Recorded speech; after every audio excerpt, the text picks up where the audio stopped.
It is a fast-acting viral strain that infects the host immediately, and upon getting sick, the infected will become racked with coughs, sweat profusely, and start to get the shivers and chills.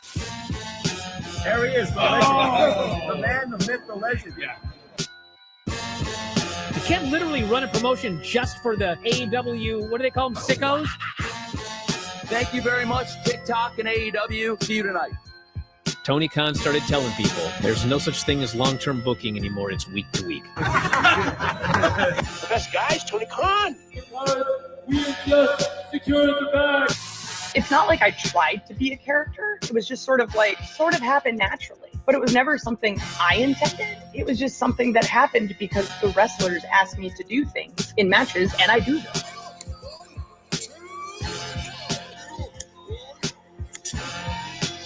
If you run a promotion just for the sickos, you're going to do 400,000 viewers eventually. Effing melts. You know that SmackDown actually went over and everything? Yeah. You know, What's the point? the point of SmackDown. What are you getting at here? That the DVRs didn't pick it up. Did they not pick it up? Mine didn't. Let's get into everybody's favorite moment, and it is called Dave Meltzer's Dumb Moment of the Week. What would you like to listen to in your ears? I'd like to hear the flute. Well, if you'd like to flaunt your flute, then we can find you a flautist. We just secured the bag. It doesn't help me. Okay, so complain, but I will complain. Let me have my misery. And when I heard that, I was like, what? Thank you, fuck you, bye. Boom.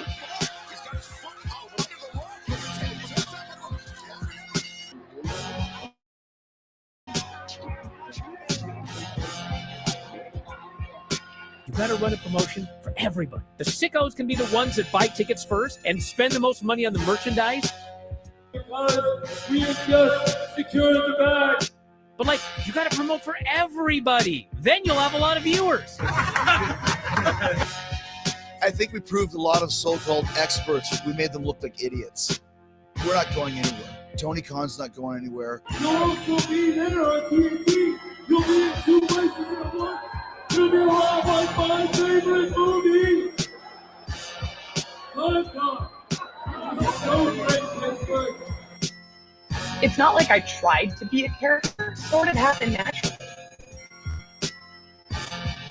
the best guys, Tony Khan. To keep themselves safe. もっと暖かくなるエアコンに変えてください。細長だから快適ゾーン4倍。What's your next desire? すぐ暖かくなるエアコンがいい。細長だからパジー速暖。静かでパワフル。日立の Big Flow. 暮らし刺激人。日立。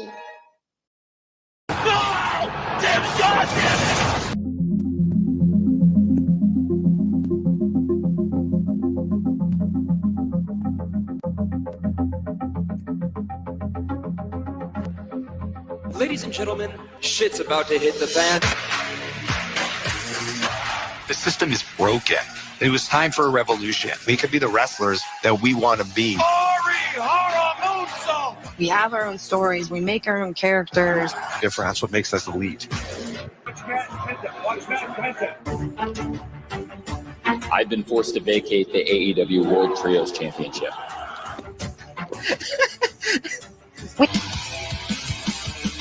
Khan created a revolution. Show days, super chaotic. A lot of times we get here and we don't know what we're doing until hours, minutes before we go out there. There literally are, I think, something 100 talents running around backstage. At that point, it caught Tony Khan's ear, and he started thinking, maybe I want to do this. Let's get together. And I guess the rest is history, right? We're just getting started, but it's a great fight to start a great night. Lawrence Cassidy in serious trouble. This will be fun, right? I'm excited. Ready to go? Go to break. Figured out what works as a heel in the ring for me. Austin speeds are so bad. Is this a break spot? Not yet. We need to build an army right now. It was good. That's good match. You thought everything looked okay? Yeah. You tonight. That was big. We've seen this time and time again out of Jericho and Guevara. That's awesome. That was great. Ah! Yes! Sick! He's going to take it! And Claudio Castagnoli was it? Is that heavy, Tony? No. I gave you extra time. 6 to break for right now. Go. Quick. They're really flying through. Hey, that was great. That was perfect. 1, 2, 3! Are you okay? That was great. Way to get him up at the end. You got him back. That was great. Pick him up. That was a great finish. Oh, yeah. Going into the card rundown. We'll feel out the ending, and then we'll go into the card rundown bumpers. With Ty Mello, Dr. Ty and Anna, and Will Nightingale take. Ooh, what's happening, everybody? Welcome to another eclectic edition of PWT Live Show. Yeah. I am your host, the infallible, the fanatical, and the quite frank Phil Mars. Yeah. We're here for another one, folks. As you guys can see on the right-hand side, we have NXT Deadline going down. If you're listening in the chat and you're like, hey, Phil, where's my link? I thought I was coming on. You'll get it, okay? Chill. No buts, chill. I'm just all over the place today. Had a busy one. Kind of tired. Chugged back some iced coffee. I have, pardon me. There you go. Deliciousness right off the start of the show, huh? So we got the Deadline countdown on. Megan Morant is talking so slow on the Deadline kickoff show. I can't believe that this happened. It's like, can you talk normally, please? She's awful. Sam Roberts, shout him out. Jada Parker crushing it on a promo. You guys can see on the side here the matches. I guess we don't have graphics for all the matches. We don't have like an official match card graphic or whatever. So here they are. We're going to talk about them. I'll give my picks a little bit. Make sure you hit the like. Make sure you hit subscribe if you aren't. Someone said, why am I cursing my channel? How am I cursing my channel? What did I do? But anyways, wait, list of people show up at the MMA gym I work so I could ask Punk and them. List of people I'd pay to show up at the MMA gym. Oh, okay. Likes on likes. Yeah, so run the likes up, hit subscribe if you're just tuning in. You guys know I'm going to ask for 100. We're also doing giveaways tonight, like for the members, the names that were entered. No one's claimed those prizes. Here, I'll do one last check while we're live on the air. Right? Neither of those guys claim their prizes, so we're going to fucking draw more names until someone claims them. You know, they might have like not even been fans of the chat. They might have just became members to get their name on the list to try and win the draw, but then they don't check back in. Well, you don't know. So we gave them a week. No one reached out to me. So I posted about it everywhere and hollered about it live on the show since. So we're going to draw more names. YouTube.com/@prowrestletimes. We're at like 1,500 subs. And then YouTube.com/@prowrestleclips. Shout you all out for 5K subs. But yo, we're just cruising now. Like the subs are like fucking, I blink, we got 20 more. It's like, holy shit. So round of applause to the PWT universe. As you guys can see from the title, I know it's a little repetitive, but the Ray Phoenix shit didn't drop until, like, you know, I set up this live last night, so I didn't have to do it last minute. And, you know, there's Ray Phoenix stuff popping off, so that'll be a big chunk of the show as well. We have AEW hot news. We have WWE hot news. We have some miscellaneous news, of course, for light news. We have Dave Meltzer's WCW Delusion, which is just it is just it is magnifique, magnificent. It's amazing, right? And then we have, what else do we got? Bischoff versus Tony Khan. Khan's reverse response to Eric Bischoff. You know, just as of late, Bischoff's been everywhere. Tony Khan got asked about it. What else do we have? A bunch of stuff on the docket. Some sickos, right? Some other Dave stuff you guys already know. And we have juicy news segments. We'll talk about Deadline, give some picks. I think, we got 20 minutes here. I got to get to these super chats. So hold on. Ezra Gobert for $5. This doesn't show up even in my starred thing, right? It didn't show up even as a super chat. So I'm so sorry. You sent it in 20 minutes before I was even on the air, brother. So I appreciate you a lot. Goddamn. And you say, I know I'm a little late, but congrats on the 5K subs. Dude, thank you. You deserve it. F the sickos. Yeah, dude. Thank you so much. I appreciate you. Thank you, dude. We grinded hard for it. We deserve it. And yeah, we're on to 6K and then on to 10K, and we're cruising. We're already cruising. So I appreciate you and thank you for being here, Ezra. Good to see. Hope you're doing well these holiday seasons. Lincoln Hawk gifted 5 Pro Wrestle Clips memberships. My God, round of applause for Lincoln Hawk. One of our mods and the top mod of the Discord as well. Thank you, dude, for gifting these. And yeah, consider becoming a member. You can support the channel 99 cents. You support me. You know what I mean? I can do this more and more. And also, patreon.com/prowrestletimes.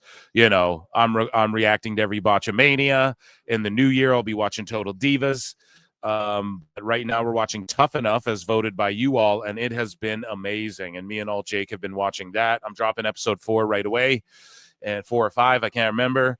And we're recording a couple more, hopefully tomorrow or the next day. So tune into that. It's great shit. Rewatching Tough Enough. I'm telling you, it's golden. And you could do it on your own, or you could do it with your boy Phil and Alt Jake. And there's like hours of stuff on there you won't find on YouTube or whatever. Okay, now plugs. Everything's plugged. Everything's good. Everything's plugged. We're good to go. We'll do draws like later, I guess. I don't know when to do this. See George up in the chat. I'm going to get George up in here when we do a PS5 would have been a great Christmas gift. Yeah, dude. You ain't getting it by Christmas now. It's too goddamn late. We tried to make it work, but people ain't claiming shit. And you might be, if you were a member, you're probably entered.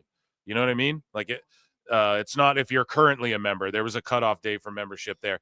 Denisha Lane for $2 says, "Hey Phil, Deadline, no collision tonight." Yeah, dude. And also a UFC. Yeah. That's stacked to the gills that I'm skipping to watch Deadline with y'all, and then I'm gonna watch UFC after.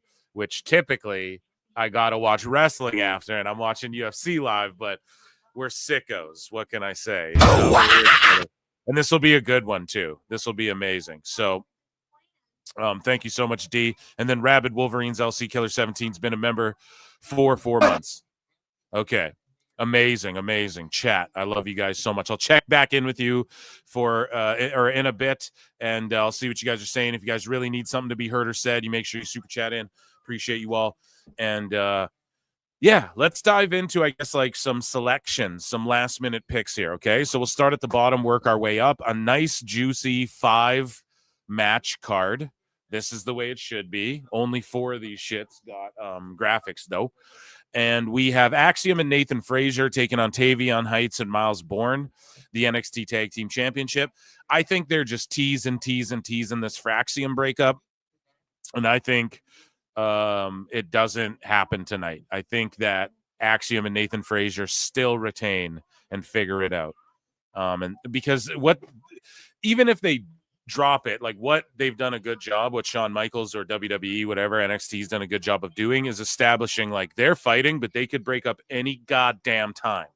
Okay. It could happen anytime. So I'm just like, I don't know. We're playing Russian roulette. I don't think we get boomed tonight with the breakup. That's just, or maybe we do. And that's like the big news, but Wesley's creeping around.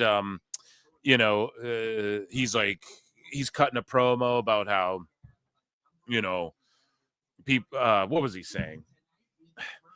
People might act not normal or whatever the fuck he's saying. It's like every man for themselves out there, and then they're like, "Did you attack Eddie Thorpe?" And he's like, "Well, I said any man," or whatever he said. I fucked up the quote, but either way, he is alluding. We're gonna get like a Wesley Eddie Thorpe program after this is what I'm thinking, which is I love that. And then also Nathan Frazier's in that Deadline match. I guess I'll just predict the winner of it. We have Ethan well, it is the next match. Page, Thorpe, Frazier, Wesley, Javon. Goddamn, who wins this?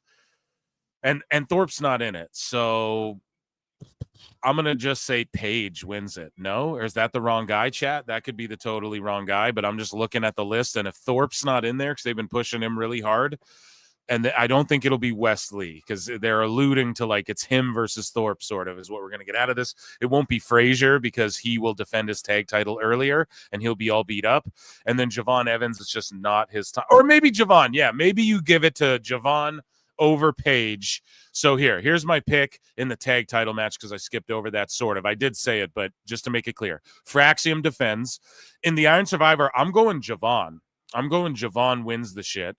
In the women's, I mean, look at this lineup. You got Ren's. Hold on. I need my Stone Cold. So, hold on a second, right? We got Ren Sinclair. We got Julia. We got Stephanie Backer. We got Sol Ruka. We got Zarya. On Survivor Challenge. You know? So, goddamn. Who do we go with here? Ooh.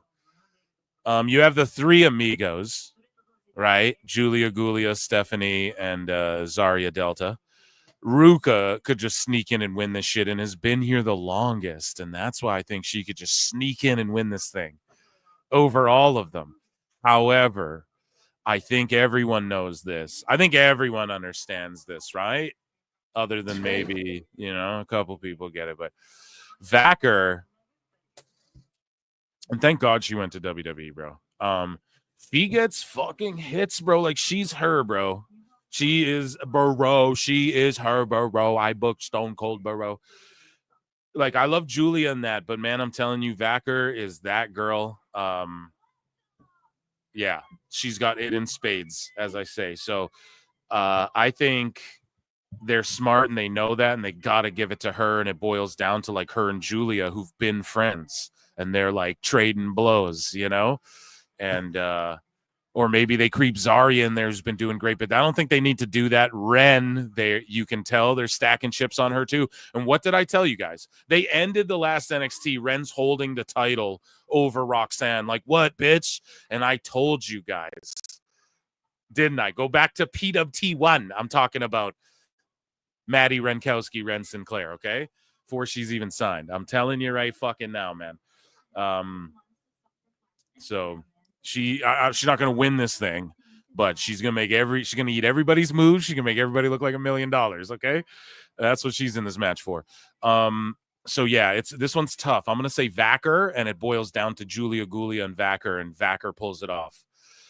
Or they just like swerve everyone and it's like Sol Ruka, and we're just all like, oh shit, which like that, I won't be mad at that. It's like any girl could win this match, and I'm like, hell yeah, let's go. Because whoever it is, as long as they do it's not sloppy shop, and they do a good job of, like protecting everyone, like not making anyone look like shit or like a goof. Other than Ren, like she can afford to just eat everyone's moves. She's Chelsea Green, bro. She's in 10 years when Chelsea Green's like, I'm not wrestling anymore.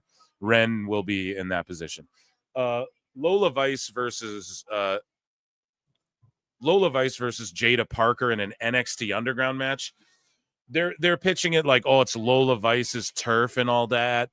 I think they see it in Parker, and I think that's why she can afford the loss. And Lola Vice has put people over recently as well, so Jada can lose this. And didn't Jada win the hardcore match as well? Yeah, so Lola can get this back. People, 50-50 booking, but we'll get a trilogy sort of out of it, and the brick will come into play. I think Lola just pulls it off, though. Or I'm wrong, and they just give it to Jada, but I just don't see... Like, Jada's got it, and she can afford the loss. So Lola was just giving up her losses that she could afford to lose recently, So it's like she can't really lose this match unless, I don't know, unless they're just like, hey, Jada, you're going to SmackDown, and Lola, you're going to stay here a while. I don't know why you'd like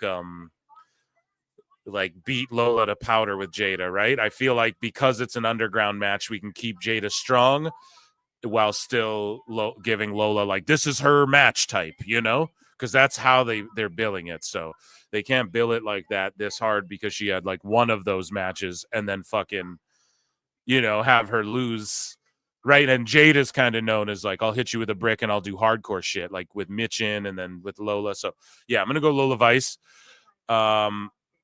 Main event, Trick and Ridge. Ooh, see. I always say like they can't hot potato the titles around. But like one of these belts got to switch tonight. No.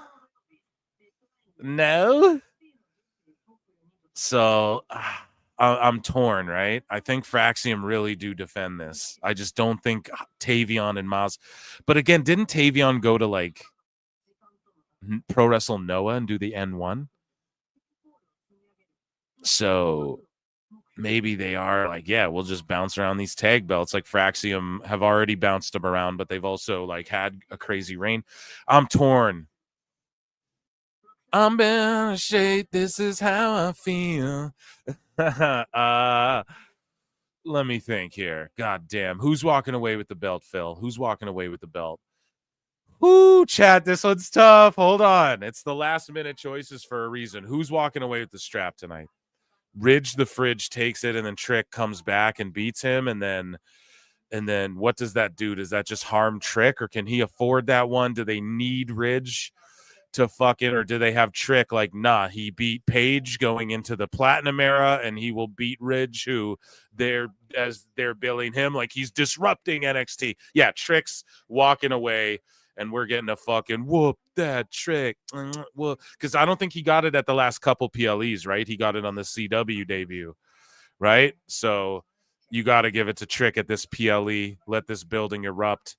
And you have him be the guy like, nah, he toppled Ethan Page going into the Platinum era. And Ridge, he's disrupting NXT. So Trick's going to fucking beat the disruptor. And he's the guy. He is the Platinum era, you know? So yeah, those are my picks. We're going Trick, we're going Lola, we're going Steph. God damn, we're going Javon. That one's tough too, man. And then we're going Fraxium. So what's up, chat? Y'all agree or not? 100 of you in here. Run those mics up to 100. And I want chat to tell me what you guys want first. WWE news, hot news, or AEW hot news. We're gonna start with light news, of course, but just in the interim, you guys let me know. Do you want WWE hot news or AEW hot news first? And we'll dive into some of that as we get ready for this thing to start in roughly 7 or so minutes. And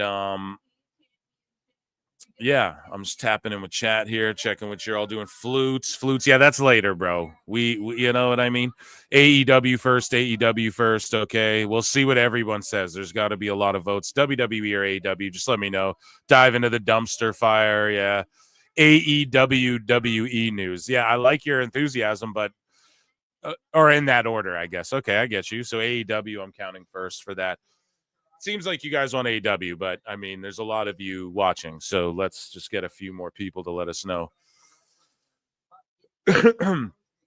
Every girl on NXT is better than the champion on the main show. Bro, a lot of these girls in NXT are better than a good handful of those girls on the main roster. But AEW, let me know if you want. Yeah, Jake, yeah, let me invite you to hop on here, and I will send that out. And other people will probably rotate into the show. It's just, you guys know, I like to fucking bibble babble. You guys came to hear Phil. I like to react to the hot news, you know. And but we're gonna bring some folk in, I think, throughout the night here. I'm gonna bring Alt Jake in though right away here. Like right, hopefully this shit. Okay, good. DMs aren't on the screen. Yeah, I got my DMs are flooded today, so I'm gonna definitely send the link out. Alt Jake. There you are, buddy. I'm going to send it to George as well. And George, I want you to pop in when we do our giveaways, okay? But you can just chill, lay in the cut, as the kids say. You know what I mean? And, yeah, just pop in and get, okay, guys. AEW, I think it is. You're all saying AEW. Let's get into that. Let me crack a Red Bull. Soda water, Red Bull. I got a lemon-flavored soda water. Lemon. That's kind of cringe. No, here I'm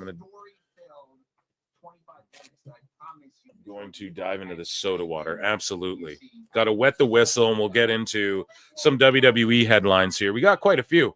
As I said, I've been bulking up the WWE, AEW hot news, curating the sicko garbage. We don't need as much of that bullshit in our lives, for real. It's crazy. You know, when it's real worth it, we'll get, and there is one actually. We have Ref MJ from NJ versus Paul Walter Hauser, aka Stingray from Cobra Kai, aka I think he's won fucking Emmys or whatever. You know, he's won awards, Academy Awards and shit. And he's like a pro wrestler and a pro wrestling sicko, and he's arguing with friend of the show, Ref MJ from NJ. So, like, if I could fit it all in the title, I would. You know what I mean? But I'm sitting there like, okay, the most people search Tony Khan and Bischoff. So we're right? You guys know how it works.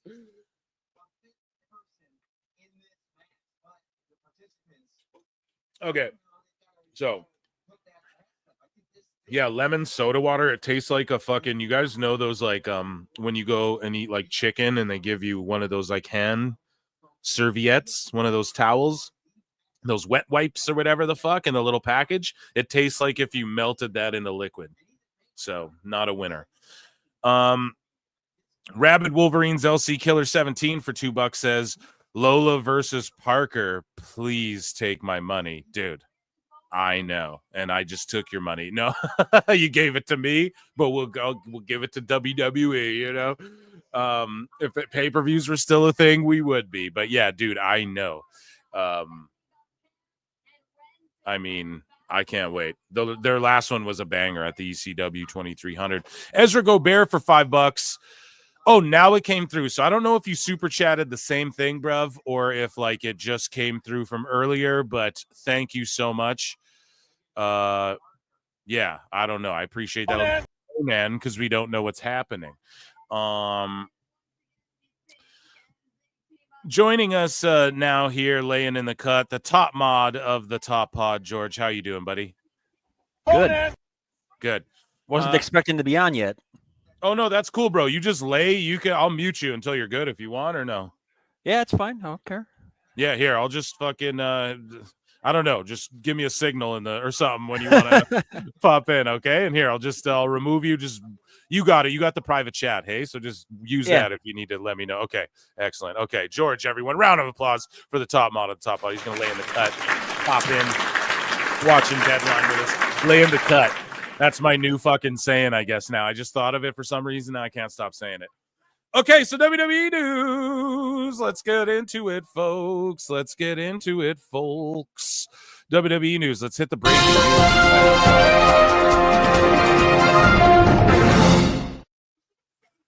So, The Rock's appearance at WWE Bad Blood was simply, this is per Fightful Select. We're just diving right in, okay? The Rock's appearance at WWE Bad Blood was simply to get him on screen. No shit. And WWE didn't have a major direction or plot point they were furthering. God, see, that's the work. A year ago, they're like, okay, The Rock is going to be at Mania, and he's just going to sporadically show up, and that's the promo The Rock cut after Mania. He's like, you never know when I'm going to show up. You don't know what my motives are. You never know when I'm going to be here. You know, but I'm going to come, and I'm watching everything, and I'm going to come. Pause. No, I'm watching Meltzer in Tokyo. Oh, no, but, you know, I'm going to be around. Oh, my God. That was so stupid. But, yeah, the plot point is just him being like, hey, I'm here, and it could just work for his schedule.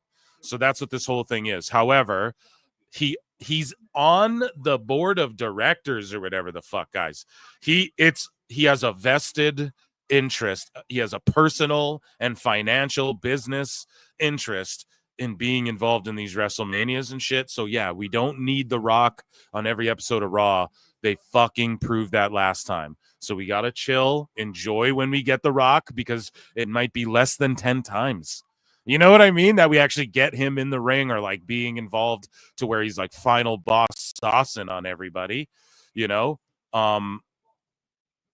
So yeah, that's all I can say. Just everyone chill. And then anyone reporting that The Rock is 100% out of WrestleMania 41 isn't being genuine.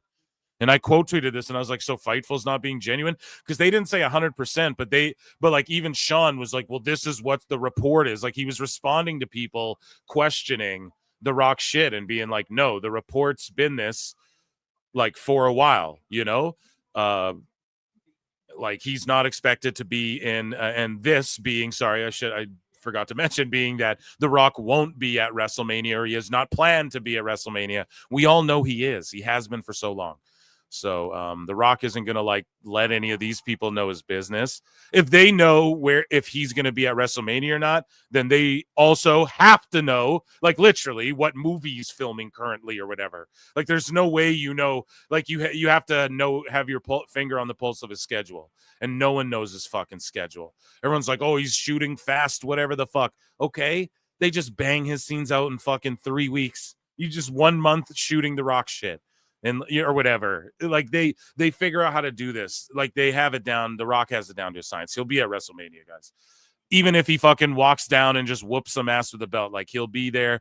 And then people will go, well, we were saying in the match capacity, you know, that will be the spin. No, we meant like he won't be there, like wrestling someone, just there whipping, like, you know, just an appearance. We didn't know, he wouldn't be there for an appearance. You know, that's what it'd be. So I don't know. I'm calling it now. He's going to be there. Oh, Jake making his way on the show tonight.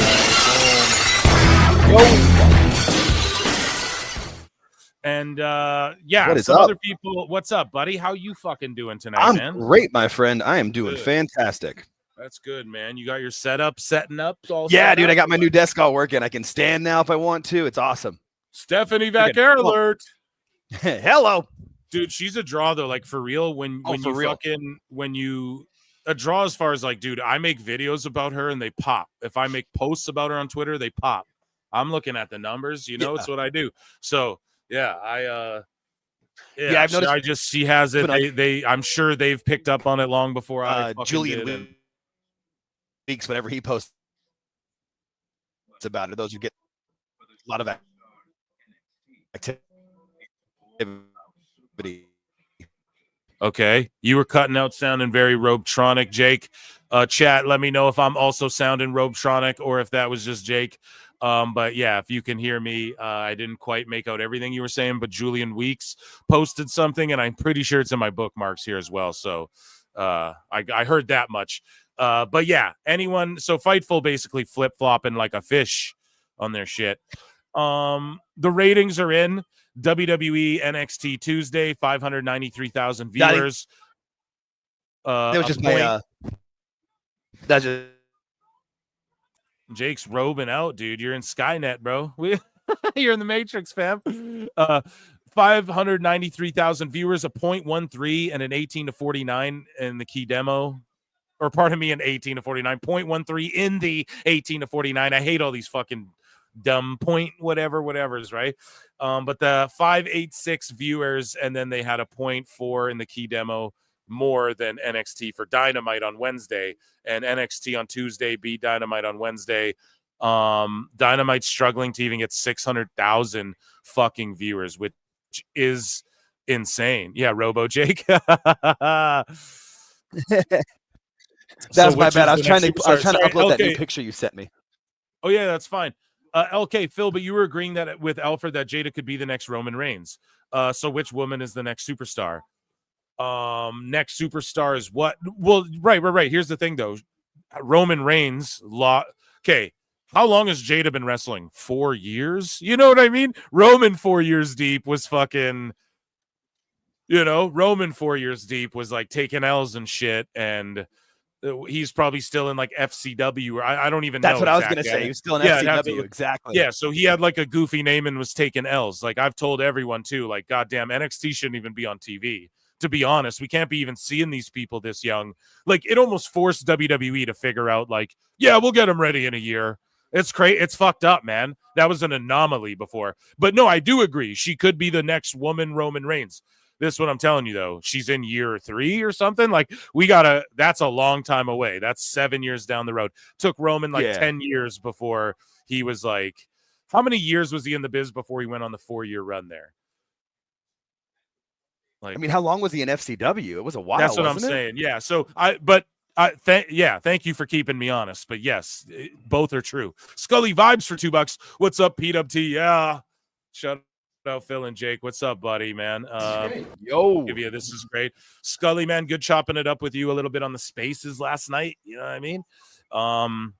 And yeah, good to see you, buddy. Thanks for tapping in. Scully, do you agree? Jada Parker, next fucking women's Romans Reigns? Romans Reigns? Romans is Reigns is? Scully Vibes is? Yeah. Scully Vibes is. Yeah, so we got, I was just getting George's mic there. So yeah, I don't know. NXT kicking their ass. I mean, who gives a fuck? We're about to see like 550 become the new norm for Dynamite. They're giving up on it. You see the sickos finally turning around too. They can't help it. Did you hear that there's no more Rampage after the last Friday in December? I'm glad that Cardona came, got that big pop in Ring of Honor, and then he could go be on fucking one of the last Rampages ever. That's fucking great booking and great, like, Jesus Christ, man. Yeah. Holy, but they're done in December, or what? They're Jake. Yeah, I think whatever the last Friday is in December, I think like the 27th. I heard it on the wrestling news today. Yeah, Friday the 27th is the last scheduled Rampage, and there's nothing set for January.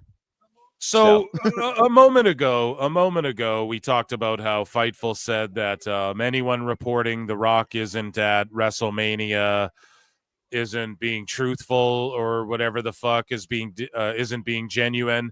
And then here's another report from Sap. So he's literally pulled the Meltzer here, and Fightful said both outcomes here in different ways, and have said people aren't being genuine for both things, I feel like. But The Rock is not planned to work WrestleMania, and WWE is moving forward with creative plans without him.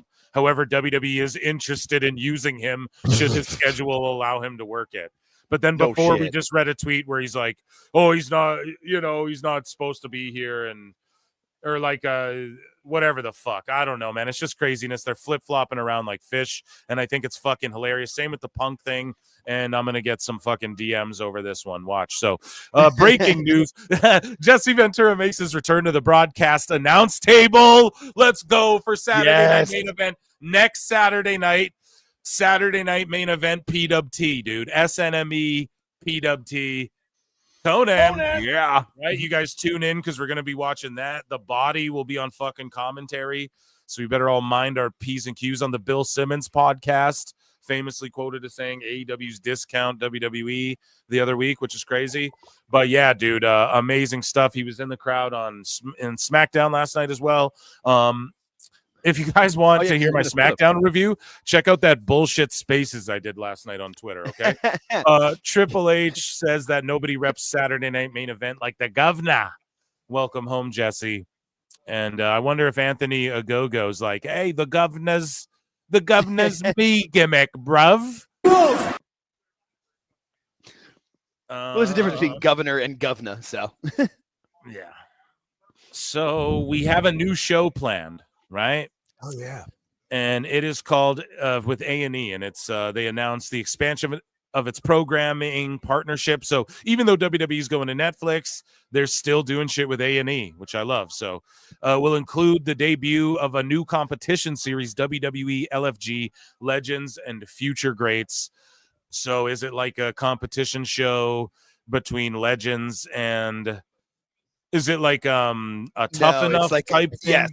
It's like a Tough Enough where the Legends are like their trainers, like so Undertaker. It's like TUF. So essentially what it is it's like Tough, except for it's LFG for WWE. So UFC famously has the show The Ultimate Fighter, and what they do is they get two legends or two really like world-renowned fucking talents, and they coach two teams of people head-to-head in challenges, but also there's a fight at the end of every episode, and the winner advances or whatever. So I wonder how they're going to do this, if they're going to make them work matches at the end of every episode. Like maybe the people who come onto this show aren't like, Alt Jake and I are watching Tough Enough season 1 over on PWT Patreon. And it's like on Tough Enough, they're all rookies, right? You have one or two guys like Chris Nowinski trained with fucking Killer Kowalski. You got one or two guys like that, right? But LFG, I wonder if it's like people who've like maybe even been on the indies, people who are part of the WWE ID program, maybe people, and then it's a way to showcase personality, get to know talent, and then they already have skills, and then they make them like work matches. The same way on Tough, they get fighters who are already like, you don't know about them, but they're already skilled. Like some of them have 10 fights, 6 fights, some of them have 2 fights, but yeah, that's I don't know why who the contestants it's will interesting. be. So, but what were you saying though? The Undertaker, that, like, Mickey James. I have Undertaker, the picture, Mickey actually. James, Bubba, and somebody else. There's another one too. How about Bubba, Ray man? and one other one. There's like 4 coaches.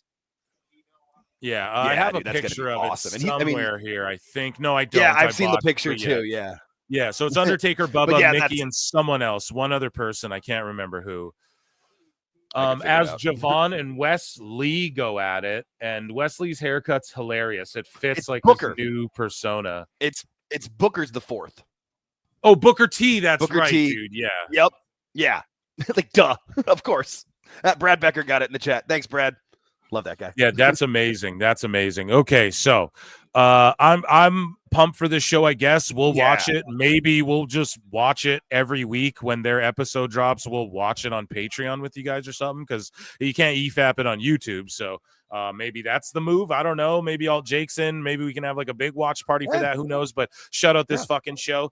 And yeah, Javon, I think, will last. I love their like the Diablo thing in the middle of the ring. Do you guys like that? Chat, let me know. Jake, do you not like that? I've never had a problem with mat ads. I don't know why anybody would. Like, all it does is make sure everybody gets more money. Like, that's no problem in my book. Now, sometimes like it can be too much where they're like in every corner, but I think one in the middle is fine. I don't even mind if they have like, on like the middle turnbuckle too. Sure, why not?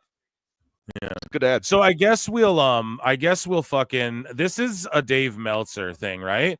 And like it's in WWE news, but I'm just trying to like curate and centralize shit, make it smarter the way I present it. So here's some Dave Meltzer. Here's a Dave Meltzer dumb moment of the week, I guess. Now it might be dumb. It might not. I fucking quote tweeted this and I was like, bro, Dave is just like fantasy Mark booking this in hindsight. We really don't know, right? Like anyone could just make this claim and Dave's wrong all the time. So you can't trust this. But Dave says, the original plan for the New Day was reportedly for them to turn heel by choosing Odyssey over Big E as E's replacement.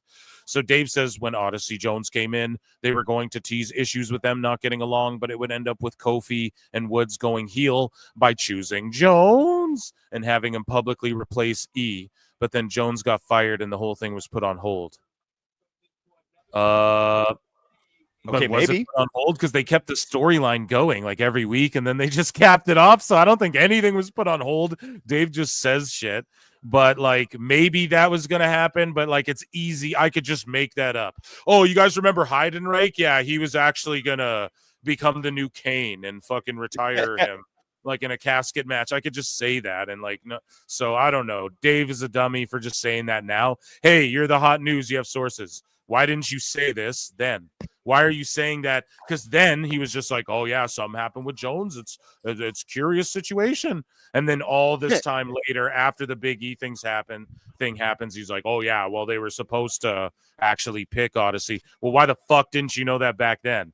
Because if the whole thing was put on hold or the whole thing was known back then you should have known it if your sources were telling you correct info. But instead, Dave didn't know what was going on with the Odyssey shit. We covered the Odyssey shit better because Dave never talked about, like, we read the messages of the girl being like, he took me on vacation. Yeah, dude. So we fucking covered that. Like, Dave wasn't talking about none of that. So I don't know, man. And I ain't even a journalist or any of that type of goofy shit, So, yeah, Dave just holding L's either way. I always find a way to give him an L, the spin, the Phil Mark spin, as I call it, right? Hey, I trust Phil Stoops more than I trust Dave Meltzer, so. Yeah, bro. And Dave talks about the spin that he puts on the shit, right?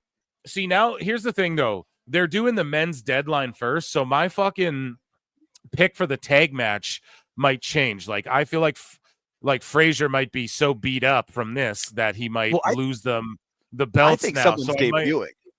I think someone's debuting. I think it's either going to be Hikuleo or Penta is debuting as the 5th in this match. Oh, you dude. got to.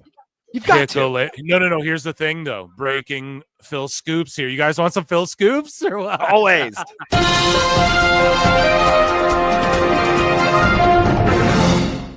So allegedly, Penta El Zero Miedo is at some Mexican TV taping tonight in Mexico or something, allegedly. So that could be complete and utter falsities, but that's what I'm Phil Scoops here. So not him.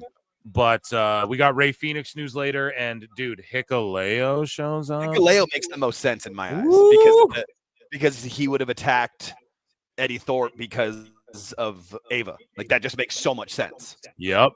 So, oh God, NXT's cooking right now. Holy shit! I just got a shiver. Dude, like, it's so good. Let's go. I seriously got chills when I said that because it could happen. It's so good. I love this show. So CM Punk is mentoring NXT talent in and out of the ring, reveals Trick Williams. I didn't meet CM Punk until after the rumors about his character were brought about from other places. AEW. All I'm gonna say is that dude, Punk man, good dude, like solid. You can just tell when some people are just genuine, and he's very genuine. He gives us real advice too. Talks about how to handle yourself in the ring, outside the ring, with everything it takes to become a superstar. He's been very helpful for a lot of us. Man, right there, it's like, bro, that's what we're talking about, right? Like he went to AEW and he realized, holy fuck, man, what happened? Like these kids don't even know how to act. And we have news on that, by the way. We have Mark Henry. What a stacked PWT, goddammit. We have Mark Henry talking about the backstage culture of AEW in a bit as well. So, yeah, fucking, Punk saw that and he had his rude awakening too. And he was like, holy shit. And he's like, I got to go save pro wrestling. And he went to WWE and he's just involved in NXT. Like, I get it, And Shawn Michaels had that come to Jesus moment too. He's like, holy fuck, He had to have, because look at what he's doing now.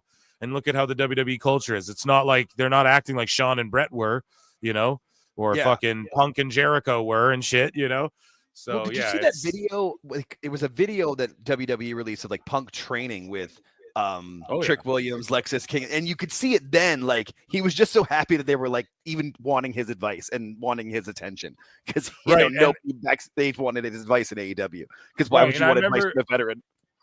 Yeah, and I remember when Regal left AEW, and he was like, he put that tweet out like after people were accusing him of shit. He's like, no, like Tony put out a false narrative, basically, and he was like, dude, I would be in the ring, and if people didn't want to come, or like it was Tully, someone or Arn, someone allegedly saying that talent. Regal. You nailed it. Right, it was Regal. He was saying like talent wouldn't come train, and then Dax FTR fucking responded, and he's like, with all due respect, sir, I was there every time you. And it's like, Dax, you're not the people he's talking about. You don't need to learn how to wrestle. You already fucking know. You should be teaching these people how to fucking do shit properly. You're not the one who needs to be at the ring with Regal early to fucking work on your like how to sell and your fucking headlock takeovers and shit. There's other people who need to be doing this stuff, and that's what he's talking about. Pins. Like the young people, bro. Yeah, it's like, dude, we get it, FTR. You love wrestling, but like, dog, he's not talking about you, Yeah. So that's just some of the cringeity, the cringe-lariousness, I guess. Speaking of like hilarity,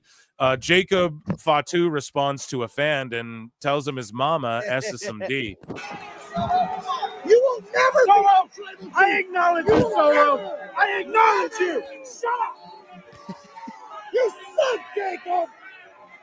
Tell mama suck dick. Yo, he said your mama sucked dick, bro. Leave that one time. Tell mama suck dick. Yes. See, off camera.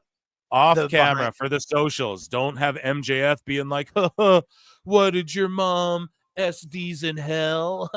She did, like it's just all this cringe fucking immature stuff. Like Jacob off TV.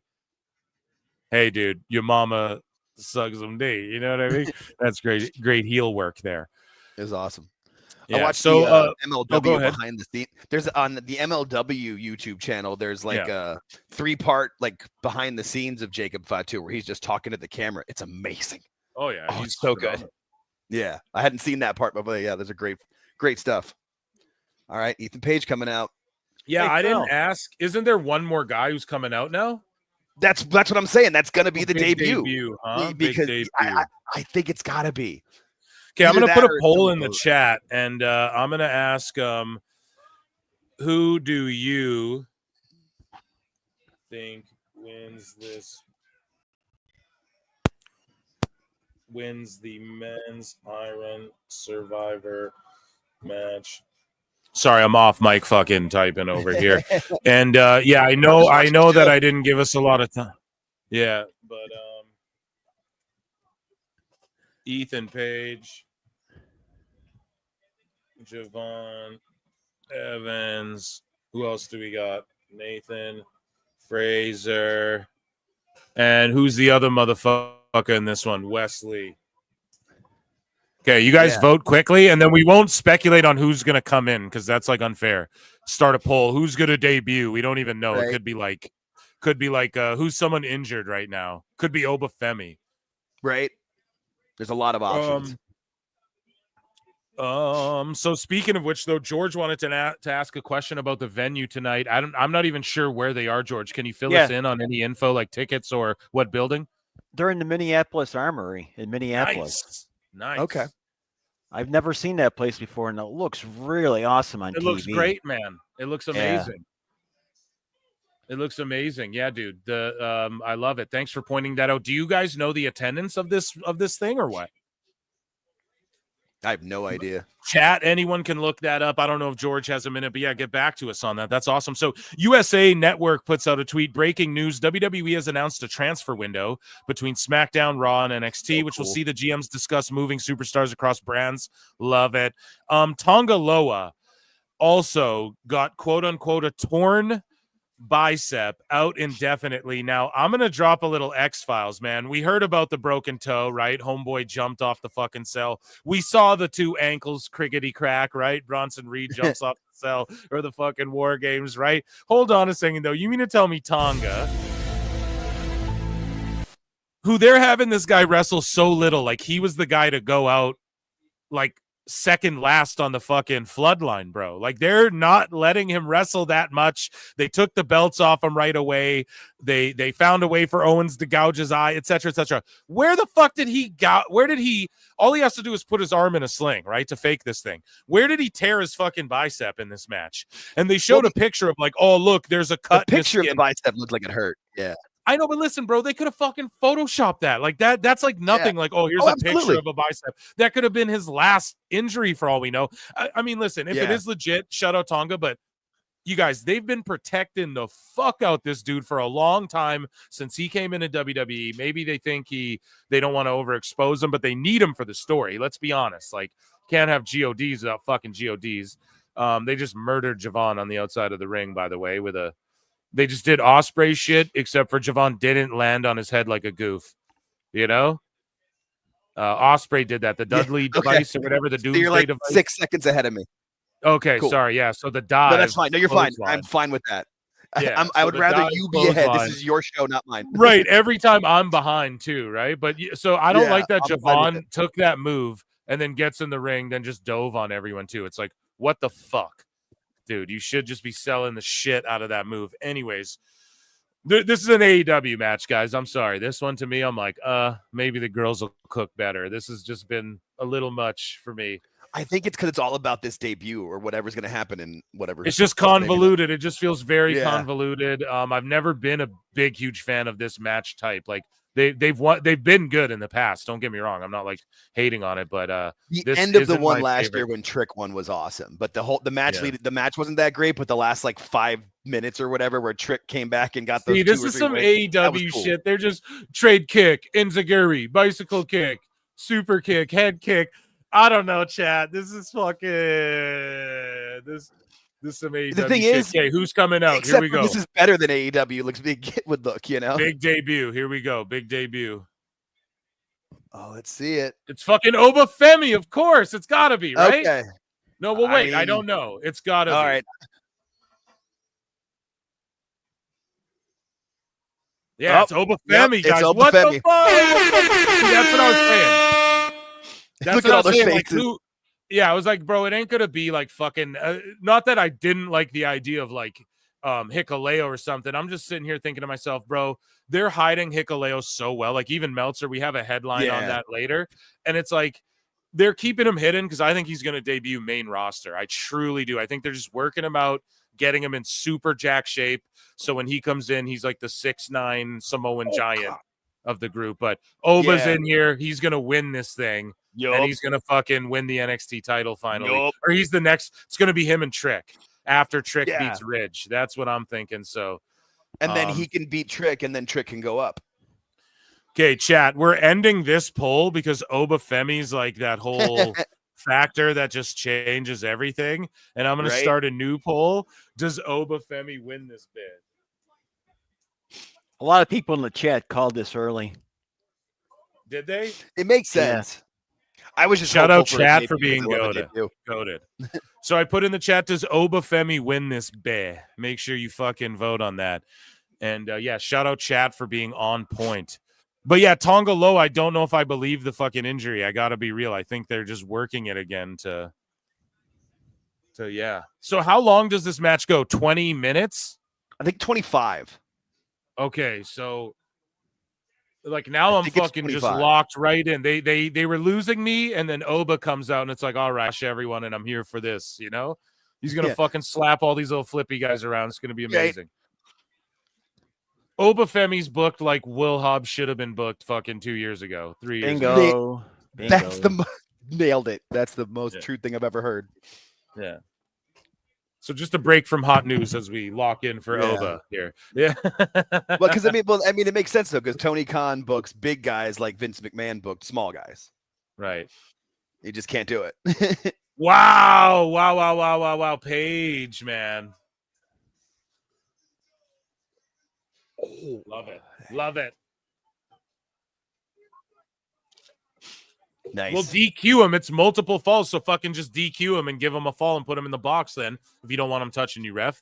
Fucking psychology, folks. Let's go. Is there DQs in this match? You know what I mean? I don't know. Well, fucking DQ him for grabbing your leg. Like, that's a DQ, no? Like, come on. Throw him in the box, too. I'm assuming there's no DQ just because anytime they go triple threat or beyond, they've taken out the DQ. You're right. Yeah, that's WWE style. Yeah. Which I don't like. The lights went out. Oh no. It's just like a skip in the feed. Did y'all see that, or was that just me? There was like maybe I'm a little bit ahead of you guys. There's like a skip in the feed. I was like, oh. Mine it just happened for me too. Okay, because I'm like, dude, did the lights go out and someone debut in here? Fucking Malachi Black's back or what? Like, what's going on here? You know? That would have been funny if it blacked out and then Penta was in the middle of the ring, though. That'd have been sick.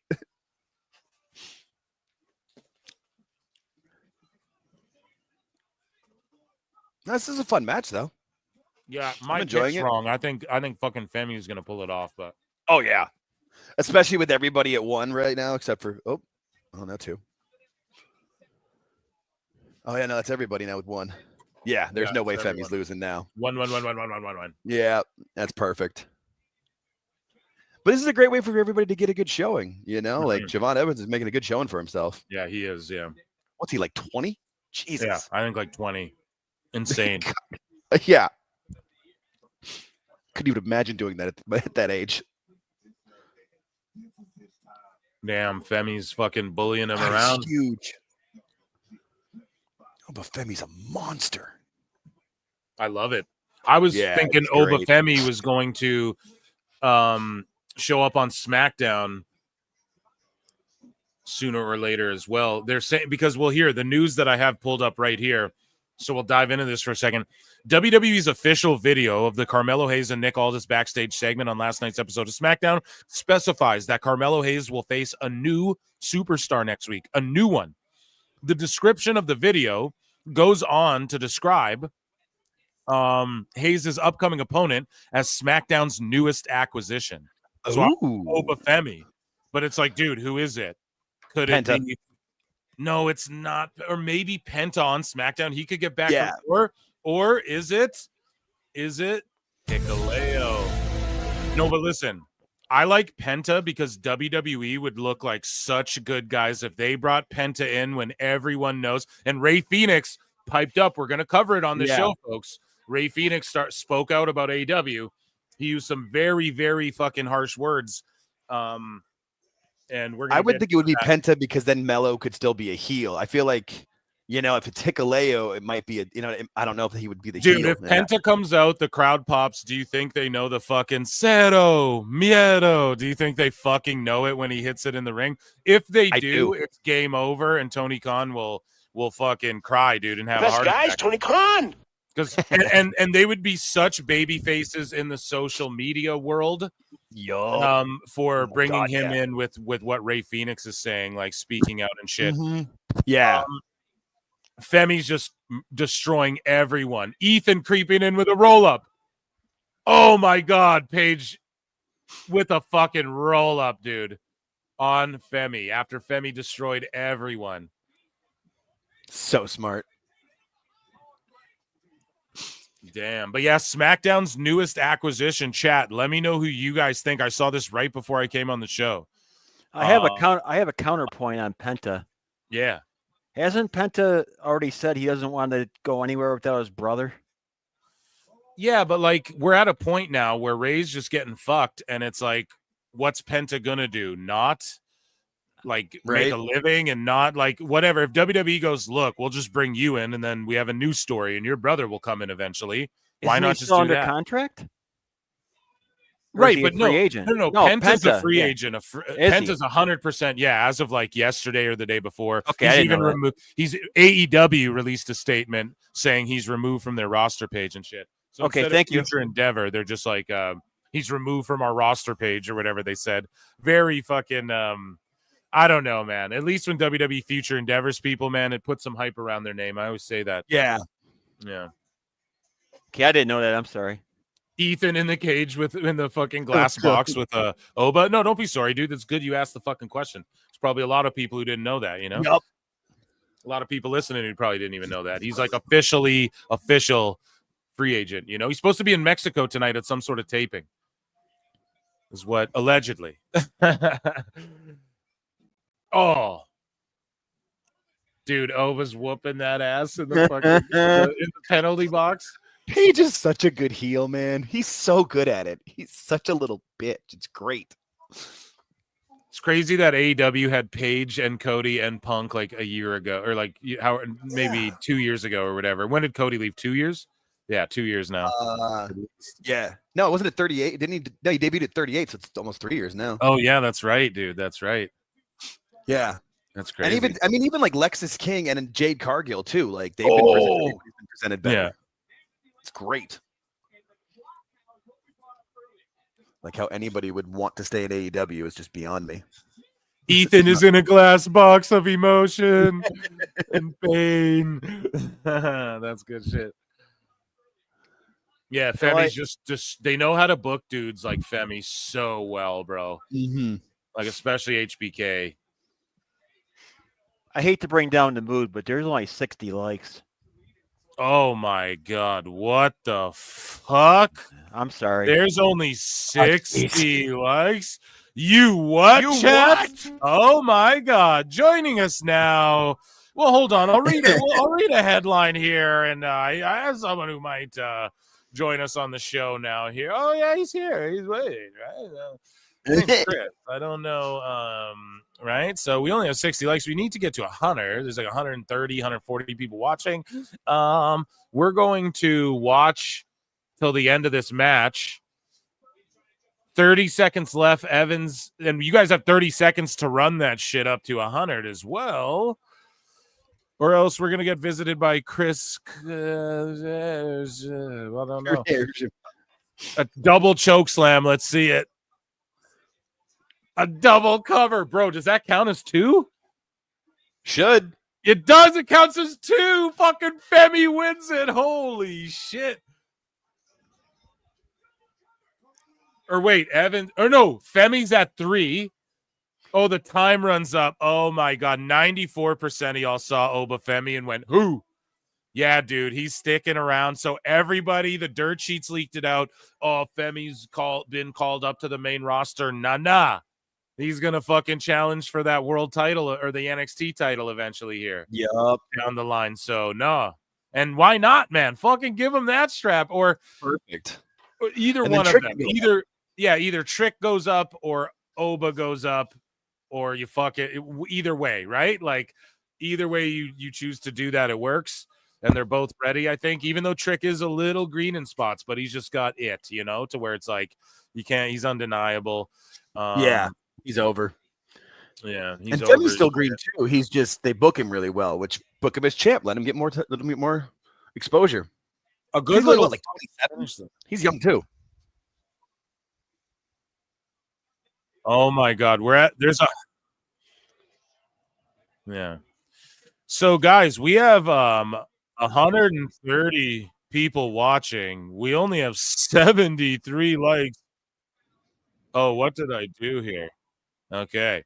Sorry, I played my own audio back to myself. I was like, oh shit. So guys, we're gonna play this Alfred Konuwa video, our last piece of WWE hot news. And if we're not at 100 likes, Chris is joining the show with a healthy Tonga Twins update. Actually, believe it or not, a Tonga Twins update, folks, if you can believe it.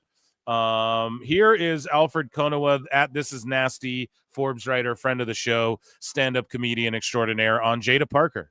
She said the N-word on live TV because Jada Parker is her. My girl Jada put the N in NXT, no hard R. Check this out. Take him down now! Booker. Y'all know you hear me. Take him down. It's like it slipped, and by the time she realized it, she was already 2 G's in. Mind you, this is 27 years after Booker T let the N-word slip in one of the greatest promos of all time. Hulk Hogan, we coming for you, nigga. And she cut this promo right in front of Booker T, a proud papa passing the nigga torch, which I heard was ignited by Harlem Heat. Jada went on to cut this profanity-laced promo, except this time the cursing was on purpose. Jada got to say shit on network TV and on NXT. Which was crazy. Now, I love Alfred's breakdown because the key thing, forget all the women's Roman Reign talk and all that. What it is just like she's so fucking real, and that's what I said like the first time I saw her. I'm sure everyone picks up on it. Obviously, you can't. It's undeniable. She's just so real, authentic. Her look is authentic. The way she carries herself is authentic. She's just herself, and it's real. You feel like she's real in everything she's saying. It's just the word real, That's the best way to sum it up. You believe all of her promos. You believe she'll actually fight you. You believe she'll smack you in the face with a brick.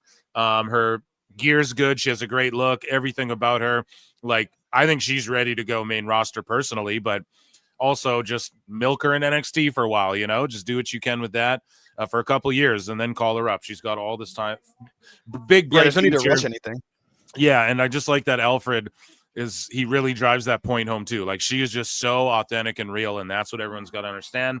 That's what makes her great. Lola Vice great. More than just, them booties. I get it. Cheeks cheeking, peaches peachin', peaches delight, as Brendan Schaub would say.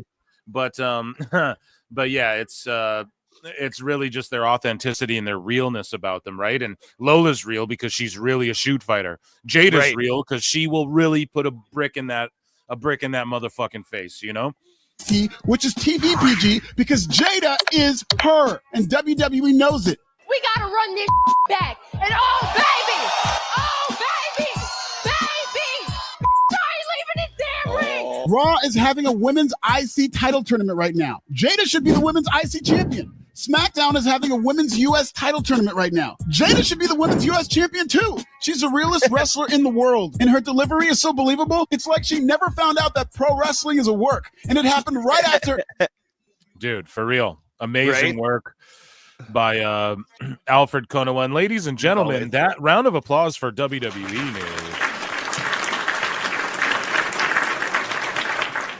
And checking in, we have 20 more likes to get to 100. Well, ladies and gentlemen, joining us now on the show, Chris with a Tonga Twins update. Chris Connor, ladies and gentlemen. I look and see it's not just me. So many others have stood where I stand. We are the young, so raise your hand. They call us problem child. We spent our lives on trial. We walk an endless mile. We are the youth gone wild. We stand and we won't fall. We're one and one for all. The writing's on the wall. We are the youth gone wild. Let me get wild. Yay!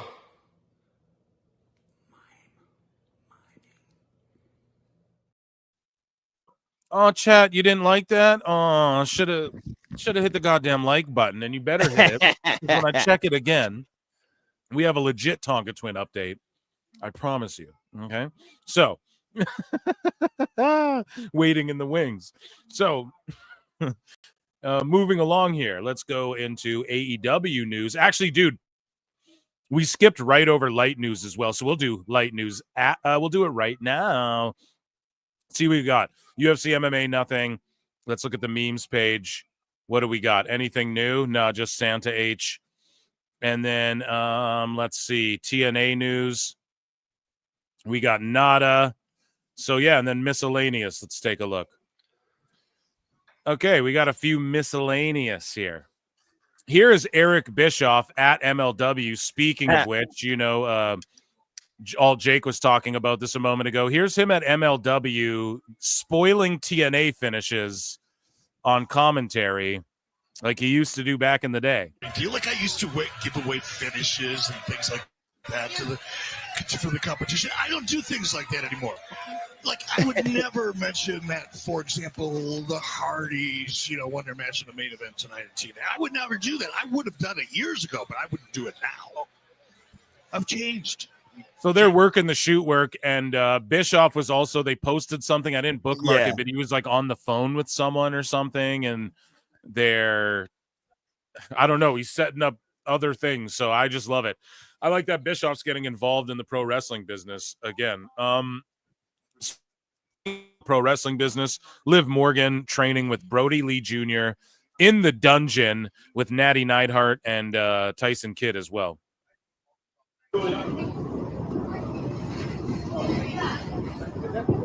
So it is just training footage, but man, Liv can fucking work. Like, watch her just athleticism and stuff in this, working this kid, And they say, hey, a great wrestler could have a match with a mop. I truly believe Liv could, See her working around this kid. It's like, goddamn.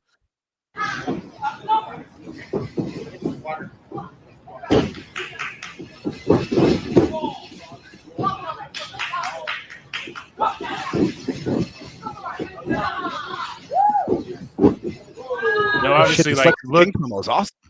And she's like super protecting him, like with the roll up. You see how she like didn't even let him really bump on the ground there because he's a kid. Like, you want to rattle his brain around. Look how she like protects him. Really, I don't know. You just see like, yeah, she knows, and like good on this kid learning from actual good wrestlers. He could be in some fucking Mark gym somewhere with Darby Allin. He's here working with these guys.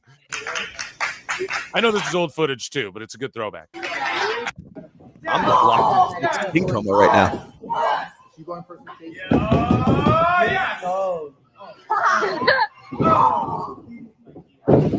Liv knows the duck from experience. Oh, yeah. Oh.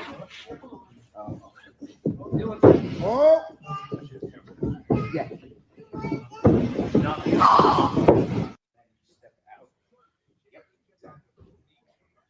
He's like learning fucking with Natty here. This is Natty, one of the goats, the boat. There you go. Little kip up, doing the damn thing. Moving along here, the last video we have in miscellaneous for light news. Here's a state champion wrestler, McKinley Kova, who posed for a photo in the middle of a match after putting her opponent in a leg cradle, dude. And she posted this on Instagram. She got like 500 likes. I think 500,000 likes, like millions of views, I'm pretty sure. And she's the under 14. So this girl's under 14 state freestyle champion last June and has a record, whatever. Dude, first off, I need to break this down. This is real graps here. So this girl, right on the top, she has her opponent's head. She's on top of her opponent and has her head trapped with her right leg and then her leg trapped and pinning her with her left leg. And watch what she does. She just stunts on this other little bitch. Sorry, I don't mean to say bitch, but it's funny. Come on. It's an adult program. Look at this. Bro, and that move to be caught in that, like, I know these like, first off, that move's so advanced to even know to get in that position or whatever. But she has her in a leg cradle, crazy, and just, you can't do anything then just to hit a pose. That is nasty business. I don't know if y'all wrestled in high school or anything, but that is nasty business right there, dude. Nasty work. And then look at that shit. Yo. And then I quote tweeted it. It got a bunch of likes. I was like, yo, WWE ID. Get the papers ready. Get the paperwork ready, you know? NIL program. Get the paperwork ready. That is amazing, dude. Round of applause, ladies and gentlemen, for Light News.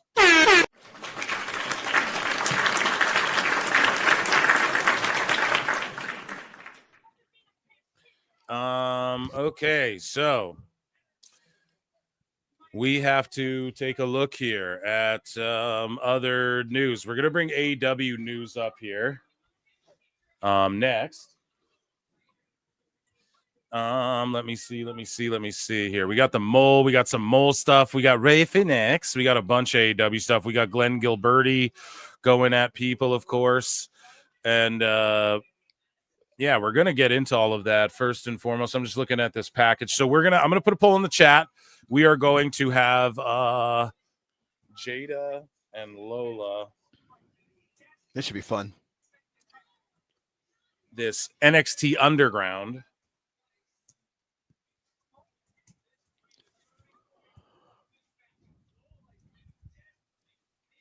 Boom, and then we will go Lola Vice or Jada Parker. And we'll start the poll. Make sure you guys vote on that. Make sure you run those likes up, buds. I'm going to punish you again. Jericho's coming back. We're at 86. What the fuck? Like 150 people watching.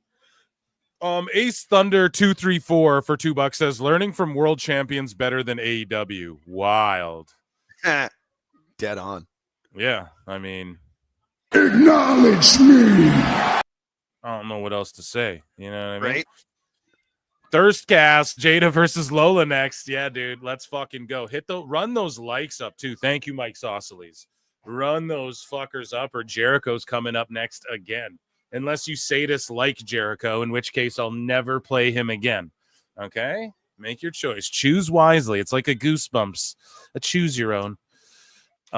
You think Jada will win, but Vice will win? Yeah, I think Vice will win. You want to do the shirt giveaway before this match starts?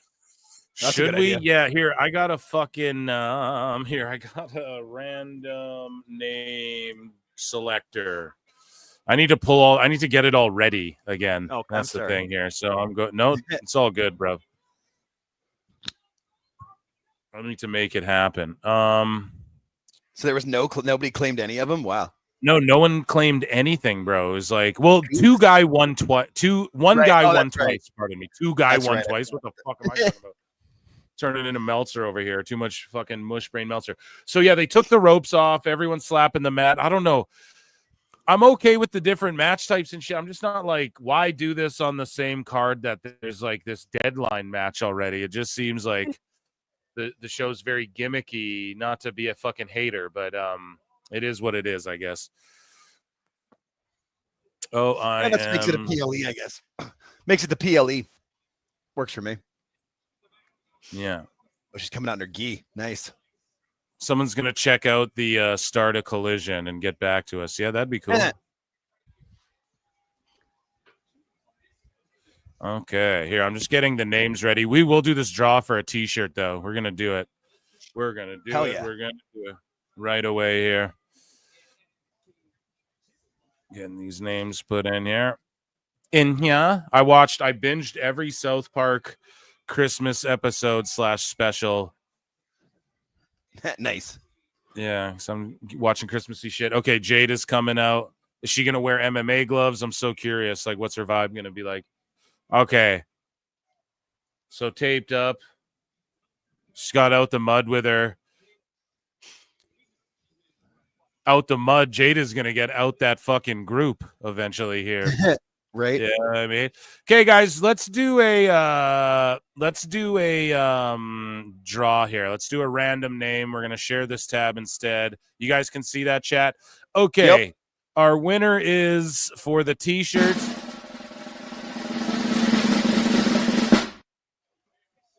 The Ashen Chevalier. Round of applause for the Ashen Chevalier. All right. Thanks. Won a goddamn t-shirt. You have 1 week to claim the shit, Ashen. Okay. Which actually, Ashen's emailed me before. I think Ashen won something before, actually. So there you go. Yeah, I actually recognize that name. I was gonna say I've in the seen that chat name frequently, before. at least. Like maybe Yeah. I'm off on the winning, but at least in the chat frequently. So Ashen Chevalier, you got 1 week to claim that shit. We will also draw for a video game and like a PlayStation/Xbox in a bit. Yeah, let's enjoy this match and then get into AEW news, or how do you guys want me to do this? What do you guys think? George, Jake, what do you guys think? I think we should EFAP the match.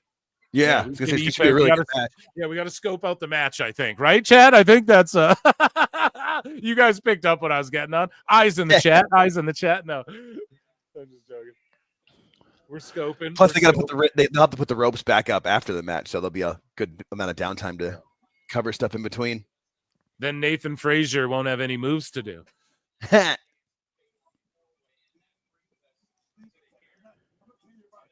Oh man. Oof. Okay. Big slam. They're all slamming on the side. I don't know. I don't know why they had to do this on the deadline card so soon after we just had one of these like 2 months ago, a month ago, I feel like. Because these two are stars. I know, This but like they could is the just next fucking evolution of it. Well, they had the hardcore match the last one. I mean, this is the next. Yeah, and I evolution. guess that is sort of like Jada's thing after the match with Mitchin. But this one's Lola's thing. Yeah, it makes sense. You're right. And then the last one will be like a Iron Man or just a fucking I Quit match. It'll probably be I Quit or like the Fight Pit or something. Oh, that could be good. The Fight Pit could be really good, man. They haven't done that in a while either. Right, that's what I was trying to think of. Yeah, that'd be fun. I'd be game for that. That'd be a perfect if like Lola wins this one, but barely because Jada won the other one, but barely, and then settle it in the Fight Pit. Hell yeah! Here, I'm gonna switch. I need to amp up for that. Yeah, no doubt. I ain't mad at that either. Here, we're gonna put this on the screen as we. Yeah, but this would be 100% better without the friggin' people on the side. I agree. It's just weird. It's so weird to me. Stupid. Yeah, it's weird to me. God, I hate that crap. I only notice it when you guys say it, but Triangle choke. I don't have the sound up much either. I guess the sound would probably bother me. But I got my headphones Triangle on. choke. Hammer fist. I like that Parker seems as though she's like actually trained or fought or has watched some MMA. Like when you're in a triangle choke like that, like she did the right thing to actually like defend it. You would like, well, there's a few ways, right? But one of the ways is you get one of your legs, like you almost sit on your ass, to get out of the. Yeah, she was like throwing her leg the right way. I don't know if she's like studied or what, but she's selling really well. Yeah. So far, I'm enjoying this. I'm not a fan of like trying to do the shoot work MMA shit either. Like way back. Well, I am a fan of it way back in the day, like in Japan and shit, when like some of the fights were real and some weren't. So you couldn't really tell who was working and who wasn't, those were good. But like Pancrase and all that shit, Boss Root and the Shamrocks and stuff. But, yeah, I don't know. I'm okay with this here, I guess. But like, okay, Jada, you got to know what to do in full guard then. Yeah, because that was a little cringe. But spinning elbow, John Jones style. Getting her in a leg lock, looking for a heel hook. We're calling it like a shoot, pal. 5 more likes or else we're having a Tonga Twins debate live on the show. Oh, God. I've actually... Oh no, I'm not gonna stooge what's coming in PWT. We got shit coming, man. You guys just fucking wait too. Like I know I've said it in the past, but like I'm telling y'all, it's like a new year. A lot of people around in the last quarter of the year, a lot of people are like, well, in the new year, Yeah. especially in the wrestling biz. So yeah, and that's their prerogative. Independent contracting, I get it, but yeah, fucking trust me, guys. I'm not saying like a slew of wrestlers, but like some wrestlers would be fucking coming through and stuff. It's gonna be fun times coming soon. Yeah, some names, some people. Here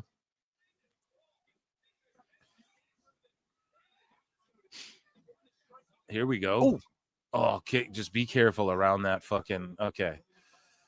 Just falling out of the ring too with no ropes. It's like damn, because you got to think you're used to having ropes there. So when you're like having to go backwards where there's no ropes, that's sketchy, bro. Big 2025, man. And since we had 5K, we're like rolling on to 6. Like every day I'm like, oh shit, like 20 more, whatever the fuck.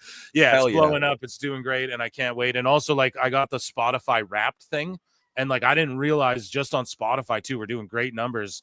And then also like Apple, since I went like finally, it took me a year to get the show on there, you know, and we're doing decent on there. Like we cracked the top 100 pods like pretty quickly. Nice. A few episodes there. Yeah, I don't know if we're still in the top 100 for wrestling, but like that was a pretty good accolade awesome. to have. There's like a billion wrestling pods, you know. I was just gonna say that. I'm like, there's Yeah. so many. Yeah, so it's good shit, pal. Big 2025 though, yeah, for sure. Oh yeah, and like funny shit too. It's gonna be funny. It's gonna be funny, trust me. Always. And also December, sometime I'm supposed to be linking up with Disco and Francine and Husey sometime this month. I don't know though. He's like, I don't know. Like, I don't know. He announced it on this show, so I'm not stooging it, right? Like he came on here, Right, was I like, remember that. I'm letting you guys know, like Phil's gonna come over and whatever. So I don't know when that's. I still have no clue, but I'm praying it does sooner or later. I think it would be a blast roasting Meltzer with fucking Disco. I think that'd be hilarious.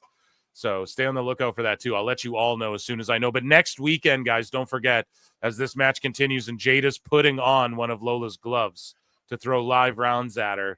And but yeah, next weekend, Saturday night's main event. That's gonna be amazing. I can't wait for that shit. We're gonna watch it here on PWT. Yeah, it's gonna be a great show. You guys excited for that? What about you, George? Are you excited for that shit? I'm always excited for that shit. Yeah, hell yeah. Hell yeah. Hell. You're happy Ventura's back or what? Anytime You're there's a happy Cody, Ventura's back. That reminds me. Maybe Ventura will bring some thermite paint. And I'm load not it sure. into his- I'm not sure Poke the having wall. Ventura on as a regular commentator is going to be a good It thing. was or an not. inside job. I think if they put him with Graves and Cole, it'll be fine. I hope so, because he just seems like, what's he, 80? He's got to be 82, 83, Oh, right? I don't know. Why don't you tell me how old I am? I was attacked by that. The that Gulf Agent of Orange Tonkin. got me The in Gulf of Vietnam. Tonkin was an back in inside job. 69. Oh my god! And that's what Taken made over me by that join Agent the. Orange. That's what made me join the SEALs. It's just the Navy SEALs. I wanted to go back because I could be a man. I was a man over in Vietnam, and I came home and I was a boy. Yeah. He's great. He's fun. Move down to the Baja. Yeah, it's that. Go down Mexico. the Baja. My wife. Yeah, never mind. I don't come to El Norte much anymore. I have many impressions, but I do a decent Jesse. You could leave your baby in a stroller next to the cartel. They wouldn't touch a hair on its head. Yeah, Brad said he's 73. Okay, Okay, there you go. that's not terrible. I don't know. Like, if it was just him as the only color commentator, yeah, I'd agree with you. Well, who's But he? I feel like Did they say he's paired with? they haven't yet, but I just assume that they're going to treat it like a PLE, so it's going to be Cole and Graves because that's the best. Never assume. I'm 97 thinking- likes.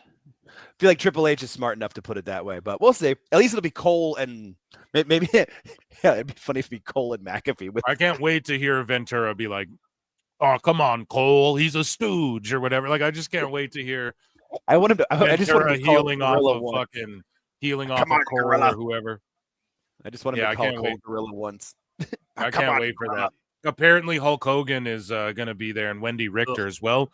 And WWE, it's good to see Triple H mending more fences. Wendy Richter's involved in, I believe, WWE Supercard.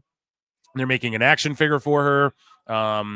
Hopefully, she's in the next video game. She deserves it. You know, she's had beef with Vince, the original screw job, pal. Yeah, I screwed her first. Yeah, and then I told her, "You're hot." Yeah. So Wendy Richter, yeah, shout her out. And I guess she's more involved with WWE now. That's well. awesome. I know she showed up for Raw like a while back, but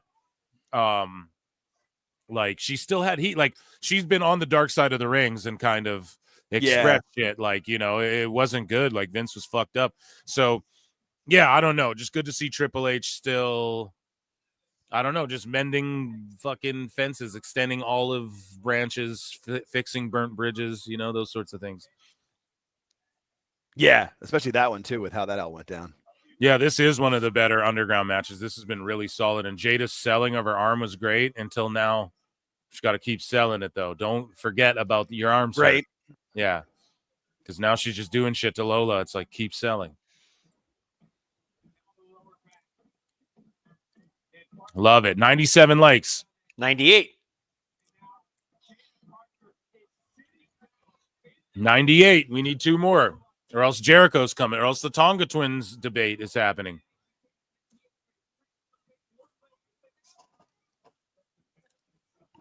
RNC, rear naked choke. She doesn't have the hooks in. Oh, she's got them in. That shit's deep.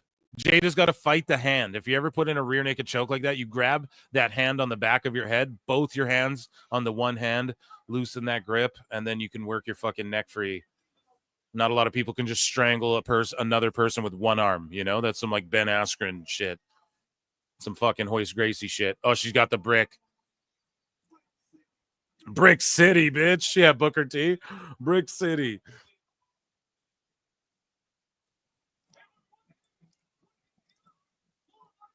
The shaved down brick. Yeah. The brick shaved down. We know how to do brick safely. I promise. This is great. Oh, we did a better brick spot with Swerve and Hangman. This is great. There's a center block. It was real. Okay, we're over 100 likes, Phil. Let's fucking go. Okay,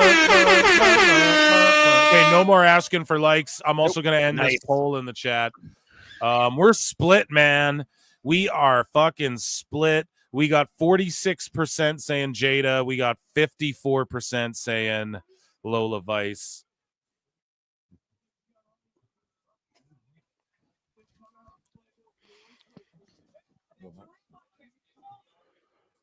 Dun dun dun dun dun dun dun dun dun dun dun dun dun dun dun dun. Over 100 likes. We need 2 bad bitches. 1 hot track. See, I was right, guys. Round of applause. Okay, so like we're 1-1. However, like the first one, you almost can't like. There's a mystery guy. We didn't know who's going to be in there. I said I thought Javon. He was one of the finalists, but I'll take the L for it. I always take my L's. You got to. But we're right about Lola Vice there. This one had to be Lola because Jada won the last one, and then you got to have a third one. It's definitely going to be the fight pit. If it's not the fight cage, pit, some shit like that. Something like that. This was a really great match. I liked it better. I think one of them will challenge one for a cage match, and then the other one will like say fight pit or something. And she just tapped her out. That's a fucking Darce choke.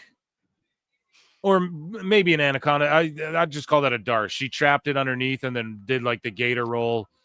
Fucking had her laid out there with the arm trapped, but you still have like the choke in on the top. Yeah, that's the old Darce, the old Darche as we call it. No.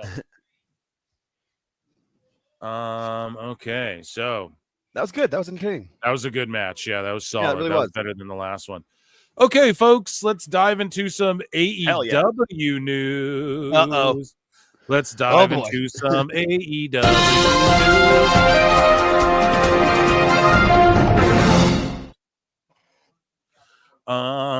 The Real Disco Inferno, Glenn Gilberti, says AEW can't even format their show for Hulu. Inexcusable. It's not difficult.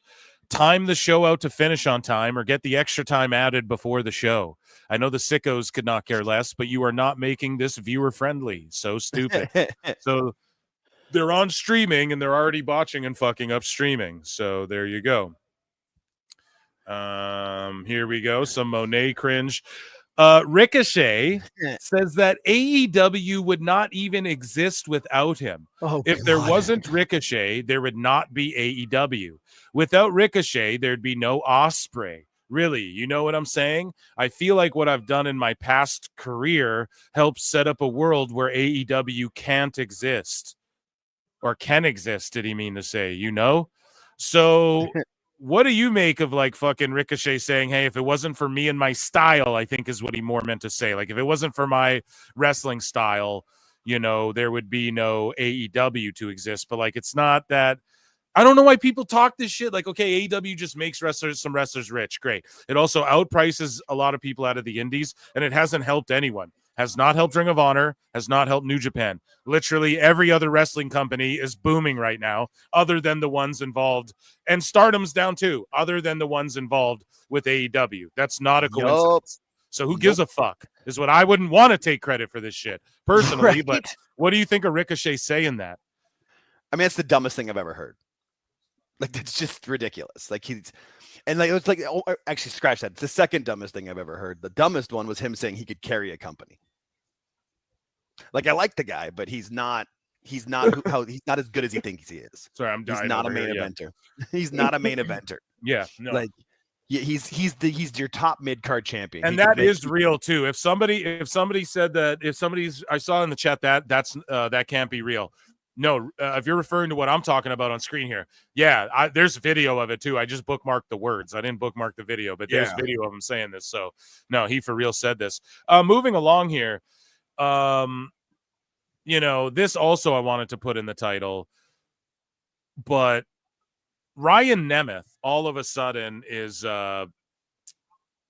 I don't know. So the ringside news, everyone's reporting on like Ryan Nemeth, I guess, is in like a lawsuit or some sort of shit, or I don't know if it's a lawsuit. I'm talking out of my ass here. We'll figure it out. But he went to AEW legal and all of this shit after he talked shit about CM Punk, and then CM Punk pressed him in real life, and then fucking Nemeth like went and was like, "Oh, I'm scared," and all this stuff to AEW HR and all this stuff. So yeah, so we'll this push wrath. AEW is such a mess that HR business is wild. Here's a report. Nemeth returned to AEW on August 16, where he says he was ordered to verbally antagonize Punk in a live promo. So Ryan Nemeth is claiming that someone there ordered him to fucking verbally antagonize Punk. And he also tweeted shit out, softest man of all time, or softest man alive, or whatever. That's what Nemeth tweeted out in regards to Punk. It was directed at him, right? This is when Punk was on Collision or whatever. Then when they were at a Dynamite, rumors came out that Punk pressed him, and Nemeth was like, wouldn't do shit, like wouldn't fight him or whatever. And like apparently Punk went up to him and was like, is there a fucking problem, like with me and you, because I don't even know you, you know what I mean? And he's like, well, no, type shit, right? And so and then people were trying to say, oh, Dolph has heat with Punk or whatever the fuck, whatever. But anyways, though, Nemeth is claiming legit he was ordered to fucking verbally antagonize Punk. That's crazy, right? And he expressed concerns to legal and HR, but felt no action was taken because it never is in AEW. This coincided with the departure of Mega Perek from AEW legal because she didn't know what the fuck she's doing, leaving Nemeth to deal with Chris Peck and Margaret Stalvey, whom he accuses of stonewalling his concerns. I wonder who else's concerns they've stonewalled that I've brought up on the show here. Huh? Seems like HR's real fucked, and everyone blaming the boys for their shit owes them a fucking apology too. And I'll defend those guys till I'm blue in the face. Because if you guys know what the fuck went down, it's bullshit, man. If any employer did that to anyone, you'd be like, no, that's not how like jobs work, period. I don't care, whatever. So I have a couple more. I believe we have a follow-up. I just want to scroll through quickly and see what we have here. So bro ratted out CM Punk to HR. So Nemeth's issues allegedly began in April 2023 when he contacted then AEW legal representative Mega Perek to express concerns about being targeted by CM Punk. Now, he wasn't targeted. Nemeth claims that he fucking was told to target Punk, and then Punk said, "What's up, bro? You want smoke?" And then Nemeth said, "No, thank you. No, thank you, bro. I don't want any of that." So he claims these fears. So everyone's scared for their lives there. Everyone's real scared backstage when Punk's around. Big bad boogeyman Punk, right? He claims these fears materialized on June 21, 2023, when Punk threatened him in a locker room incident. While Nemeth says figures like Perek, Moxley, and the Bucks showed support, he felt the company failed to respond appropriately, and they did. And of course, Moxley and the Bucks are, yeah, man, that's not cool. Oh, that's not very cool to fucking... And then, so here's the proof, right? So Nemeth tweets out on June 17th, literally the softest man alive. Punk is this is what Nemeth had to say on Twitter on the same day as this collision or whatever the fuck. Just looking like a fucking idiot. He snitched on Punk before and after calling him the softest man alive. You know what I mean? So he was snitching before and after. Like, you can't make this up, bro. And this is what I was saying during my TNA hired or fired. That's why I don't want to hire Ryan Nemeth. I will if it means keeping Nick Nemeth, but Ryan's like, that's just some little baby back bullshit. I'm sorry. And then calling people soft, you're fucking telling on people. Like, that's hilariously cute. So AAR Gold tweets this out. You know, CM Punk threatened and abused Ryan Nemeth, and AEW didn't do anything about it. So last year on June 21, we learned that CM Punk aggressively confronted Ryan Nemeth on a Collision taping over a tweet, even asking if they needed to step outside. And that was the story we heard. Like, he went up and was like, to me and you, I don't even know you. Do we got to go outside? And am I soft? And then Nemeth, no. Nemeth was then kept off TV for months. Today, Fightful reported that Nemeth felt threatened and abused by Punk. What a pussy. Filed a complaint with AEW, but they failed to respond to the incident. Bro, you can't talk shit. Like, right now, I just called you a pussy, right, Ryan Nemeth? If you came up to me and were like, hey, I'm a pussy, you want to fucking fight? You'd be well within your right, bro. And I wouldn't snitch, and I wouldn't go, oh, well, you're the softest man alive, and then say you abused me for standing up for yourself. I'd call you a fucking hypocrite. And why wouldn't you keep the same energy with Punk? You know what I mean? I'd call that shit out, but you know what I mean, dude? That's just pussy behavior. I'm so sorry. It's so weird. AEW just makes people weird, bro. Yep. But AEW, they failed to respond to the incident and amicably resolve the matter. Instead of resolving the situation, AEW encouraged Nemeth to cut a promo antagonizing Punk. Like, what the fuck? This is what Fightful's reporting. Like, bro, Tony Khan, you suck, bro. You what? Like, you fucking suck, bro. I'm sorry. Like, the worst guy is Tony Khan. Dude, I can't even try and defend this guy anymore. It's like, no, it's terrible. You suck, bro. Like, grow a spine. So Tony Schiavone, the Bucks, and Moxley and Mega showed him sympathy during this difficult situation. Oh, we know Punk is a menace. We know he just wants to make money and have people actually wrestle. It's so tough. One for which he's even met with mental health professional. Okay, bro, I'm sorry for calling you a pussy then, but like, bro, okay, I'm sorry. This is like, you know how his gimmick's like, the Hollywood hunk. Bro never faced adversity in his life. Probably just got mercy passed. Fucking, oh, he's the star. He's on the wrestling team. No, yeah, we'll give him B's, and just like never had to work or grind for anything. There's no way you call someone soft and then they press you and you have to go see a mental health professional. Holy fuck, man. Holy shit, bro. Holy shit. I'm not one of these like, everyone just grab the bootstraps. Yeah, but it's like, bro, literally the softest man alive. Really? Or you fucking projection, bro? Because that's crazy. You got pressed and you had to see a mental health professional. Just be a fucking man and deal with that shit. You know what I mean? Yup. That shit's crazy. So, let's see here. Let's move along here. If I have any more Punk, that's all I'm trying to see, just to group it all together, and then we'll. Yeah, so CM Punk and AEW are facing allegations of abuse and harassment.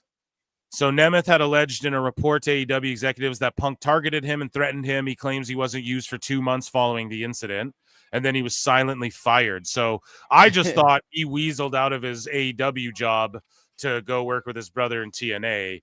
However, alongside this, he claims that he believed Tony Khan and AEW hold him responsible for having to fire Punk. So he believes that Tony Khan and AEW literally hold him responsible for having to fire Punk, but not the fucking fight that we have on camera. You what? That seems a little weird, man. Little full of yourself. It seems like he's kind of like lining himself up to try and sue or get a settlement, or from one of these or both parties. Like, everyone just give him some money to shut the fuck up type thing. And I just have no idea why he's doing all this extra, you know, and saying all this now. And like, you have to see mental health professionals. Fam, you call them soft. You know what I mean? You got to be willing to take that hit. You got to at least be like, no, sir, I don't want to go outside. You know, you got to at least be able to say that shit. Like, nah, dude, I was just talking shit. I was told to do that, or whatever the fuck, you know? I'm going to put a poll in the chat for this next match here. Tag team title match. I think NQCC is winning this one. Yeah, I'm starting to switch on that because the whole Frazier thing, you know? Yeah.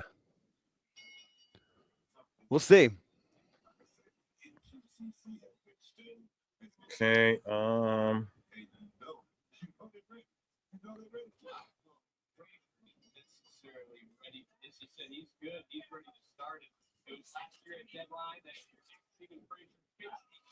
Okay, I'm going to put a poll in the chat here. So let's see. The match already started, guys. Here we go. Start a poll. Who will win the NXT Tag Team Championships? And after this match, we'll draw. We'll do the next draw. So we'll go nice.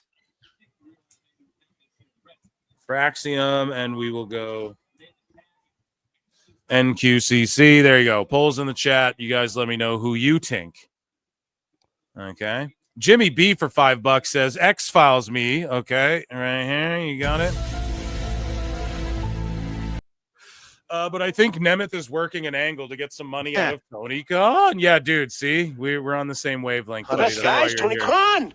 Yeah, I think he's just trying to get some money out of Khan, possibly Punk as well. He knows Punk got fucking like a bunch of money for getting laid off, you know? Right. Like, I'm pretty sure he got paid out the rest of his shit, so.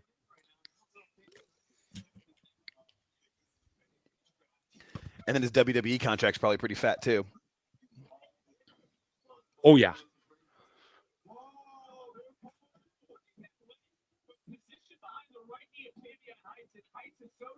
Just texting my wife. There you go. Gotta send her money. She wants some money.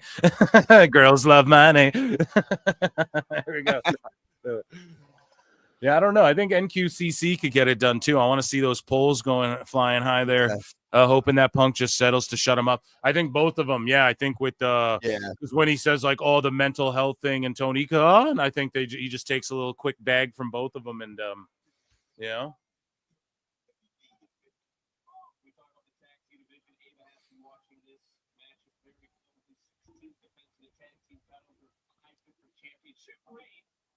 Okay, so moving along here, we have so much hot news. So let's scroll down here. Let's see where it is. Thunder Rosa is very unhappy because people keep asking if she's still with AEW, seemingly because nobody watches Collision or Rampage anymore. We talked about it earlier. Rampage is gone. Here's the other thing, though. You what? Thunder, don't get mad. Like, listen to her statement. It's like, guys, don't ever get mad if people are asking about you, especially if you're in the entertainment industry. Right? You don't ever want people to not ask about you. Again, AEW makes people lose their fucking sensibility. Like, Thunder, this is good. This means people want to see you on TV. Right? You can go to Tony and be like, yeah, look, people want to fucking see me. And also, like, it means people want to keep you relevant. I don't know. WWE sees that. But now you're just like, stop asking where I work. I work for AEW, okay? Just because people don't watch Collision. Start watching Collision if you want to see me. That's not the answer. Be like, look, I hear you all. I'm doing my best to work my way back on a Dynamite, whatever. Hopefully Tony Khan sees this. But just listen to her fucking statement. She goes, however, the ongoing concern towards Rose's AEW status has apparently frustrated her, as she explained on Busted Open. She goes, AEW exists on Saturdays, so if you're not doing anything on Saturday, watch the show. That's not the answer, dude. That's seriously. You say, thank you all for asking about me. If I get somebody else asking me if I still work at AEW, I'm just going to be like, here's my schedule of Dynamite, Rampage, and Collision. I'm usually on Collision. So just watch me if you can't watch me live.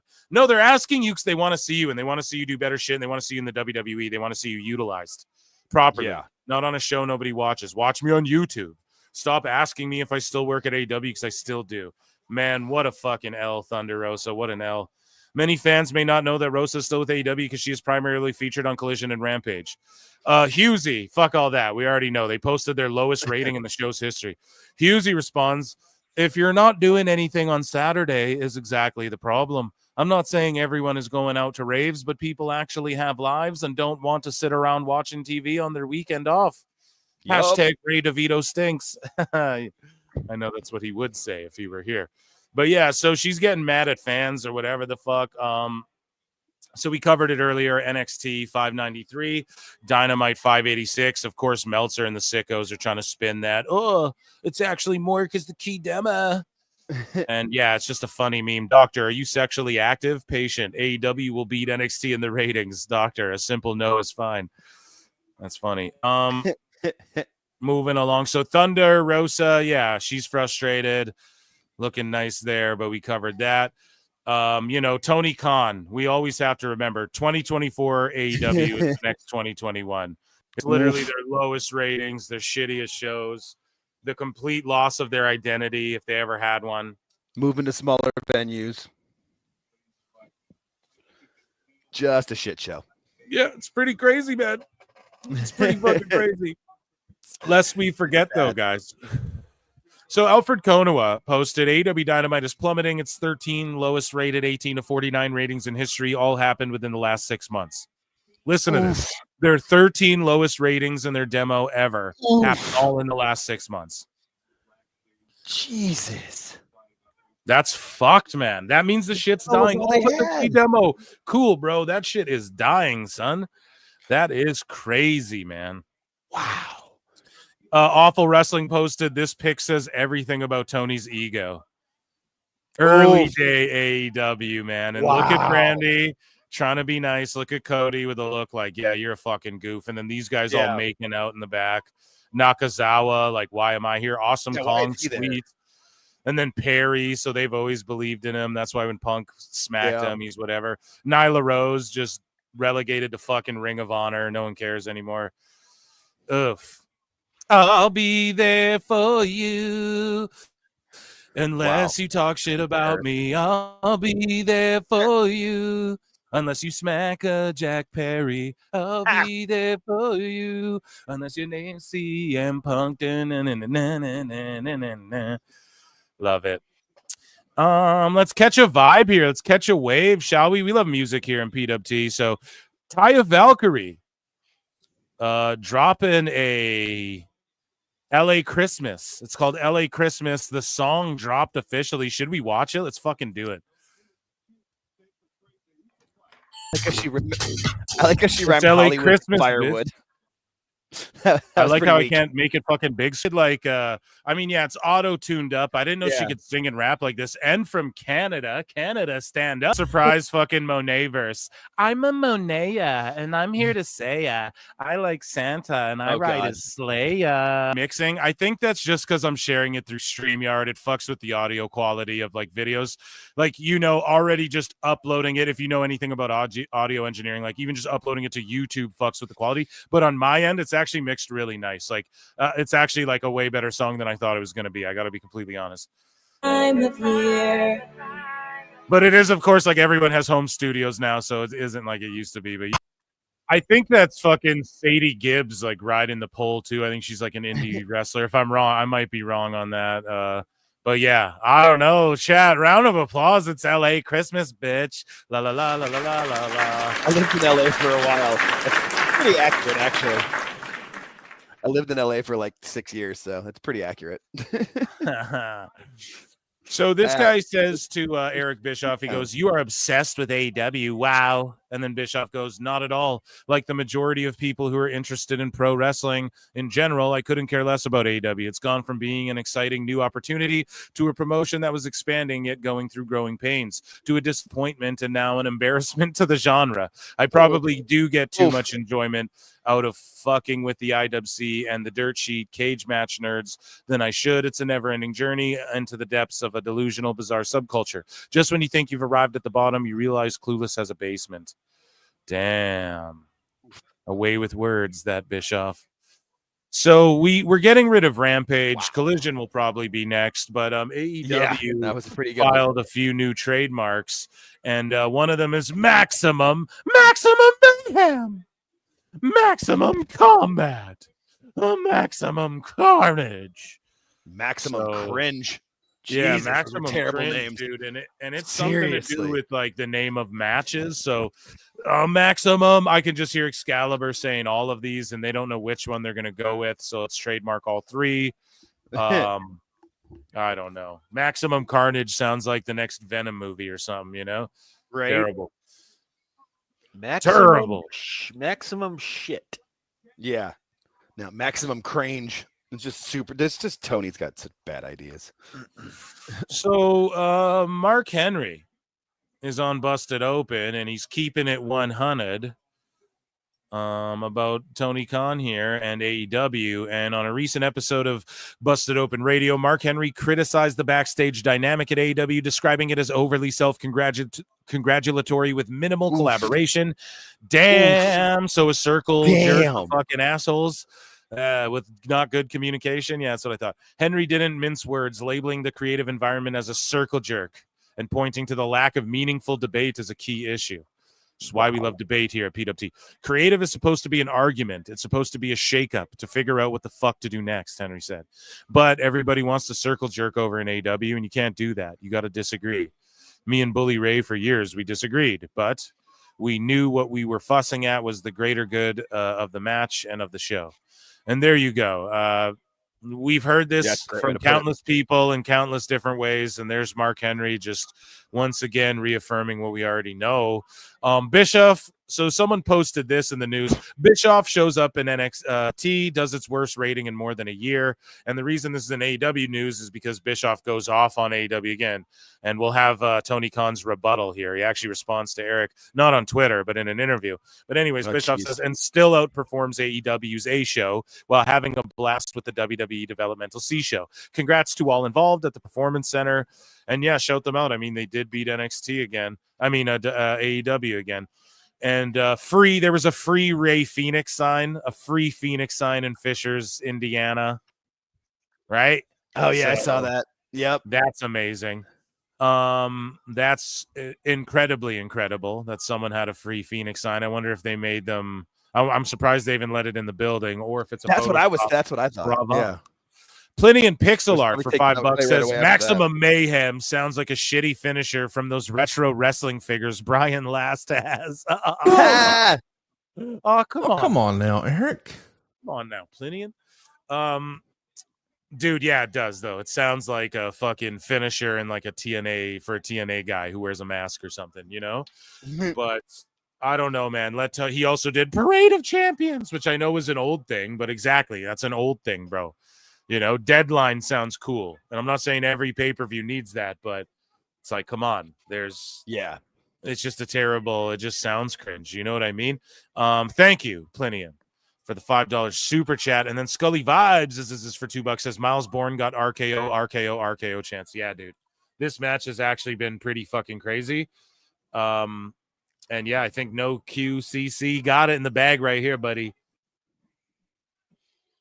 Oh, he kicks it. No, never mind. I'm fucking wrong. But yeah, it's good shit, pal. Scully Vibes, thank you. Plinian, thank you. You guys are the guys, and we will round of applause for your contribution. Okay, so moving along here. Do you believe in Meltzer now? So here is yet another Dave Meltzer's dumb moment of the week. Oh, hello. So here is, we'll talk about this a little more later, but here's Awful Wrestling's post and his little video he made. Hopefully we don't get Don Stevens. And, or this is actually via Lifer WWE. Axiom 1, we did it, guys. We're 2-1 tonight. Don't cheat in the chat. And let's play this here. Dave Meltzer says that he hears this is one of the best rampages ever, or the best rampage of all time. Meanwhile, it's going off television fucking in a week or 3 weeks or whatever fucking right. Jake was saying. And let's look at what went down. Okada's just a shell of himself. We got to be at least 10 minutes into this thing now. The clock is ticking. Elbow strikes being exchanged. Both men not much behind those. Not much they would want. Both men on their knees. And Chris, we know that Okada not only has to pace himself in this match against Marcus, but he has to pace himself. Yeah, this shit is so compelling, dude. This shit is amazing. Terrible. The best rampage ever, Dave. For the entire time. It's good shit. Thank you, Awful. Good shit, pal. Moving along. So, Matt Cardona debuted on Ring of Honor TV to attack Chris Jericho during his Learning Tree segment. It will be Jericho versus Cardona for the ROH World Championship at Final Battle pay-per-view in Hammerstein Ballroom. Tony Khan is Vince McMahon. The best guys, Tony Khan. 100%. Okay. The transformation is complete. He absolutely is the biggest hypocrite, one of the biggest hypocrites ever in the pro wrestling business for sure. And, you know, Tony Khan comes out here. So follow this logic, right? This is really sad, actually. And shout out Cardona. It's no hate on him. He's just doing his work, you know. It's not his fault, but this is really fucked up. So if you guys are unaware, basically GCW is running a Hammerstein Ballroom show. AEW books one right near them, right? GCW is involved a little bit with the WWE ID program there, as we're starting to see. And Ricky Starks showed up there at the mall in New Jersey or whatever, and he cut this ferocious promo. He then was on Chris Van Vliet podcast, and he buried fucking AEW basically, or just he didn't even bury them. He's just truthful about what's going on with them and what's happened to him so far. And he's like, fuck it, I'm going to do these indie dates. I'm sure he got the okay from Tony Khan or whoever, just whatever staff in AEW, and he shows up in GCW. He's going to work this program with fucking Cardona. The place explodes. Everyone's talking about it. All of a sudden, an interview, or not even an interview, like a podcast with Effie gets resurfaced of him like shitting on, saying literally that Tony Khan is a Nepo baby, and just saying that Shad Khan pays Tony to keep him away from Effie.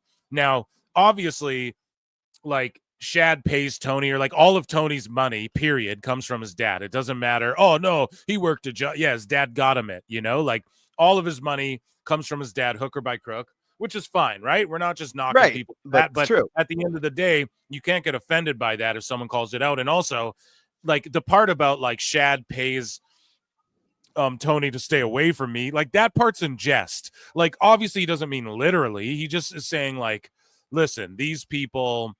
Like Shad Khan votes for Trump. You think he's going to fucking let the dildo guy on Dynamite? It's basically what Effie's saying, right? Now, love or hate Effie, I don't know.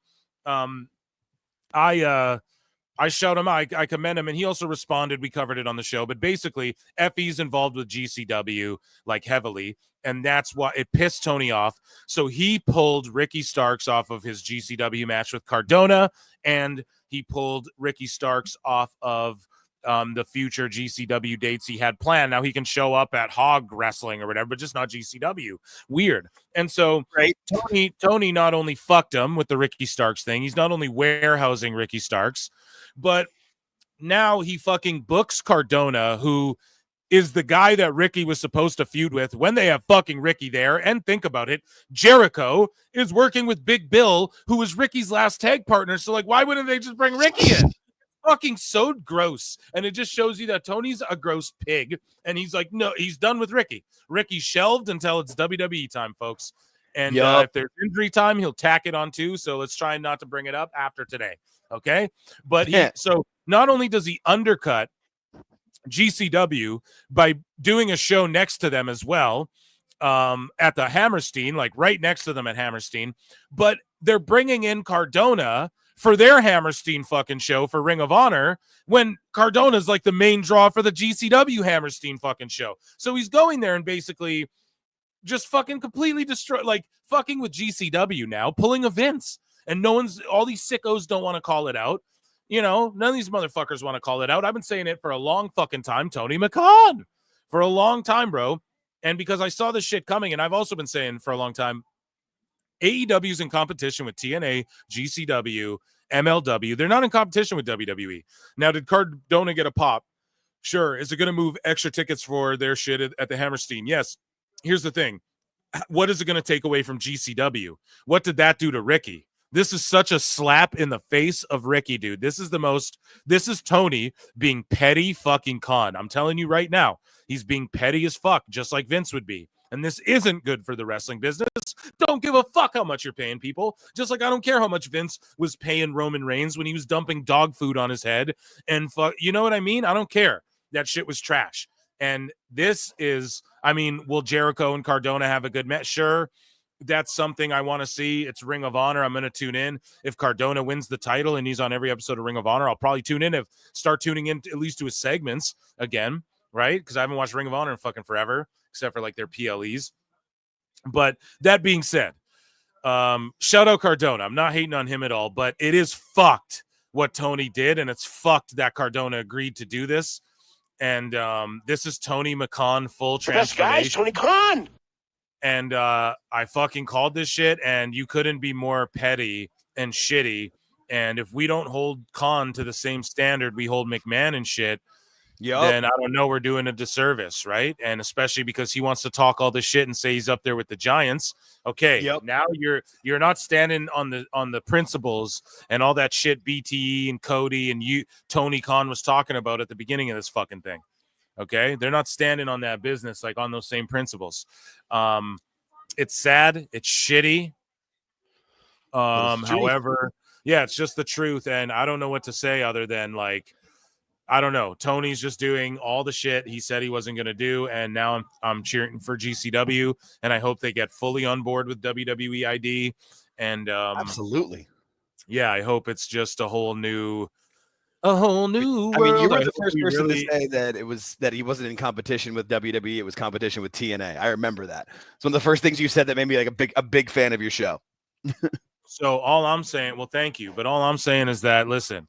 We can't hate the wrestlers involved. It ain't their bad. I'm sure Jericho had some little snide shit to do with this backstage, but that being said, Tony Khan, this is on Tony. He's doing this out of spite. This is what happened, guys. Ready? And I'm going to give an X-Files because this is all allegedly, but it's not fucking, I can't confirm this, but Tony Khan saw the Giga Chad Van Vliet thing, with Ricky Starks, saw the huge reaction he got, saw the internet go crazy, and then Tony decided to make up a fake excuse about Effie's shit, and then that's why that got out, and then he just did some petty shit already. He knew he was going for GCW's throat when he did the Hammerstein thing, because he's looking at their business and going, holy fuck, these other companies are drawing houses. Like TNA is going to do they're going to do bigger houses, like as far as pay-per-views. And again, I've said it before too. I don't give a fuck if NXT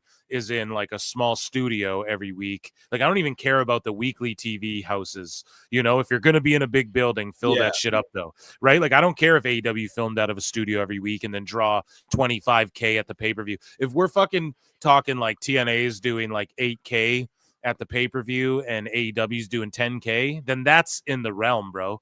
Or whatever, right? That's in the same realm. And AEW's done like 8K for pay-per-view PLE. So I don't know. All I'm saying is that, shout out Cardona. I guess just to end this, shout out Cardona, Tony Petty fucking Khan. We'll continue to chronicle it here. He fucked up, though. He's fucking up with Ray Phoenix. We're about to talk about that in a moment. And he's entering his Tony McCon phase. He's realizing like, I got to fuck people over. I got to look out for me, number one. I got to just scoop talent just to have them so no one else can. And he's doing all this old school Vince shit too. You think he would have learned and not made these same mistakes that other people have made in the past. But if you say, AEW is good for the wrestling, AEW is good for the wrestling business though. Not when they're doing shit like this. I disagree. I think this is kind of like weird and fucky. However, it will breed better competition and it stirs up the drama. And maybe that is good for wrestling, like getting the eyeballs and et cetera, but I don't, other than the big bag Tony pulled out to give to Cardona, I don't know what else this does for him. To go wrestle Jericho. Oh, he's wrestling Jericho in Ring of Honor for the ROH world title. Yeah, it's valueless at this point. Like Jericho can't even get 500,000 fucking viewers. You know what I mean? Jericho's on shows that are doing like 400K and he's fucking, no one's watching Ring of Honor. Like literally no one knows it exists even. So I don't know. That ain't really, I don't know what it honestly really does for Cardona, just being honest. Collects a paycheck. Yeah, so I said, like, this is pretty sad. Tony Khan fucks over GCW by pulling Starks off their shows program with Cardona because of Effie's comments and runs Hammerstein next to them. Effie then replaces Starks against Cardona and GCW and destroys TK again. TK then books Cardona for his Hammerstein show to face Jericho while still refusing to book Starks, who storyline-wise actually makes sense as the opponent with the Big Bill connection, and Cardona's just okay with fucking GCW over and watering their own Hammerstein show down even worse. I had to cook there, but it just is what it is, man. I just had to keep it real. Do you want to do your second giveaway for a minute before the title match? Yeah, before. Well, what is this next match here? Or when is the deadline? Are they putting the women on I think last? it's title match. Yeah, they said that. They said at the very start of the show is that the men's deadline was going to open, women's was going to close. So I figured this has got to be your semi-main. All right, guys, we are doing a giveaway here. This is for the video game. Gilgamesh, you won a goddamn video game of your choice. No deluxe editions and shit. Even our boy, just regular shit for like PlayStation or Xbox. You pick a game, we'll, you know what I mean? You hit us up, prowrestletimes@gmail.com to claim your shit. Gilgamesh, you're typically in the comments, I notice as well. And all right. I don't know if you're in the chat, but I see yeah, I see him in the comments and shit, like once videos are uploaded and stuff. So he'll probably hear this. Ladies and gentlemen, round of applause for Gilgamesh. Nice.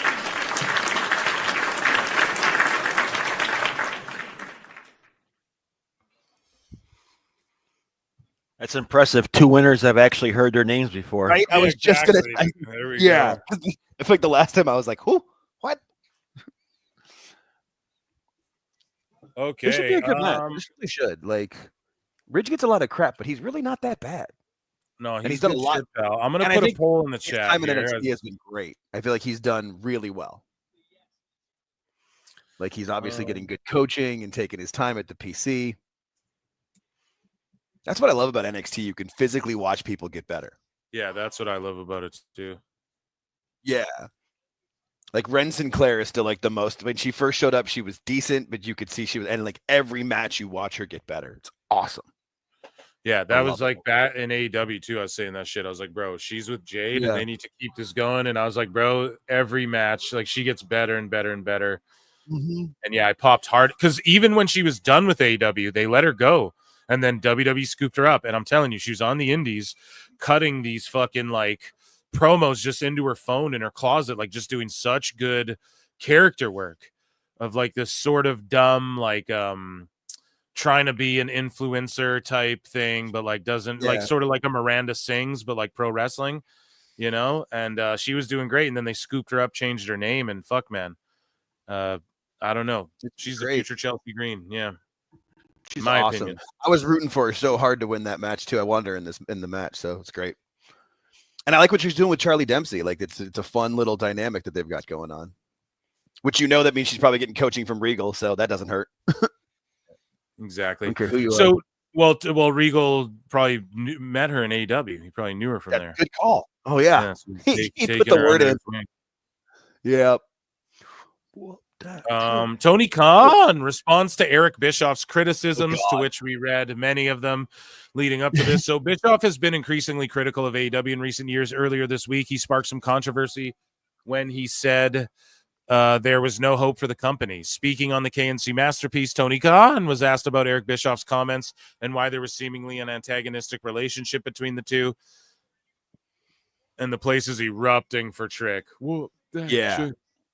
He goes, I have no idea. I really don't care what he says. We've done really, really well, and we've got a great thing going with AEW.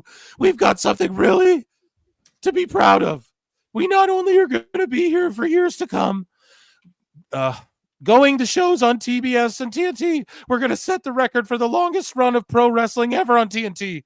Like, see, they just want to beat Bischoff. They don't even care about, like, that's how down bad Tony Khan is. He's not even focused on WWE, and that's why he's trapped in the past. He's like doing what WWE would have tried to do to try to beat Bischoff back in the fucking day. You know what I mean? Like, that's why he's so trapped in the past. He's just trying to beat WCW. That's a dead company. You know, it's so fucking humiliating. But anyways, moving along. He goes, That's only 5 years old. We've accomplished so much. We're just going into this new media rights deal that is historic, and it hasn't even kicked in yet. AEW is doing fantastic. Khan went on to highlight AEW's media rights deal, etc. He goes, we're going to have AEW every Wednesday night live streaming on Max and every Saturday night on Max. No one's going to watch that shit. In addition to TNT, Tony Khan said, so it's really important for us because cable is massive. It's massive for sports and wrestling. TBS and TNT, those are staples of cable, as Eric himself knows very well. That's what an exact quote from Meltzer, as Eric himself knows very well. But it's really important for the future to also have a foothold in streaming. And that's what we're going to have now with AEW also on Max, in addition to TBS and TNT. So I think AEW is doing fantastic. It's great. I don't know, Tony. You don't the shit you think is all fucked up. That's the problem. That's what people are trying to make you realize. So, like, I don't know. Seriously. I don't know if you're right on that, but we'll see. I'm not saying they can't ever bounce back. Like, I say it all the time. Before Bischoff got a hold of, before Bischoff got a hold of WCW, like, it was all fucked up. You know what I mean? So, so it's not like if Tony could be having the promoter and not the booker, they actually have a chance. Yeah, and like, they could rise from the ashes like a phoenix one day.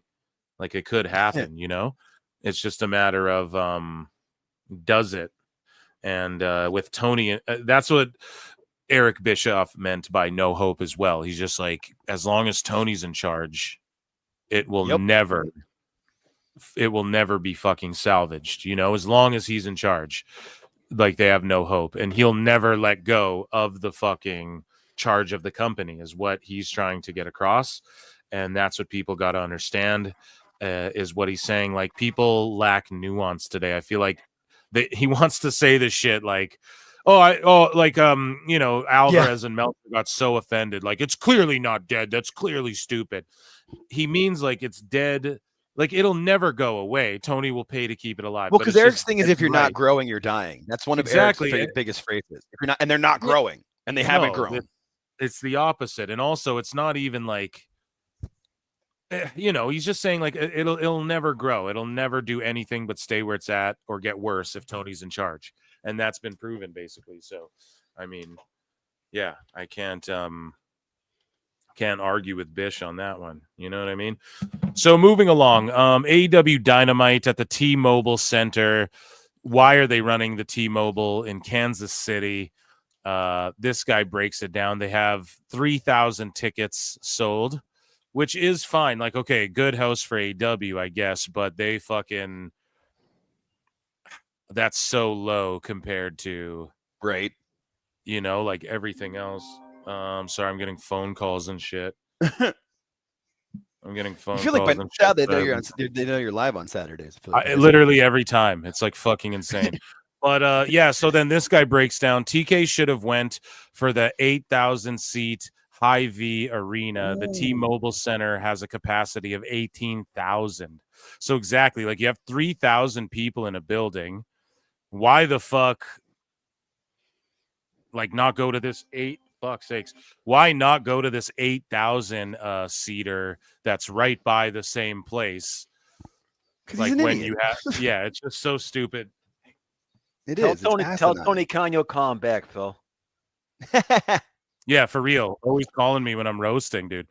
Jesus Christ. But yeah, it's so stupid. They have an 8,000 seater nearby. Why not run that instead of the fucking 18,000 seater? It makes no goddamn sense. They're running the smaller venue where I live finally, because they've been running the basketball arena the last 2 times where the Suns play, and like less than a mile away is a 5,000 seat theater venue, and that's where they're playing, Arizona Federal Theater. And it's such a smarter move. Because it's still a really nice place, and it's big enough for them. And NXT ran it like in 2018 or 19, and it worked. It was fine. It was a house show, but it was still fun. I'm not going to go unless I get a free ticket, but thanks, but no thanks. Tony Khan opened up about dealing with criticism and how it impacts AEW's creative. So Tony Khan says, I think that what we absolutely look to the wrestling fans. Tony, no, you fucking don't. You Liar, bro. You do not look to the fucking fans whatsoever. Liar! Tell us what you know, you goddamn liar! Can't stand when they talk this shit. And he goes, and we're always looking to find ways to make new fans. I don't feel you are, but doing so in a way that's respectful to wrestling. I don't think hypodermic needles are respectful to wrestling. There was absolutely huge interest in Big Boom AJ has come back to the ring in that match. It helped us introduce new fans to AEW, but we did so with a great wrestling match. All of it was great for the great wrestling fans. There's some people you're never going to be able to convince, and that's okay. So literally, like, there's some people you're never going to be able to convince that shit isn't shit. That's what he's literally saying, folks.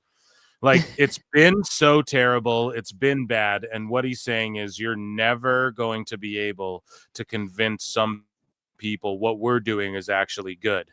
But really, it's the majority of people. And it's like, what you guys are doing is not good, bro. Don't say we're never. So he's literally saying, no, we're doubling down on this bullshit. And we're not even going to try and convince some people. They just don't get it. You know? But I want to try to convince those people and put on good wrestling every week, 52 weeks a year with AEW and TBS and TNT, and make new fans and make believers out of everyone. No, you had all the believers, bro. Now I'm a believer. That's the problem, Tony. You had the believers. Yeah, he's only here for the sickos now. Dude, exactly. He just said, I love the sickos. Yeah. And now it's just like, bro, you're that. fucked. Like, that's all you can't go back. You're not going to get the casuals at this point, especially with how good WWE is. They don't want to watch freaking 3 shows a week. They watch SmackDown and Raw. Sorry. But didn't he say in there also that he got a bunch of new fans from Big AJ Big Boom guy? I don't know. He said a bunch of shit. He said he learned marketing from them and all sorts of shit. Who knows, man? I mean, I'm sure it got a lot of views from the YouTube for whatever because, you know, they've got a big TikTok following, but that doesn't mean that they're going to watch the show weekly. That's what I was thinking. Especially with that match, because that was like the only match of the show that didn't go to the outside, that didn't last 25 minutes, that didn't have blood, that didn't have furniture, and wasn't on the pay-per-view itself. Right. But which I mean, I get if you're just trying to draw eyes, I can get why you would put it on the pre-show, but that's not going to draw people into what the rest of what you do because it was nothing like the rest of what you do. I mean, that was the most WWE old style match that you'd ever see. Yeah. Like it was just dumb. Well, Tony looking to make believers out of everyone, I guess. Some people who are believers are Private Party. AEW Tag Team Champions Private Party say they don't plan on ever leaving AEW. Sorry, this isn't Khan. I was going to do Tony Khan again. One of the biggest things I like to hang on my shoulders that we're AEW originals. We've been here from the very beginning, and I don't plan on ever leaving AEW and Tony Khan. It literally changed my life, and I'm super grateful. Yeah, fair enough. I mean, everybody's allowed to do whatever the fuck they want to do. But I don't know. I don't believe that. I could see them shift, or maybe not. I don't know. Maybe Tony just pays them handsomely. But again, like the tag belts have just been devalued so much, and Private Party winning them, I think, should have happened years ago if it was going to happen for the first time. Like now, it's like, oh, they just won them. Whoop-de-doo. Like everyone's given up on this shit already. So right, and they're the exact same they were 5 years ago when they beat the Bucks and they made them or whatever it was. That's the problem, is nobody really grows or changes in AEW. It's just the same shit always. Yeah. So this guy, Pro Wrestling Counselor, goes, "You are a huge piece of shit, Tony Khan." And so the Mole responds to the Cardona thing, and he quote tweets himself. So before this shit happened, Mole called it. He's like, "If the rumor I heard is true, it's going to upset a lot of people, but I can't get confirmation. Think of recent headlines and cancellations, and then imagine if one participant of the canceled match came to Ring of Honor instead of whatever." And then, the Mole goes, "This is the thing I was talking about. I'm sure they're just dicking Ricky around intentionally, giving the other guy who doesn't work for you a championship match as an apology." So, like, this is a way to apologize sort of to GCW, I think, is what he's insinuating here as well. And Cardona. Yes. Yeah. Which is, I don't know. That's not really an apology, bro. That's like a backhanded fucking apology to everyone here, in my opinion. But yeah. Moving along. Let's see what we got here. So someone has been pitching. We're going to circle back to Ray Phoenix. Mole also says someone has been pitching this experiment forever, but finally been tasked with choosing one college athlete who, for whatever reason, is free or out of options and training them from the ground up to see if it's possible to create an unknown in AEW separate from the indies. So Tony Khan doing his own NIL program. It'll be great, the first of its kind. Meltzer will be like, well, no one's ever did anything like this before. It's the first time it's ever happened. The best guys, Tony Khan. So I can't wait for that, and let's see if it's a big fail or not. Not saying I hope the kid fails or anything that they choose, but like, hopefully it works. But like, no, who are you going to get to train him? Like Dustin Rhodes, I guess. QT. QT, yeah. They all work for WWE next year, bud. So Ray Phoenix tweets out, he tweets out, no one stays in a place where they received inhumane treatment, bro. Whoa. Inhumane. What? That's a bold word to be using. Yeah. Brother. Yeah. So inhumane treatment. And he's like, no one stays in a place where they receive inhumane treatment. You know what I mean? So he's just flat out saying, like, I'm being treated inhumanely, bro. So that's pretty crazy. And then thinking about when he broke his arm too, like that was fucking horrible. Yeah, and then Ray Phoenix responds to AIR Gold, the goober. And AIR Gold goes, AEW not using Ray Phoenix is fucking wrong. WWE sells out almost every arena they go to. They're doing the best business they ever have. What the hell does Tony Khan think will happen if the Lucha Bros go there? WWE isn't being hurt by this at all. The only one being affected is Phoenix. And finally, like, you know, these fucking grifters, but not even finally, like literally AIR Gold built up his shit by... He knew, like, okay, I'm going to go this way because it's going to piss everyone off. And then he's just like, I'm going to go this way now because it's going to piss everyone off. It's not genuine. It doesn't really give a fuck. But yeah, Phoenix responded to him and said, I will have my chance to speak the truth. And on PWT podcast. No, just joking. But like, bro, for real, you could absolutely do that here if you wanted. Or you don't have to. Tony Khan. We got your back, Phoenix. You know what I mean? We got your back 100%. here. Ladies and gentlemen, round of applause for AEW Hot News.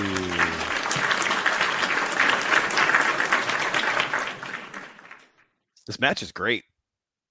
Like Trick is that was good awesome. Shit, bro. Trick sells so well. You whooping that Trick, bro. Dude. You can just tell he just is like, because of his football background, he just wants to be coached. He gets better every time I see him.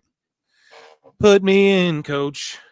I'm ready to play today. Look at me. I can be Santa Field.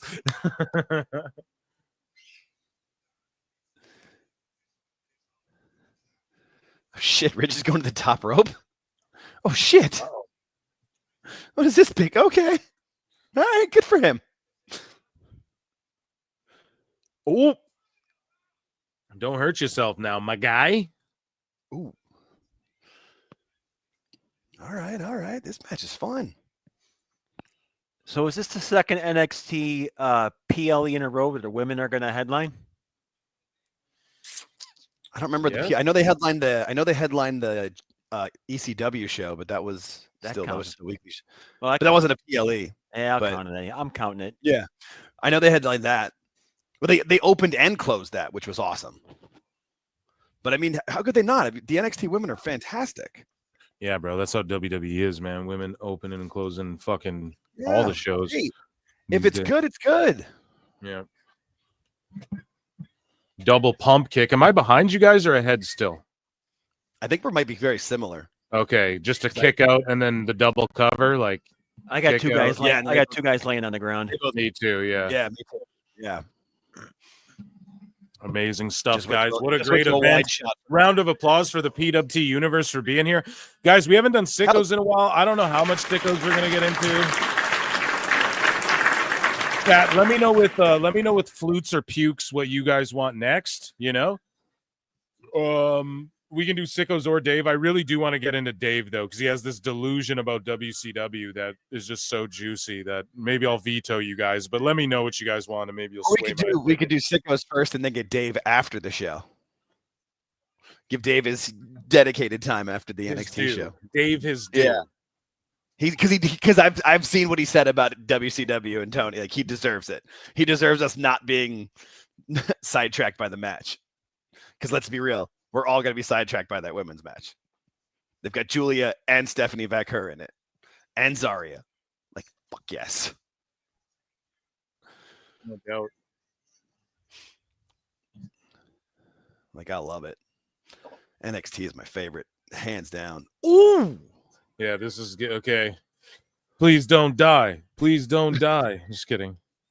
I get sketched around those announce tables like back in the day, motherfucking Triple H, like he's, Or when Randy Orton's leg went through it. Yeah, but that's the one that always got me.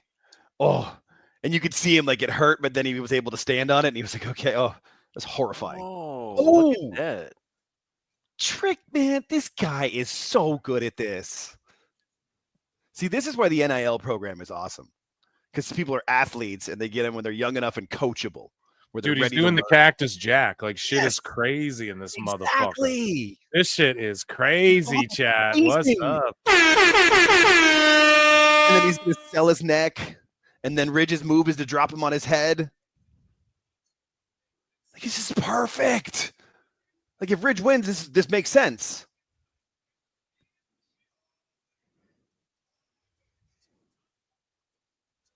And Trick kicks out. All right. This is awesome. Let's go Sickos, Flutes, Sickos. We'll see. I'll tally them up in a bit. I'm just real locked into this fucking NXT world. Right? I haven't looked at the chat in a while. I'm sorry. My new setup, I've got to figure out how I'm going to be able to see both screens at once. I literally just got it set up to where I could get on this, and because it took me a while to build this thing. I am not very handy, but I built it, and it works. Oh, dude, the Gotch-style pile driver. No.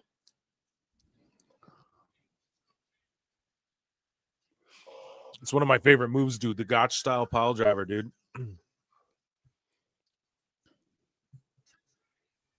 Match over. Trick kick. I kept my mouth shut.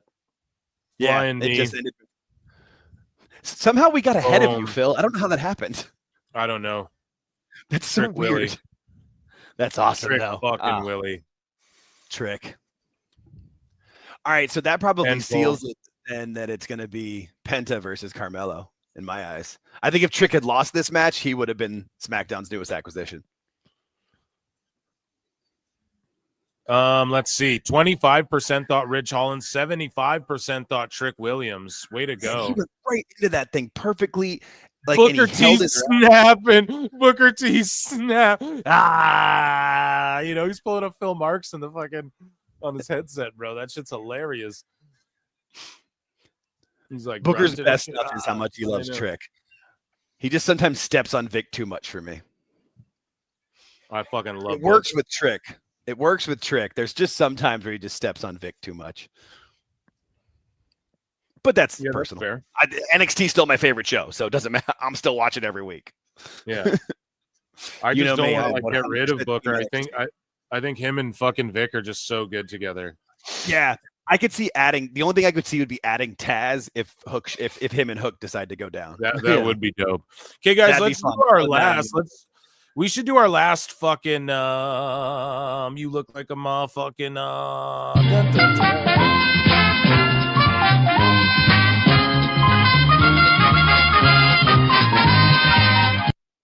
Okay, let's announce our final winner here for this console. the big one, the big prize. Either an Xbox or a PS Sank and PS5. And you're choosing, and email me prowrestletimes@gmail.com. Somebody in the chat. Pooter, you won. So, Pooter, we got Pooter, Gilgamesh, and Ashen Chevalier. Round of applause, chat, for all of our winners. Pooter, I'm not overly familiar with that name, but Yeah, that one didn't ring a bell. Pro I have Wrestle a Times str- at I was hoping Gmail. we're like one of our regular. I have a strange. Oh, sorry, George. Go ahead. Go ahead. No, I have a strange feeling you're gonna have me back next week again to be giving away a video game unit. No doubt, man. Hey, that's Saturday night's main event. That actually works. So if it happens, it works. Exactly. Classic Yeah, that Pooter. would be fun for Outstanding that in the too. chat. But yeah, so Ashen Chevalier won a shirt.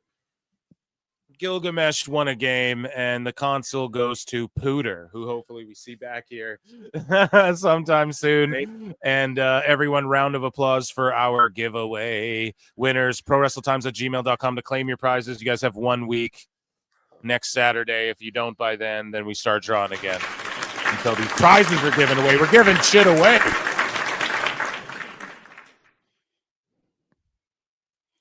We're giving shit away here at PWT, okay? Love it. Yeah, so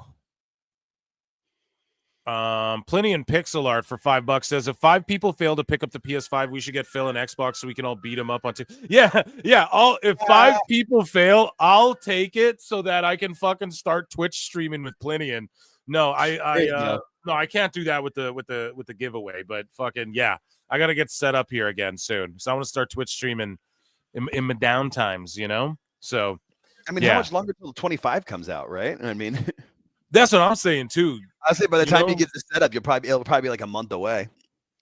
But also, though, even if it is a month away, like I still got 2K, like I still bought the shit and everything, like I have it for the new console and everything. I just don't have it. Yeah, so I'm like, all right, I need to get set up again.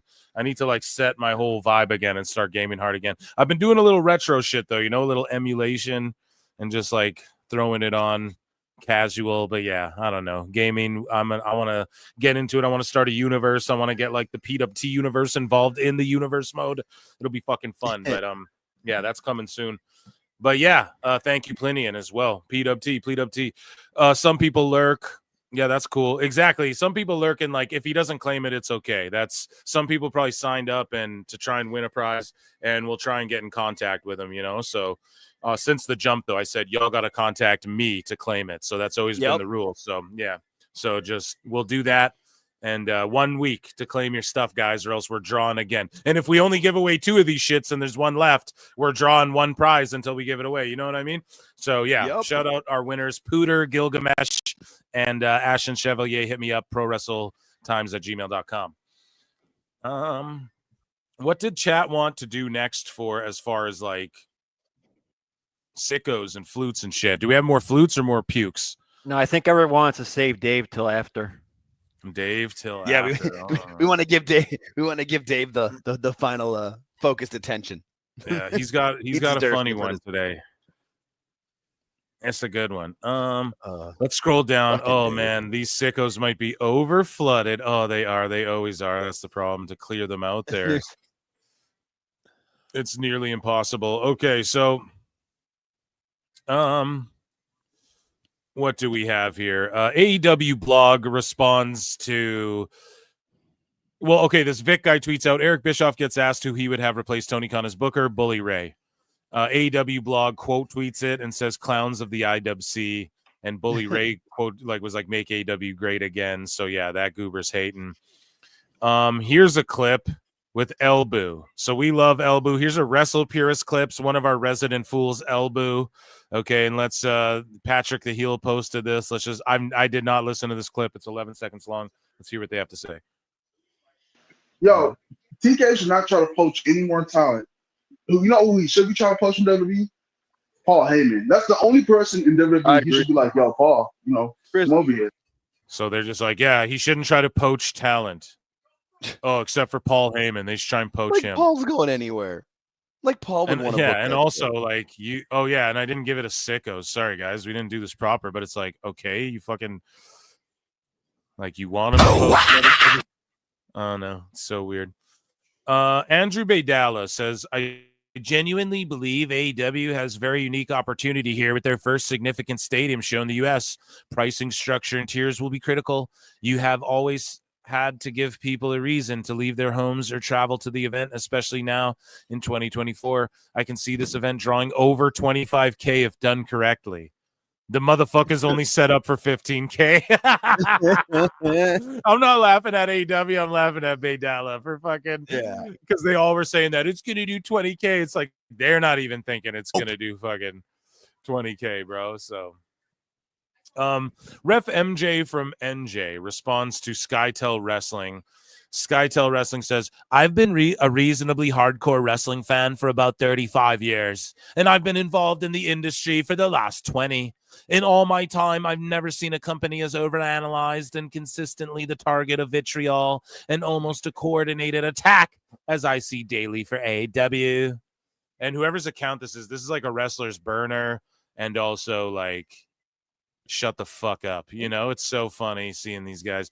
But yeah, MJ from NJ responds and goes, okay, you left me without saying a proper goodbye. Look at the revisionist history of this tweet, acting like there wasn't a coordinated effort to cancel WWF for its content at its peak, or literally making them change their name. Yeah, there's so much you can point to in history wise. This guy continues, for 18 years before AEW's debut, WWE fans were treated a constant flow of revisionist history through documentaries and network specials. After a while, that history became fact.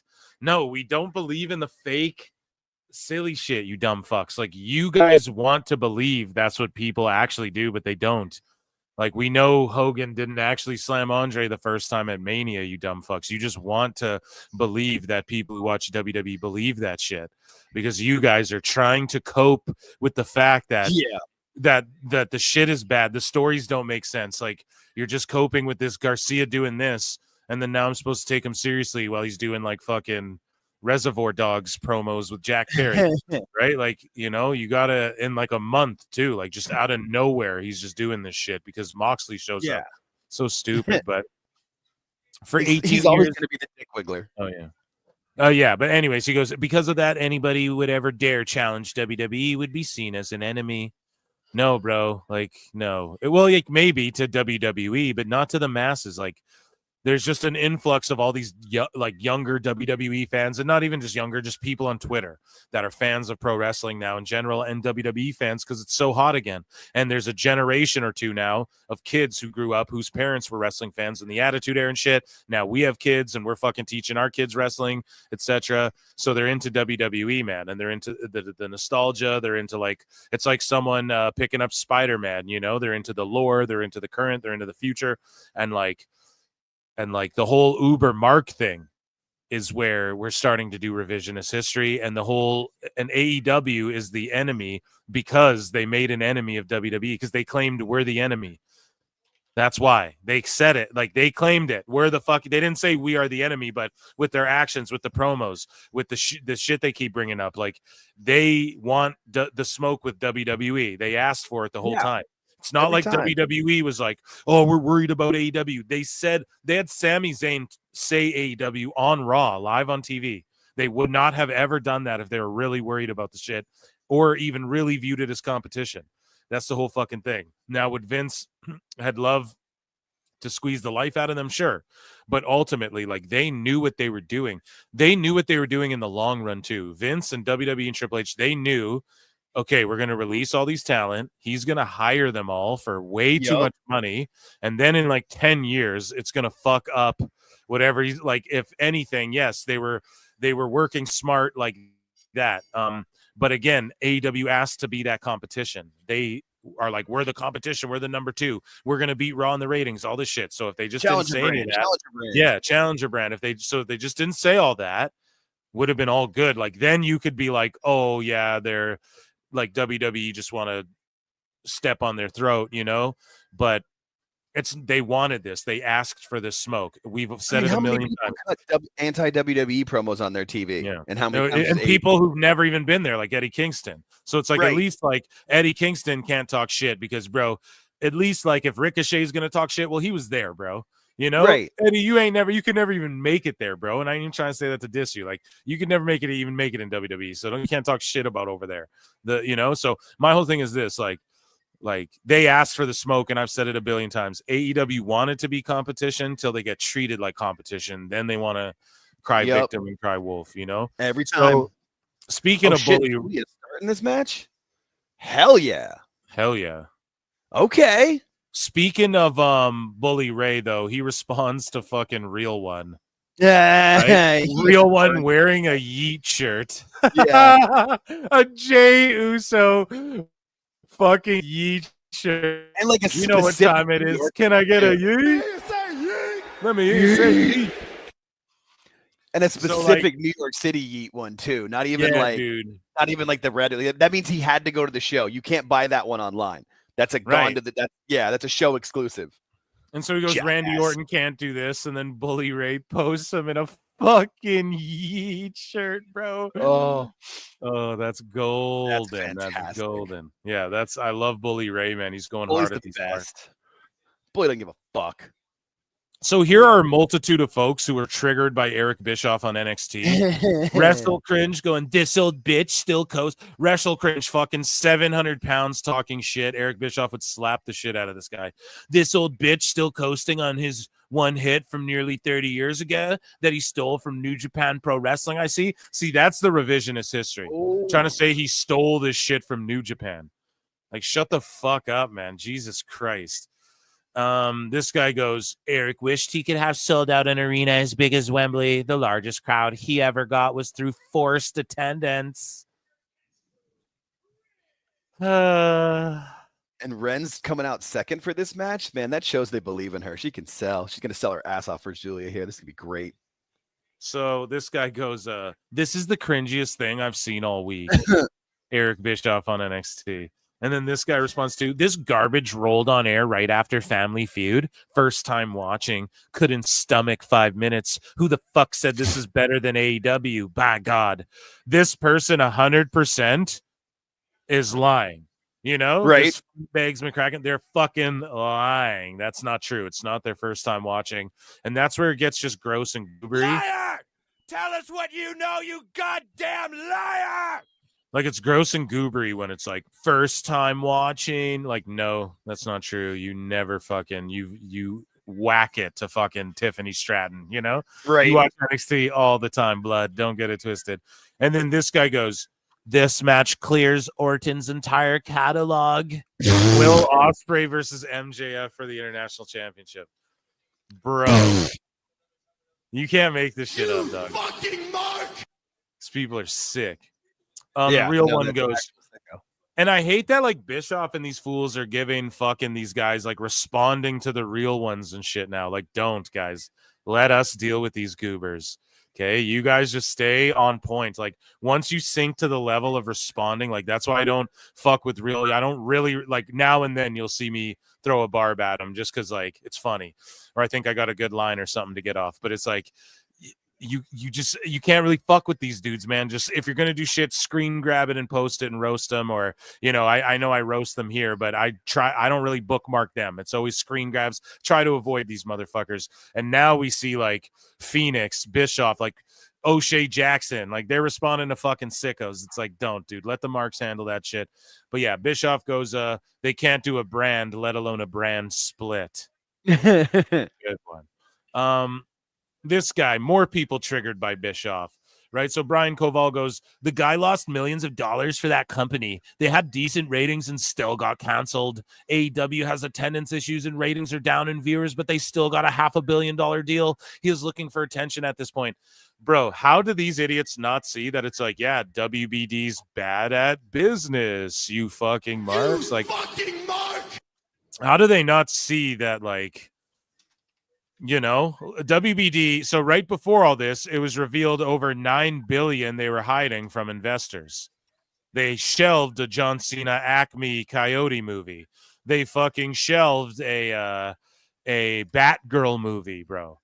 That's how like and shitty lost WBD. $9 billion. Bro, they lost it and they hid that from until they had to publicly let investors know. They didn't. They hid it, and they're a public company. Bro, they're fucked up. They're downsizing in comic books, everything, bro. Their movies, they're banking on James Gunn shit. If James Gunn shit's fucked up, don't expect to be seeing none of this superhero shit for a long time, you know, from them anyways. And all I'm saying is, yeah, dude, WBD gave AEW $500 million when they're down in all these metrics you said. because they're bad at they're fucking up, bro. That's why. And you're too dumb. But anyway, Slick2099 says Eric Bischoff is clearly biased towards WWE. He's on a Legends deal in their games and appears on their shows. Plus, he's still bitter about what Tony Khan said about Ted Turner. It's obvious.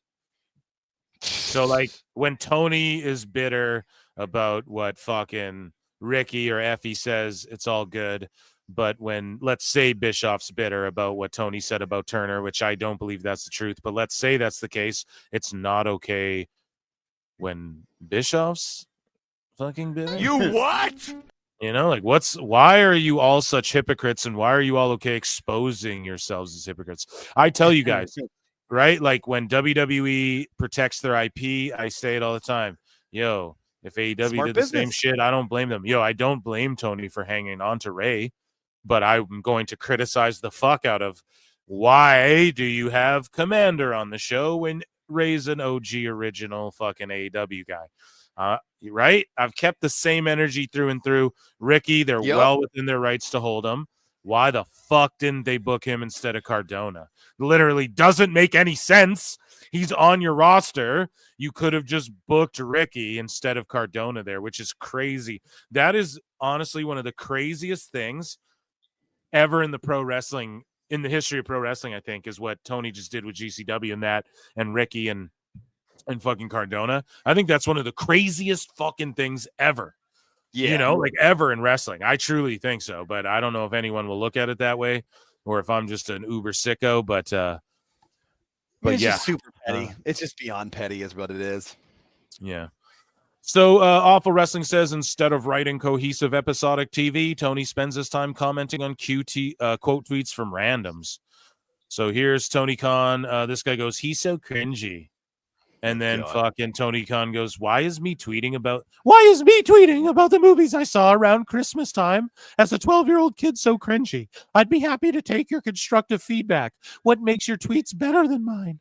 And what's silly to me is that, like, bro, why does he care? Yeah. Here's the thing, right? You're happy to take constructive feedback. I agree. This guy's a douche for calling you cringy about your Christmas movie picks, right?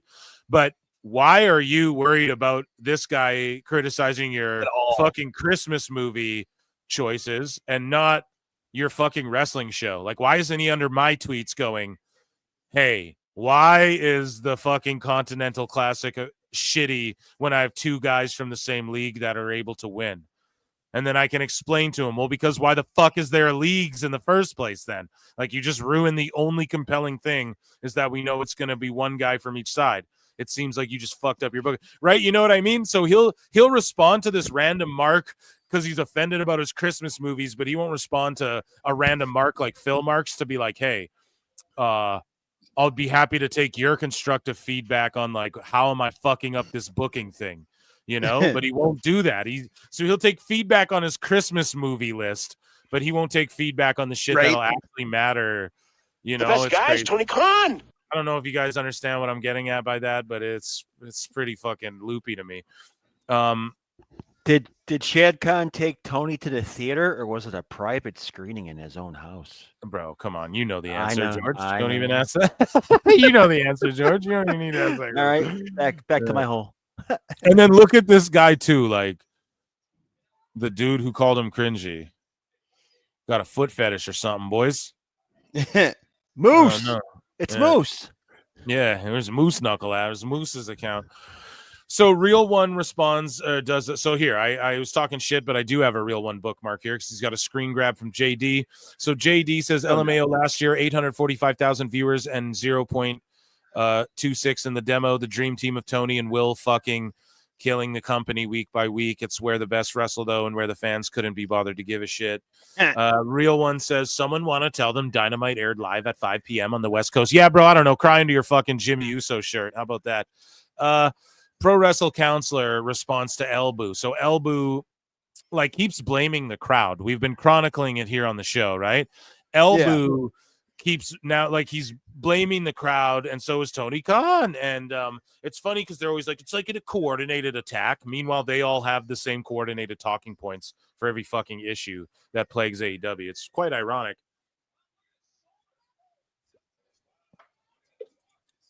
Sorry, I needed some Red Bull. So Wheeler Drain Bamager says Wheeler Yuta tried to break his leg, so Hangman bashed his head repeatedly in the corner. LMFAO Relentless Hanger rules. And then Ibu's like, why is this crowd so quiet, bro? Because it fucking sucks, and Matt Hardy does that move, and no one cares. Shut up, you know? Like, bro, because the show sucks. Why do you think it's because there's 10 people in a fucking 10,000 seat building? Why the fuck do you think it sucks, bro? And then they're going to blame the people, and that never works. Disney, all these fucking companies, they blame fans for a movie bombing before the movie even comes out, and then it bombs, and then they wonder why. Okay? Stop fucking blaming the people, bro. It's not the people. I did it for the people, okay? It's not about them. It's about this bullshit that you guys are trying to tell motherfuckers is good that you can't convince. As Tony Khan says, we can't convince everyone. Well, you got Elbu convinced. Dav GWP is literally a scumbag, scum of the fucking earth. But this guy goes, this is crazy. This guy goes, free Ray Phoenix and Ricky Starks. And then Dav goes, I hope he keeps them forever. Just literally, like, he's such a scummy person. This Brian Alvarez is like Raw 1.907 Drain Bamager. Looking at AEW's upward trajectory and WWE's downward trajectory, bro, look at this shit back from 2021. If Vince doesn't wake up and soon fixes his product, one day, maybe as soon as end of 2021, the Raw Dynamite ratings will collide and eventually Dynamite will surpass them. That day will be glorious. See, that day never came because you guys talk shit before it happened. Guys, Tony Khan. That's the thing with Phil. I get excited. Sometimes I got to stop myself on the air. I'm like, oh, I want to tell you guys this and this. You got to chill sometimes. Some things you got to play those cards close. And you guys talk too much shit before it happened. And it was y'all talking the shit. If the fans were just talking the shit, but Drain Bamagers for sure the burner of someone who works there. But like Right. y'all were talking shit. So that's why it blew up in your face. And now y'all are so angry. That day will be glorious. Okay, your glory day didn't come. Now you're fucking, I'm so sick of the WWE. So AW Neckbeard tweets out. Yeah. Wrestling fan for 35 years, worked in industry for 20. I'll take potpourri of lies for 600, Alex. Yeah. So this guy here, like, we already covered his bullshit. He's like, oh, I worked in the business. The TV product has been reasonably consistent for the last year or so. The pay-per-views are consistently among the best the industry has ever seen. No, this is Jack Perry's burner, bro. The weekly live turnout is the best American non-WWE crowds in about 24 years. Like, this is an Observer readers, you know? Right, spewing Dave's nonsense back. Yeah. But none of the perception issues will ever change as long as the machine rallies its troops against them. So, like, oh, they got $500 million, so they're not a machine. The machine rallies the troops. No, bro, they're just putting on a better show than you, dumb right, bro. It's so simple to see. Like, it's terrible. Because I was fanning them, bro. I was fanning them, like, bro. It's like I'm saying, like, yo, you need to change this. You need, like, fucking just listen to other better people. Tony Khan. It's the glaringest, most obvious fucking issue. It's just Tony fucking sucks at booking, bro. Yeah, it's that simple. It's just that simple. Change that, and then I bet a bunch of shit will get better. Sol Ruka doing crazy shit right now. Anyways, moving along. AR Gold is a traitor, and then AR Gold says Tony Khan never truly understood how big of a star Kenny Omega was. Yeah, you're just saying Phil Mark shit now, trying to get clicks. Right, like clockwork here. So, you know, Neckbeard's tweets out, obviously being a joke, like jokingly saying Eric bankrupted WCW, Ariel picked on Tony Khan, dear WWE drone shills. And then just like clockwork, AEW blog, Ariel Clown and Eric Bischoff out here talking shit once again about AEW. They just can't keep AEW out of their mouths. According to Bischoff, Tony doesn't care about stories, developments, or characters. He doesn't. It's the last thing he cares about. Not even a little bit. Weak booking, and it's crap. So look at this shit. The TV ratings are in. SmackDown last Friday. Here's Dav. Lost 1 million viewers in a year. Concerning. And I mean, it kind of is, but I mean, you guys are like $500 million. It's like they fucking WWE just got, what's the deal worth with Netflix? $5 billion or whatever the fuck. What is it worth? Yeah, it's something. It's 5, and I think it can go up to 10. Like it's got add-ons. So I mean, Again, good for me, not for thee. You know, it's good for It's Tony only going to Khan. grow because I think the Peacock deal ends after 26, and I feel like they've got it built in where everything will just go over there to Netflix. And then this guy goes, define triple threat. Ergo goes, most influential trio in wrestling history. Influential. Bro, the Bucks stole all of their shit from other people. You know what I'm saying? Everything they've ever done. They're just the mini fucking rockers mixed with Hardys. Like they're not that influential. Like Kenny Omega's not that influential of a wrestler. He just did other shit. He did other people's shit a lot too. Yes, he did the one-winged angel and all that, but like people were I mean, CM Punk is more influential than these three combined, you know? Yeah. In the last however many years.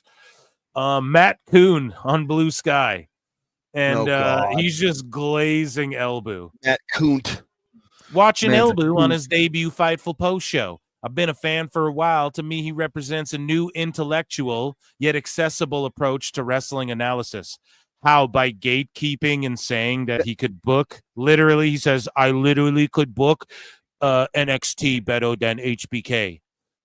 That's the opposite of intellectual, and that is not accessible to anyone because no one can fathom that shit. He's a fucking mark who wishes he had a fucking job for a wrestling company. And you're going to tell me that's accessible? He has an accessible approach in his Raw reviews and his wrestling analysis, and it's intellectual. To say that fucking Triple H opted out of some shit because of his heart condition, or it was his way out of WWE, it was an excuse, his heart condition, and then to say things like, I could literally book NXT better than HBK. That's intellectual. And that WWE getting good again was bad for wrestling. Or Matt Kuhn, are you just fucked and you just ruined all your credibility and you're trying to Will Washington a job with these people? I think that's what you're doing. Matt Kuhn's claim to fame is being friends with Conrad. That's all it is, bro. And he's trying. And he's got a terrible voice. He sounds like he talks like this. He's trying to get a job with AEW. Oh, hello. All these people, they all are trying to gimmick work their way like Will Washington did. It just really is at the end of the day. I'm so sorry. Coming in like but a it's house the of fucking fire. truth. And then SRS reposted, of course. But yeah, of course. Ridiculously insightful and well thought out opinions about wrestling. Fightful and SRS do it again. Crazy, man. That type of glazing is just embarrassing. It's embarrassing, man.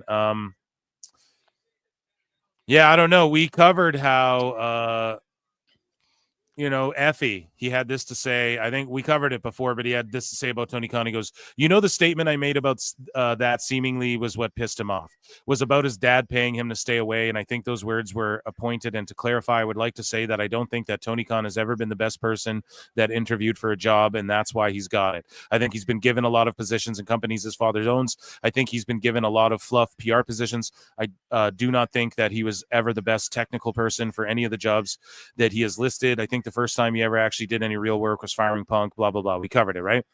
And then this guy says, I think Tony Khan should buy GCW Wrestling so he can fire Effie, Jeff Jarrett style. I think he's more known for the demographic he serves than the wrestling he does, which is why GCW is his ceiling. I think he's bitter that he'll never wrestle for a major, I think. I don't know. But yeah, he'll never wrestle for WWE. That's fine. Yeah, but just to say dumb shit like, I hope he buys GCW just to fire him. So you guys want Vince McMahon back. What? Yup. You guys want Vince back. You guys never, Vince is a Pete. You guys never, it's a cult, bro. They don't actually believe anything they say. It's just defend Tony. Just defend Tony. It's the goofiest shit ever. To cheer us up, here's some nice sicko action. Here's Hendry doing a duet here with a little girl. Okay. So listen up, here's the story about a little guy who lives in the true world, and all day and all night, and everything he sees is just true, like you. Inside and outside, Drew his house with a true little window and a true Corvette, and everything is true. This is awesome. And itself, and everybody around, and she ain't got nobody to listen. Dabba-dee-dabba-die. This is great.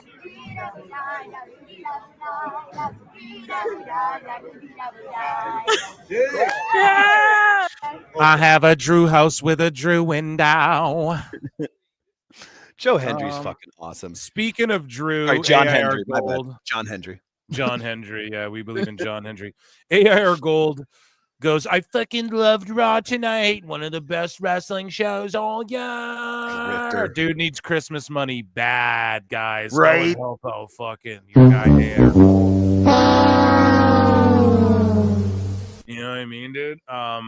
Yeah, he's switching up because now he knows all of his followers will just rage engage with it, and then when that wave's over, he'll just switch to the, it's just always, it's just disingenuous bullshit, man. It's fucked up. But this BJ Bethel guy, this is Tony Khan's legit lifelong friend, man. This guy's a goober.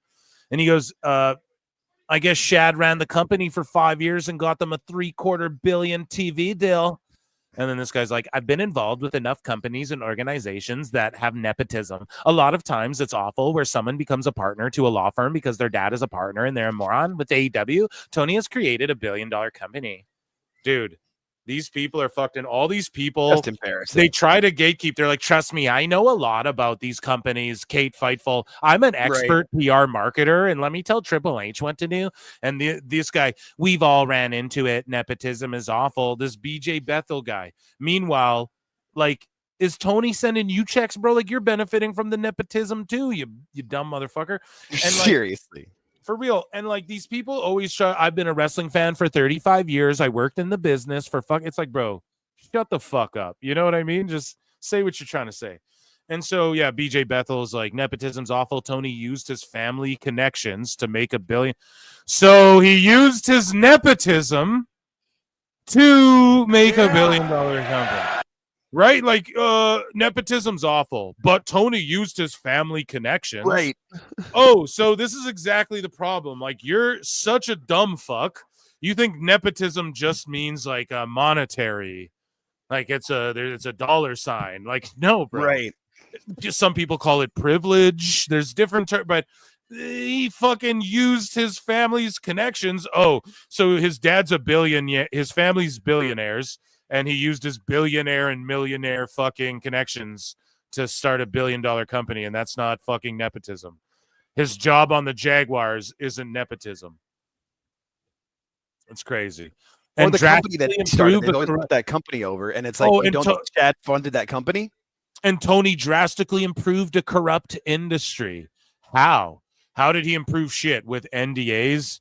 With Kylie Ray and Jericho shit, with people fighting backstage. Oh, it's such a corrupt industry. People are just fighting backstage by overpaying talent, by drowning out GCW and other fucking, by doing this shit with Effie and all. It's so crazy, man. He just made a bunch of wrestlers millionaires. That's what he did. Okay. And good for him and good for them. Yep. But it's not like he helped anything. Like, every company attached to him, New Japan, Stardom, Ring of Honor, and AEW were all cold as fuck. Why? Oh, it's just because the E-drones were like, we're just going to hate everything, even New Japan. You fucking marks aren't watching New Japan either. The numbers fucking tell us that. So I don't know, dude. And aren't they doing like isn't there a New Japan show coming into the US soon that did like 1,700 tickets? Woo. I saw so to that. I saw this, and this West guy, he followed me, so I followed him, and people were like, bro, you're going to see this guy's tweets, and they're going to piss you off, and you're going to unfollow. So, yeah, like, Tony Khan is like, Doha is such a beautiful city. It's an amazing day in Qatar. And then Wes is like, hey, Tony Khan, are you bringing AEW out there? Maybe Saudi? And it's like, this is the same type of dude who's like, yeah, Saudi is blood money, all that. These are just the sickos. Yeah. So, good for me, not for thee. We cover it. Of course. There's multiples that posted that, too. And then this one, yeah, what's up, buddy? This match here is 100 times better than the women's War Games match.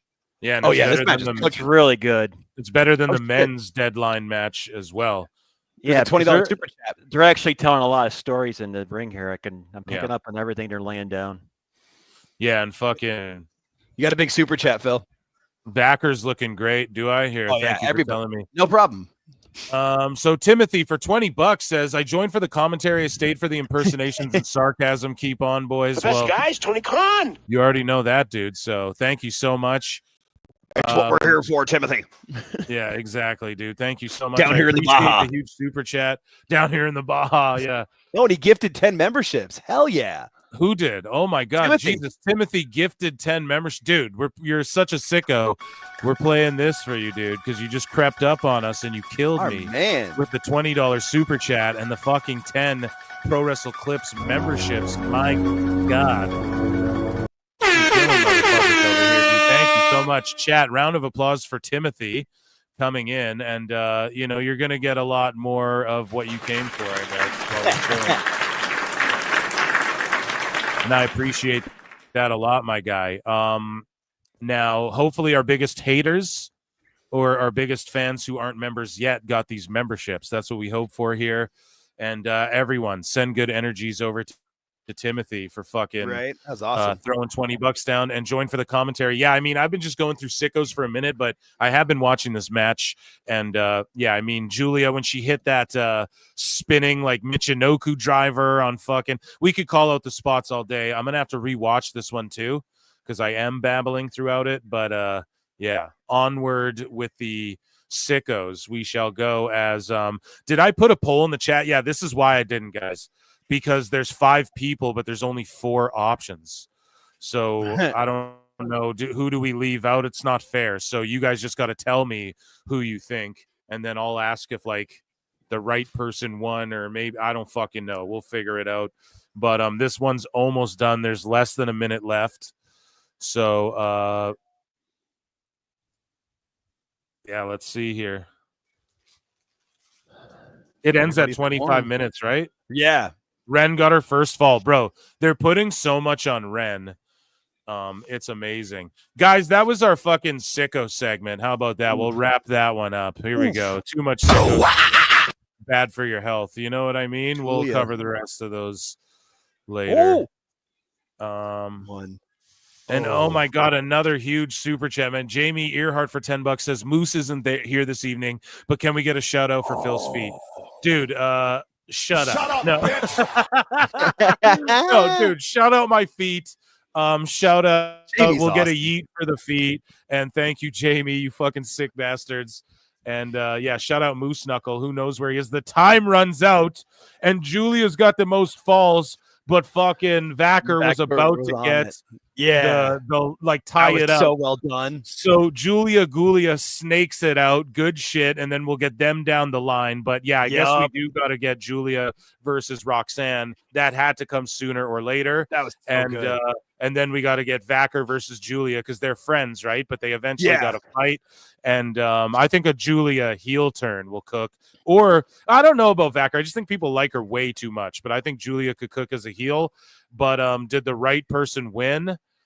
I think so. I think so. Yeah. I don't know. That's all subject. Any of these girls could have won, but like you got to figure it was one of the new ladies that they just brought in. Yeah. And Julia was the first of the herd, so obviously it's got to be her first. I guess. And she was like the most. She was like the biggest star at the stage. I mean, like Vacker had the massive name, got over, but I feel like Julia was the bigger name when they signed her. Yo, when Julia fucking hit that spinning sit-out Michinoku driver on Ren, and guys, what did I tell you? Ren selling her ass off for everyone, just like I told you. Just making everyone look so good. But here's the thing, like when oh yeah, that spinning like Michinoku sit-out driver, that should be her finish and not the fucking the snowplow or like the modified brainbuster. You guys know what I'm saying? That move looked way more devastating and way cleaner than the than like, you know what I mean? For Julia, she does the brainbuster, like the snowplow or whatever as the finisher, but that move she hit, they haven't shown it in the replay, unfortunately. But like every replay is just Ren Sinclair eating everyone's moves. Do you guys notice that? What did I tell y'all was gonna fucking happen? Like shit's ridiculous, man. But that's how that's how it goes here. Jamie, thank you so much. And then Plinian for 14-12. Didn't want to feel left out. Why 14-12? The best guys, Tony Khan. Oh yeah, sorry, and a yeet for Phil's feet here. Is 14-12 $20 Canadian?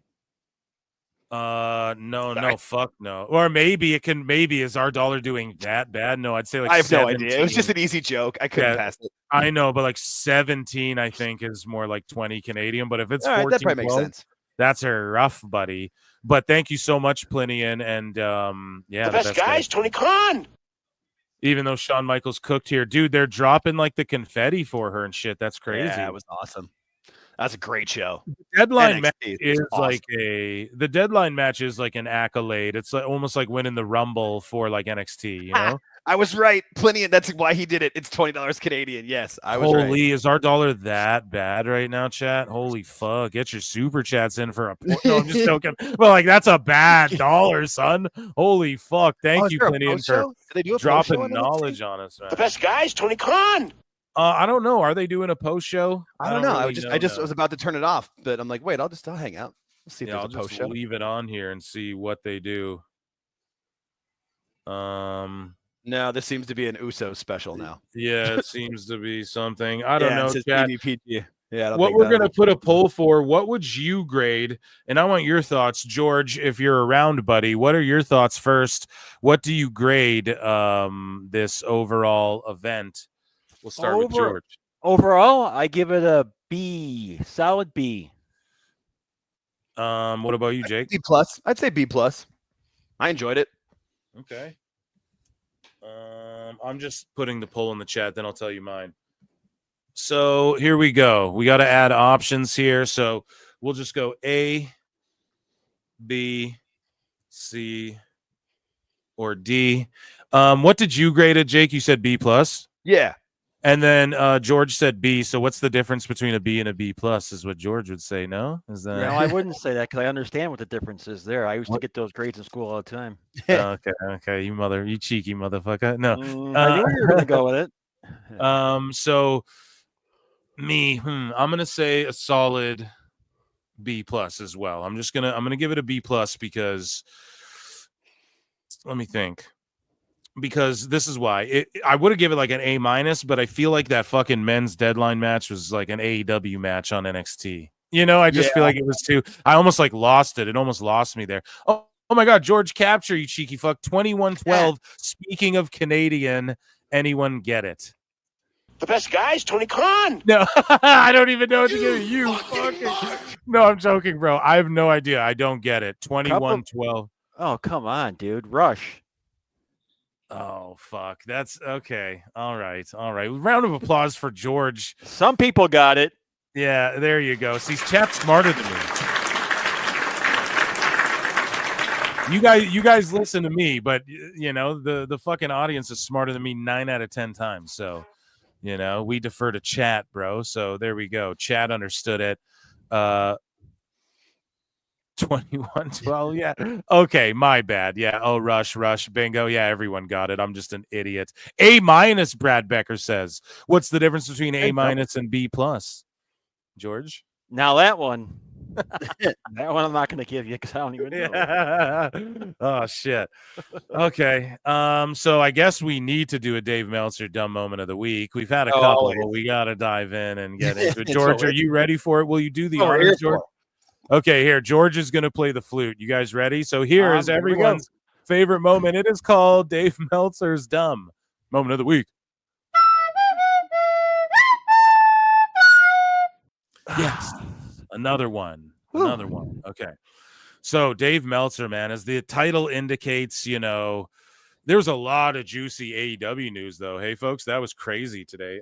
But yeah, the sickos are out. We covered them. And of course, the ultimate sicko, the final boss of the sickos, Dave Meltzer. He's got some stuff to say.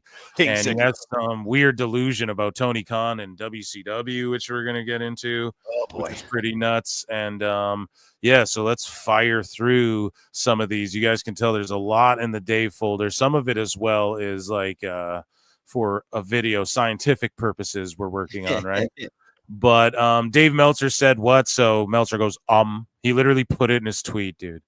So like this Michael guy goes, they're not losing overall. If you'd invested in the S&P 500 when AEW had its first Dynamite and reinvested dividends, you'd have doubled your money, but it also shows they're not beating the passive investment market. And then Meltzer goes, AEW was valued at $0 in 2018 and its last valuation was $2 billion. Bro. Evaluation, bro. You can value shit at anything, dog. I could value my toothbrush at $8 billion. Doesn't actually mean now. But Forbes writers valued it at that. That's great, bro. Bring it to Dragon's Den or fucking Shark Tank for you Americans, which is the superior show. I'm actually Canadian, but dude, Shark Tank better than Dragon's Den. But anyways, bring the show there. So if I evaluate PWT at $1 million, you can say you have $1 million podcast. That's what I mean, bro. And he's like, it was valued at $0, right? Jackass. Because it wasn't a fucking thing. No one valued it at all because we didn't even know what it was yet. You know, we didn't know what how much money he's putting in. It was all private. Like this is just he just doesn't even know. And he says he's an expert and he's just so stupid. But he goes, using your logic, just looking at profit margin and not stock price gain, WWE would also be a failure. Have you guys seen the fucking TKO stock right now?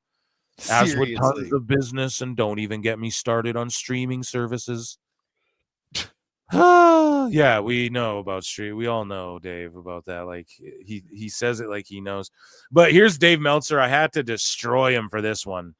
Read this. So Meltzer said sent this to me directly. It was like, bro. Nice. Because he digs back in the history books. Like he knows. So this is Meltzer's review of Cena versus JBL from, I believe, Great American Bash or one of these like leading up to it or whatever, right? He goes, whatever, seeing the guys live. They started brawling on the stage. Cena put JBL on his shoulder and got this brilliant idea of doing an FU off the stage. But he took so long in doing it that JBL escaped and threw Cena off the stage onto the car, shattering the windshield. Cena was wearing a t-shirt through all this, but his elbow got cut up and he was bleeding. So listen to Dave right here. You guys ready for the most legendary shit you've ever heard in your life? Okay? This shit is so fucking crazy. Get ready. He goes, the next night on Raw, the arm was all bandaged up. I hate when guys use glass as part of the match because glass doesn't know how to work and it breaks in unpredictable fashion and it's not worth the injury risk.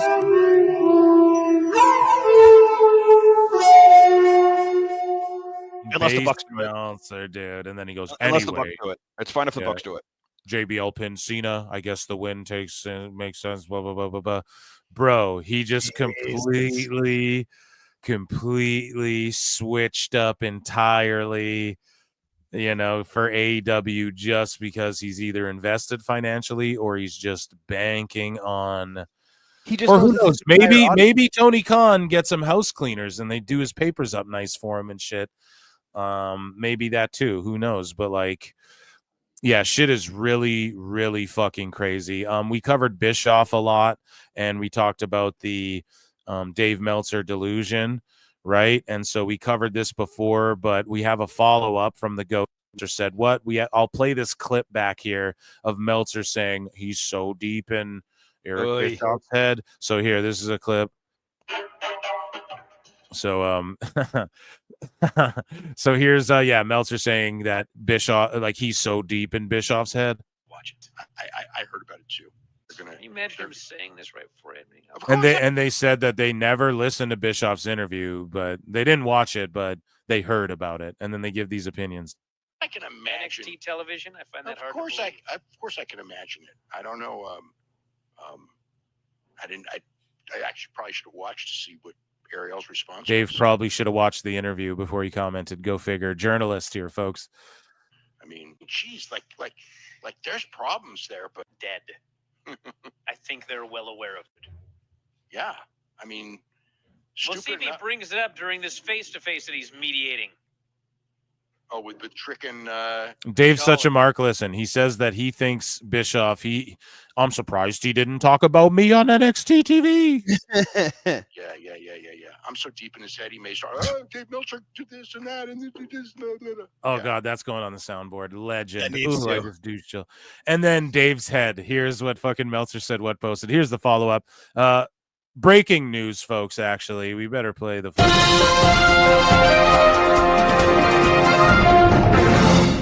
We actually have insight. We actually have audio of inside Dave's head.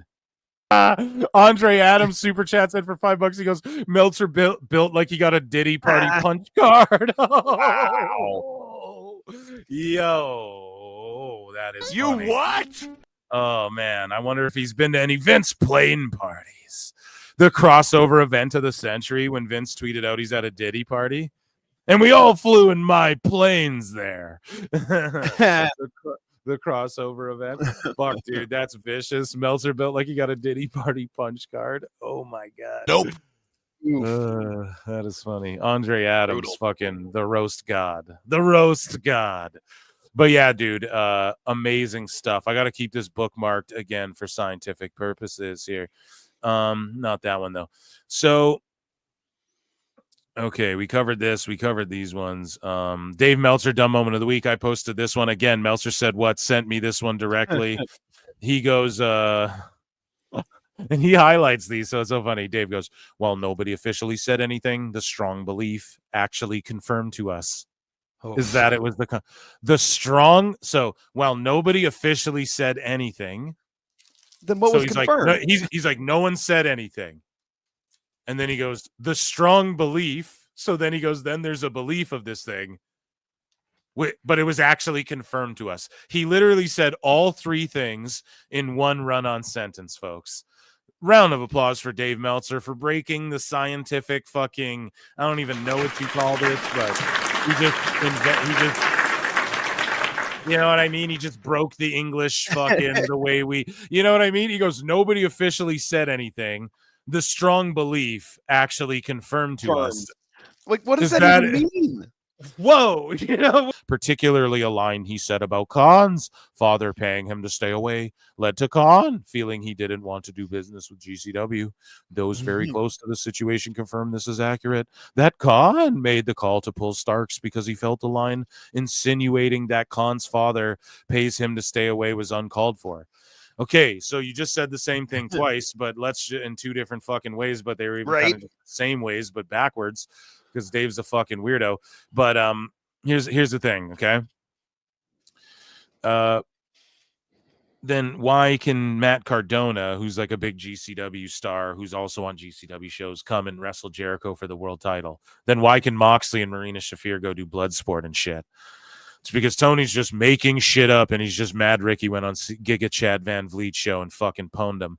So moving along, story about AEW having no buzzer draws notable. GCW is putting flyers out for their show at Hammerstein at AEW's New Year. So listen to this. Like, and then here's Dave literally shilling and defending for AEW. He goes, that's all he does. Yeah, dude. He says like the story about AEW having no buzz is notable. GCW is outside their show handing out flyers.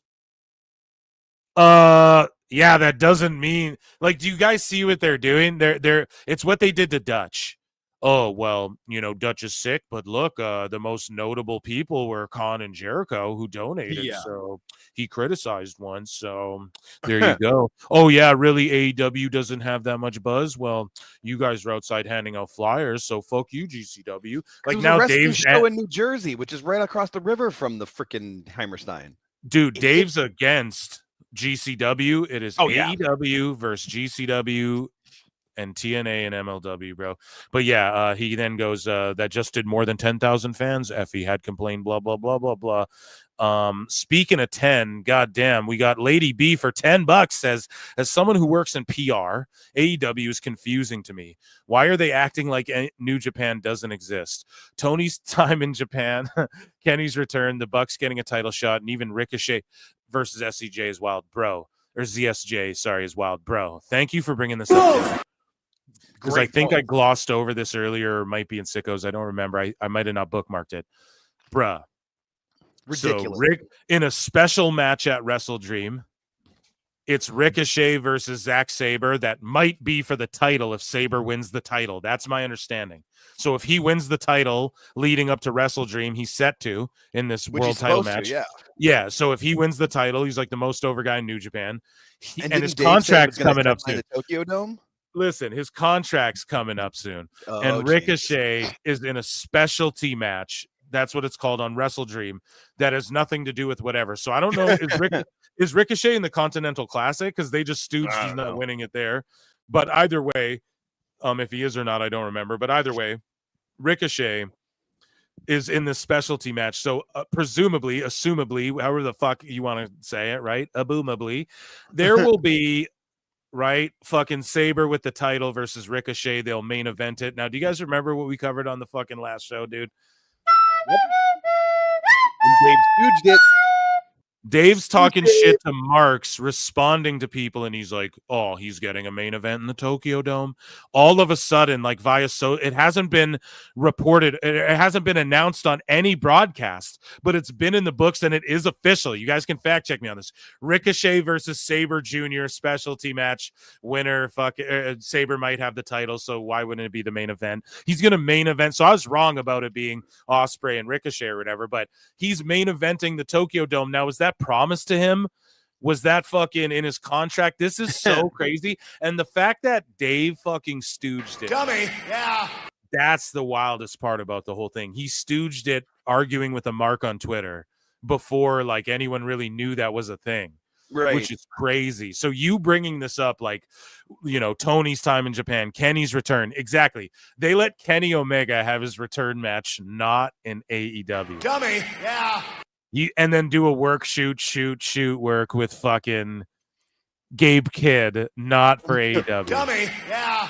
You can't make this shit up, bro. It's crazy. And then the Bucks getting a title shot. Dummy, yeah. Fuck the Bucks. They're ratings killers, but like they're challenging for the new. And like, how bad is that too? Yeah, we're the Young Bucks. We want to challenge before we retire. We need those New Japan heavyweight tag titles again for the 7th or 8th time, is what they literally said, or whatever the fuck it was. For the 7th time, we need them before we retire. Why? Why would you need those again, especially with your characters? That doesn't even make sense. You guys wouldn't go all the way to Japan to challenge yourselves and get beat up. So fucking stupid. Thank you for the super chat. Timothy for $10. Goddamn says, I'm sorry, but there's no major market sports team in this country that even approaches 2 billion. We are talking Yankees, Cowboys, Pats, Eagles, Lakers, but AEW is worth 2 billion. Get the fuck out of here, dude. And that's all we're trying to say. Dave just makes the shit up, and this fucking Forbes writer just said, oh, like this is who valued them at 2 billion, a Forbes writer. So if Alfred right now went, right, oh, I value them at fucking 100 million.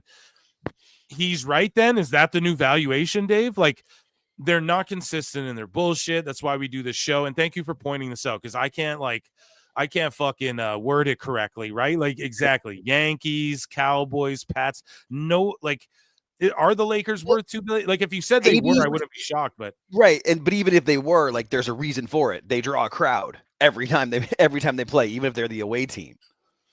You know, like all those teams travel very well, and so AEW does not.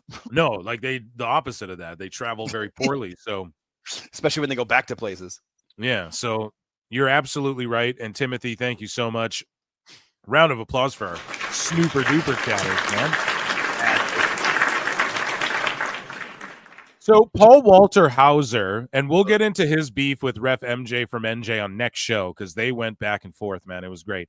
But Paul Walter Hauser responds to this guy named Fozzy Osborne, who goes, honest ratings are so rare. Not everyone can just toss out 4.5 and 5-star ratings like Meltzer. Exactly. And then Walter Hauser, Stingray from Cobra Kai, you know, he gives a great response here. He goes, Meltzer torched his own credibility. You're not supposed to have 27 different 5 out of 5 matches in a calendar year. You conflate from emotionality and it loses all weights and meaning. And I agree with that so much, and it's so true, bro. You can't have, there can't be 10 5 out of 5 matches in a year. It just doesn't even, then they're not 5 out of 5, you know, it just doesn't even make sense. So I love how he articulated that. Moving along. Oh, yeah, Bischoff responding to PWT. So, yeah, Dave Meltzer said, heard Rampage might have been the best episode this year. And we saw earlier, like, just sloppy Okada, you know, why? Because he marked out for it. And, yeah, just AEW's public relations department out here doing the shit, doing the work. Here is Meltzer said what? I don't know. So he's responding to Bloody Mark Henry, who says this feels like a misread by Meltzer. Too much of the situation is attributed to Colt Cabana. The problem is that the Bucks crew tried to big dog an actual veteran of their sport who was trying to help their company. Yeah, he's skirting the blame because Colt Cabana this whole time has been like, you can put the blame on me. He's like been Akon this whole time. You know what I'm saying? So, for real, dude. And yeah, so, that's a good one. And then he just skirts off. Tony just probably pays him. The Bucks probably have him on payroll for their own personal whatever, just to keep it, whatever, you know. And then plus he's making money off of Sue and CM Punk and all that shit. And yeah, so they just put the blame on this dude. He's their little, what's it called? Linchpin? Is that the right terminology, all Jake? No, no, sorry. What's linchpin? Linchpin's like the thing that holds everything together. Like, okay, he's definitely not that. Yeah, he's the opposite of that. He's the fucking Jenga piece that, you know what I mean? Some asshole pulls out the middle when they're drunk and topples the whole thing. Yeah. Ruins the whole thing. Yeah. Right. He's not that. I'll give you that. Yeah. So yeah, anyways, though, Dave just, skirts the responsibility over to Cabana, and it is funny because the Bucks, but here's the thing, this guy's saying like the Bucks crew. Well, Colt is the Bucks crew. That's the problem, right? So it is the same thing, right? They are to blame, but I get what he's saying. Like you have to separate it a little bit. Like he's Cabana can't just take all the heat. The actual scapegoat, not Jack Perry scapegoat, whatever his is. The show on Raw Monday, and Sami Zayn and Punk are shaking hands, and I thought, you know what? Like if Punk hadn't have gotten so mad at Cabana for going out to pizza with Kevin Owens and Sami Zayn, the entire wrestling business would be different today. Look at how he chalks it up to fucking Hangman for going to or what did he say? Colt Cabana or Hangman for going to pizza? Who did he say there? The entire wrestling business would be different to pizza with Kevin Cabana. So if he didn't get mad at Colt Cabana for going out to pizza with Sam, dude, that's not why he's mad. He's mad that your goofy ass is saying this shit publicly and Hangman went into fucking business for himself, you idiot. And Dave's to blame for this shit too. And I hate this motherfucker with his faded out Miz tan in his fucking hair. I hate it, bro. It drives me nuts. Mic holding. Dude, and it's like so weird. Yeah, dude, he holds it like it's fucking slippery. You know what I mean? And thinning hairline without that hair dye that you could see how back it goes. He's just so weird. And it just drives me nuts that like he just chalks it up to if they didn't go out to pizza, the wrestling industry would be different. Why? Because AEW would be thriving and doing all this great shit. I thought it is doing that. I thought that's what you argue. Actually, if you study the business, they're the second most profitable of all time. They're the best. Tony Khan. Well, I thought that's what it was, buddy. So you're just saying by proxy, it's not that. And Dave is so dumb he can't keep up with his own bullshit. There's like an old saying, like no man is smart enough to remember every lie or whatever in a lifetime. It's an old saying, but yeah, that's Dave. He's not intelligent enough to like keep up with his own. He's just not consistent. That's why everyone's calling him out for going out to pizza with Kevin Owens and Sami Zayn. The entire pepperoni, Tony God. The wrestling business would be different today. I don't know what it would be, but it would be different. What would be different? Cody would still be destroying in WWE. Punk would just be relegated to the Saturday night show because you guys are pussies and can't help but talk shit. Like, no, it wouldn't be like, no, because AEW wouldn't be thriving. They always attribute it to things like, oh, well, it's not Tony Khan's fault ever. Can't ever just be he shit. It's all these other things, these outside things. Yeah. It's never Tony's fault ever. It's nuts, man. How could it be? If there was no heat between Punk and Cabana, I mean, something else may have happened in AEW, and he may have blown his gasket about something else and may have antagonized somebody and whatever. But I don't think it would be nearly that big. Even though Punk was like, dude, this shit has nothing to do with Cabana. It has to do with the Bucks, fucking the dirt sheets, Hangman, all these goobers, and you. Like if Punk hadn't got like, I don't know, man. It's crazy. Dave, they just revisionist history. That's all Dave does, man. That's all he does. And then he revises it even more in his message boards. So Dave actually responds to the person, the Bloody Mark Henry person. Meltzer goes, "What did they do? Please be specific. I'm sure I studied this closer than almost anyone." He always pulls that. Well, I studied it closer than anyone. Studied what? A backstage brawl? You studied it closer than anyone. So there's no nuance, and you literally. So the guy who claims he studied it closer than anyone can't deliver any more nuance to the situation than if they just didn't go out for a slice of pie. Right? Like, Dave, no. The gaslighting begins. The only specific Young Bucks story is the idea they called me about or called other reporters. Why the fuck are the Young Bucks calling you for story ideas? Right? Holy fuck, man. That's not why AEW's in the shits. Whoa! Dude, holy shit. Ding, ding, ding, ding. He just admitted it. What I've been saying all along. Dave listens to PWT. Confirm. Jesus. So, he goes, called me about or called other reporters. And while Punk said that to Sports Illustrated, it was false. And I did tell them that, maybe a day too late, but I did. So, like, why are you? So this is why Punk's mad. Why are you telling people stuff? Why are you involved? You're a fucking Mark reporter who does Just for Men every Thursday. Okay, fuck off. It was false. Okay, and he goes, he may believe that when he said it. Ask every other key reporter on the story also said the same. Ask Sapp. Goober no one likes. Alvarez, a goober no one likes, or anyone who covered it if it happened that way. All right. Yeah. So no real reporters then. You might as well have been like, oh, ask Chris Cuomo and fucking Tucker Carlson and fuck. Yeah. You know what I mean? Like the most outrageous shitheads. Like, Right. dude, Whatever side you want to pick, just pick that. Yeah. Full funny. Bubble. He's just living. But he's like, Ref MJ from NJ responds and goes, this unequivocally reads like a steaming pile of horse shit mixed with horse shit and blended up into a ball topped off with some horse shit. The statement by Meltzer is just the most dead giveaway. Ask every other key reporter. That's what people. I don't fucking know, man. We point this out too much. I get sick of repeat. That's what people do. He's like, ask any other key reporter. It's like, no, we're asking you, bro. I thought you're the guy. I thought you're the fucking observer. You ain't hyped for $5. Says, oh, come on now, chat. That ain't fair. Let's get to 150 likes to show support to the channel. Man, interests you in some. I won't say it, but I will say save with Conrads is wrestling business, but save with PWT. And I don't want to say brands unless they want to pay me to save them. Maybe a gambling website. Shit, I'll shill a shaver too.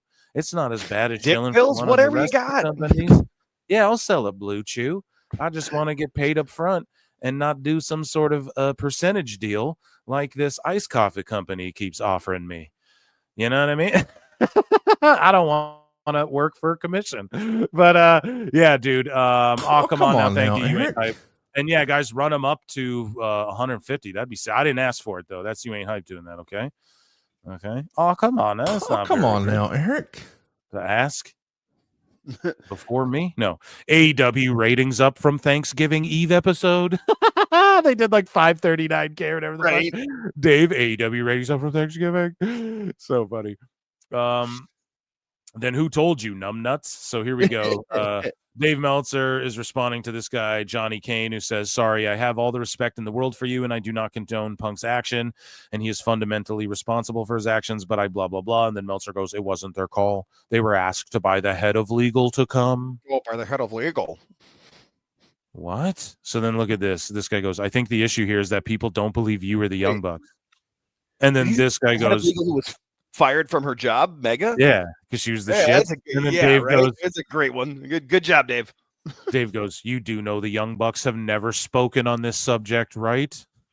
Then this guy goes, then who told you that the legal was asked to do it? So either, like, I get it, they never spoke publicly, but who told you then? And then what did Dave admit before? That the Bucks are messaging him about storyline stuff that fucking pertains to Punk and Cabana and Brian and Dave that Dave and Tony text.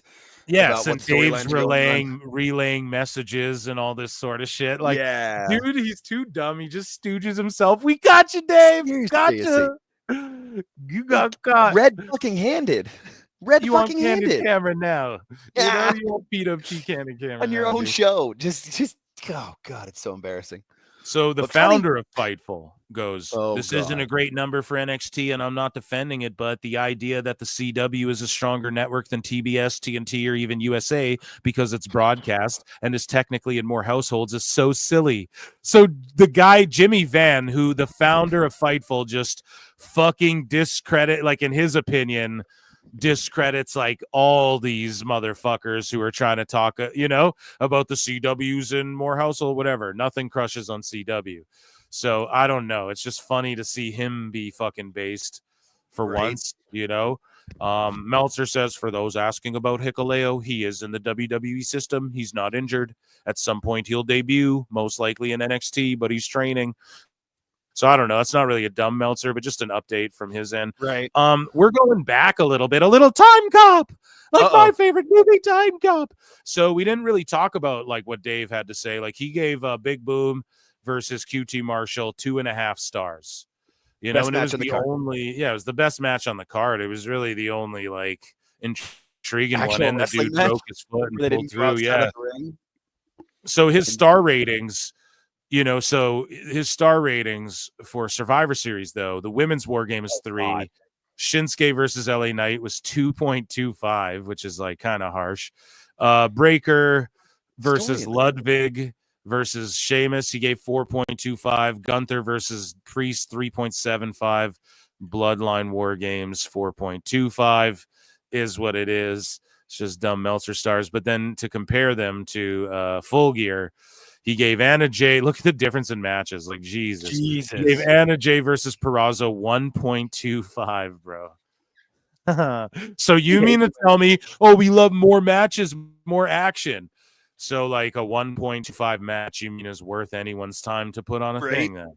Like, you guys are so full of shit. Buddy Matthews versus Commander versus the Beast Mortis versus Dante Martin, 3.75. So like rated higher than like War Games and shit. Big Boom AJ versus QT Marshall, 2.5. Private Party versus Kings of the Black Throne versus Outrunners versus Acclaim, 2.25. MJF versus Roddy, 3. Mercedes Monet versus Statlander, 4.5. Jay White versus Hangman, 4.25. So wait, Mercedes versus Statlander was better than everything? Every Kurt Angle match ever that's ever happened. Survivor Series. It was Kyle better than Fletcher. Survivor Series. Okay, yeah, sure. Cleared Survivor Series. Fletcher versus Ospreay, 5.25. You fucking mark. The greatest match that's ever taken place ever. Fletcher versus Ospreay, dude. Garcia versus Perry, 3.75. Takeshita versus Ricochet, 4.25. As good as War Games. Lashley versus Swerve, 3.75. So he thought Lashley and Swerve was as good as Garcia Jack Perry, right? But wasn't quite as good as Moxley Orange Cassidy. Like, how do you come up with this shit? And then Moxley Orange Cassidy, a 4. Cassidy's had one of the greatest matches ever in the history of fucking. I know. Absolutely ridiculous, man. Moving along, Dave Meltzer says people within wrestling feel that Chris Bay's injury is one of the worst in-ring injuries in some time. Yeah, we know, bud. And shut up, pray for Bay. Yeah. Meltzer said says every host on your own website thought it was disappointing. Every diehard AEW stan on Twitter that defend everything thought it was disappointing. But Dynamite Dave Meltzer's new gimmick is that every AEW match was great, but you people in the crowd didn't go wild for it. And we covered it with Elbu. We cover it here with Dave. It's their new initiative, folks. Yeah. Meltzer's telling everybody that, you know what I mean? The crowds are to blame and not them. Yeah. So he says Ricochet and Takeshita put on a match that if it was held in 2019, whether in AEW, WWE, PWG, or New Japan, people would be talking about it like it was match of the year. See, Dave always does this. If it was 2019, why? What was in 2019, bro? WWE's hotter than ever. The crowds are hotter than ever. You're just a fucking idiot. AEW's not, man. But yeah, star match, a 2019 4 3/4 star match doesn't even impress people who have been watching Will Ospreay matches regularly. Dude, these aren't Pokemon cards. Like, fucking Dave. Seriously. It's the goofiest shit. It's so weird. At the end of the day, they had seen Ospreay. Your fucking beard's weird. They had seen Ospreay. The show was long and it was a hard crowd except for 3 matches to begin with. To them, Ricochet is the guy who got exposed as not being a star in WWE because the audience sees WWE as the major league.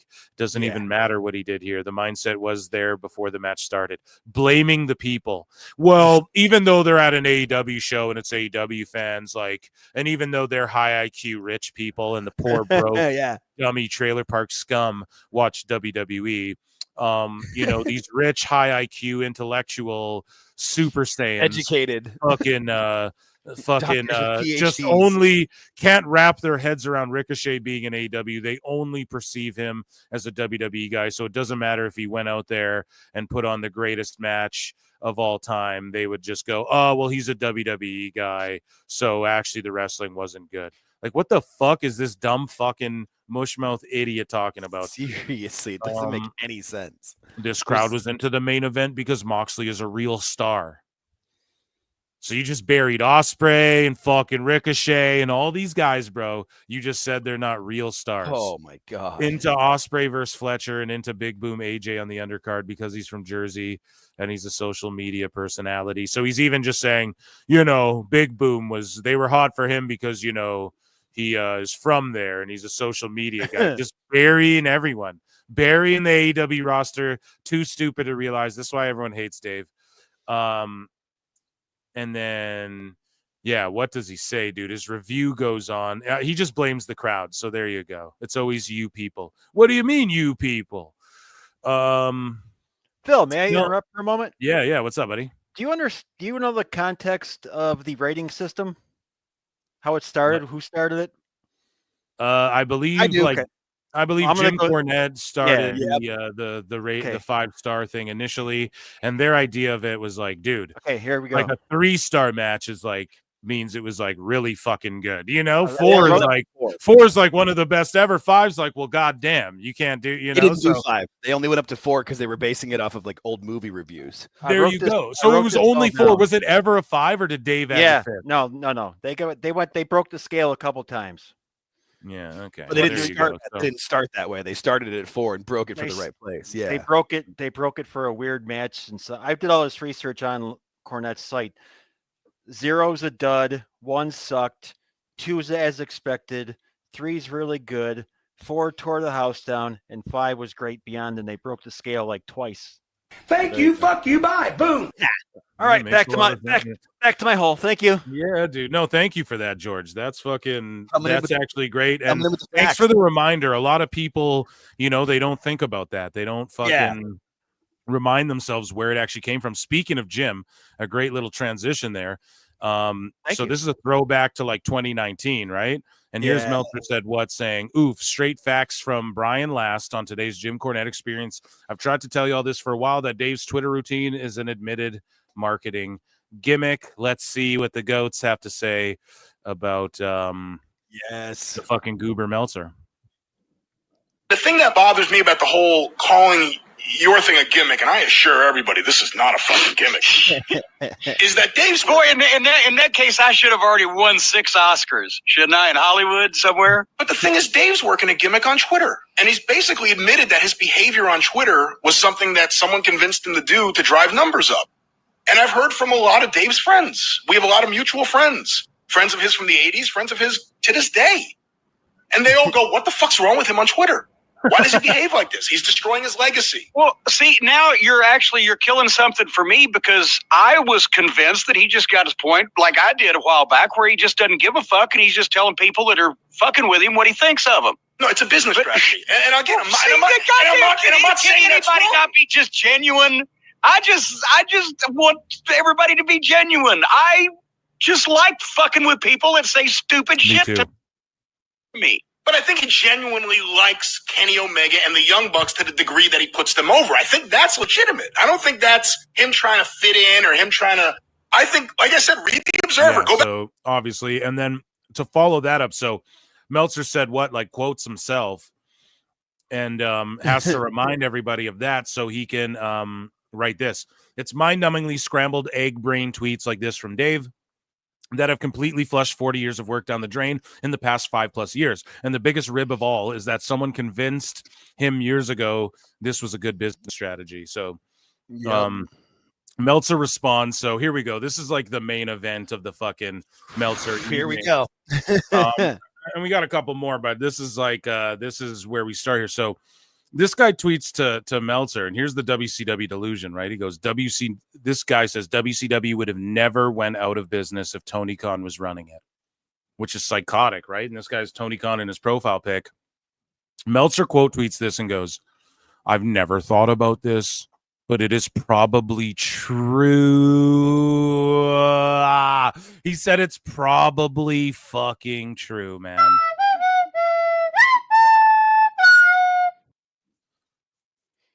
Like, guy, if Tony Khan was running WCW, it wouldn't be out of business. I can't believe he said that. Okay. I mean, we'll never know. We don't know if it would have had the ascent, but if he opened the checkbook and signed the top guys and treated them well, maybe would have. How the fuck would Tony Khan have handled Hall and Nash and Hogan, who wanted to fight each other sometimes? How the fuck would he have handled the Steiner brothers, who were shoving Sharpies up people's asses? How the fuck would he have handled Eddie Guerrero and Benoit when they were disgruntled? How the fuck would he have handled that whole ECW, like WCW's poaching talent? Bro, they wanted WCW off the fucking air. The same thing happened with ECW. They couldn't get a network, so it died. It's that simple. That's how WCW died. It's nothing more, nothing less. Same with ECW. Nothing more, nothing less. Those are the explanations, okay? And just imagine, like, the freaking WCW talent against Tony. Just, he would have been more. Imagine him trying to handle, like, anybody. Any of these fucking guys, bro. Any of them. Like, it's crazy. Yeah. It's crazy to me, dude. Just like Bret Hart. How would he have handled Bret Hart? You know, how would he have handled, like, fucking Bret Hart thinks he's a goof. He already says it. So it's just crazy.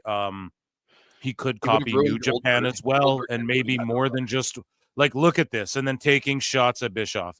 He could copy New Japan as well. No, Dave, that's what he's doing, and it's not working. Bischoff didn't copy fucking New Japan. That's the revisionist history. You guys want to talk about revisionist history? You're projecting. He didn't copy fucking New Japan, and if he was inspired by something, great. Dave, you're not an artist. You're a hack goof who can't even fucking write correctly. Okay, and you put 2 spaces after your fucking period for some reason. Like, you don't know what the enter is, the enter button or whatever the fuck. Like, right? And I got to point this shit out. And it's like, you're not creative. You're not smart or clever or cute at all. You're not inventive. You're not, like, creative. You never create anything. And people, any great artist will tell you, any great musician will tell you that they're inspired and they're just an amalgamation of a bunch of shit that inspired them. Every wrestler will tell you they're just an amalgamation of other wrestlers that inspired them. Every fucking football player will tell you 5 players that they looked up to and they want to try and play like or they emulate. Everybody who does artistic expression lifts a little bit from those who came before them. You'd know that if you weren't a fucking simpleton barbarian dumb fuck in a cave scratching his balls, fucking wiping them on papers and throwing them all around the fucking room, stacking and seeing how high you can stack them up. But anyways, he could copy New Japan as well, and maybe more than just one angle, because he'd study. So this whole thing is, they're like, well, we study wrestling, so we know wrestling. Meanwhile, everything Dave and Tony Khan thinks or whatever has to do with wrestling, they're fucking wrong on, and they suck, and they're fucking doing wrong. You know what I mean? Wrong as far as, like, everything's trending downward. Even Dave Meltzer, you know what I mean? Everyone thinks he's a goof now. He has to go on these blocking sprees. He's ruined his reputation. We have fucking Academy Award-winning actors dissing him. You know what I mean? Public on Twitter, because he's a fucking goober. And he goes, because he'd study. So, like, Bischoff didn't study wrestling. Then how did he steal the shit from New Japan? By not studying it? You idiot. That's what I mean. I can fucking dissect Dave on so many layers, just psychologically, bro, by psychoanalyzing this shit. He could never fuck with me, bro. I'm unfuckwittable in this whole Meltzer sphere, okay? I'm telling you right now, bro. Like, how, if he wasn't studying, could he have lifted anything? So you're just admitting he didn't study the shit, but he lifted the fucking idea. How? By paying attention to it and watching what they were doing. So studying it? Yeah. Weird. For sure, they'd have never had the 2000 descent, but maybe they'd have never had the 2000 descent. Like, just to say this, we really don't know up here, but they'd have never had the first Right. Like, what is that? 2000 for sure, because I'm fucking Nostradamus, and I can fucking tell you guys what was going to happen in the past, present, and future. But maybe he'd have never lost Austin and pushed him. Austin was stunning Steve, and Austin says that if he didn't get fired and go to ECW, he never would have figured out Stone Cold. Right. So you're a fucking idiot. What would have been his gimmick? The Hollywood Bound Varsity Juniors. That's what Tony would have did. It would have been the same. Like, Dave is so fucking stupid. You think Tony would have studied and realized, oh, I know, stunning Steve Austin. I'll fire him so he goes to ECW to learn how to cut these promos and then become Stone Cold. He would have became Stone Cold in WCW. Right. That would have never happened, bro. Like, you guys are such idiots. It's so fucking crazy to me. Like, Undertaker never would have became Undertaker if he didn't leave WCW and shit. It's so stupid. And more aggressively. Oh my God. Aggressively pursued Dwayne. I didn't read that part. I didn't get through this whole tweet. I got about half. And then he just calls him Dwayne too. Like, yeah, bro, he you call always has to do that. It's so Austin isn't Austin's real name. No, it's William. Fucking Rock. You don't. And then you just call this guy Dwayne. No. Fucking that's the Rock to you, good sir. Okay. Yeah, and so he's like, oh, you would have aggressively pursued Dwayne. What would he have seen in Dwayne, bro? In the Rock? What would he have seen in him? Why would he aggressive? Like, why? Because he studied the business. The Rock was the shits. He even admitted it. I was the shits and I didn't know what I was doing, and I had to get injured to cut a promo. If he didn't meet Pat Patterson and all these people, he wouldn't have become the Rock. He would have done some other dumb shit and not have been himself, bro. You can't say this. Jesus fucking Christ. Too many factors we don't know. We don't know too many factors, but for sure he wouldn't have had the 2,000%. Right. For sure. For sure that wouldn't have happened, though, but, you know. Good. So, I mean, people on his own message board are like, is your opinion the correct one? So this guy's like, if you disagree with him, he automatically assumes you haven't seen the thing. Even his own people, man. Dave's own people. Wow. Right? In his own forum are like, if you disagree with him, he automatically assumes you haven't seen the thing and hasn't read his work, even if you have. It's the most absolute height of narcissism. Only his opinion may be correct. Only he is informed. Is your opinion the correct one? Dave goes, nope. In 99% of the cases, it's people who complain about my opinions. This is in 2018 of stuff that they've never read or have heard, usually hearing from shallow people in the pond, or are people who insult me and then are either exposed as trolls and I get rid of them, or cry a river. Dude, this is a full-blown sociopathic fucking narcissist, man. Like, full-blown, bro. Look at this shit. 2018. This is freaking 6 years ago, almost 7. Bro.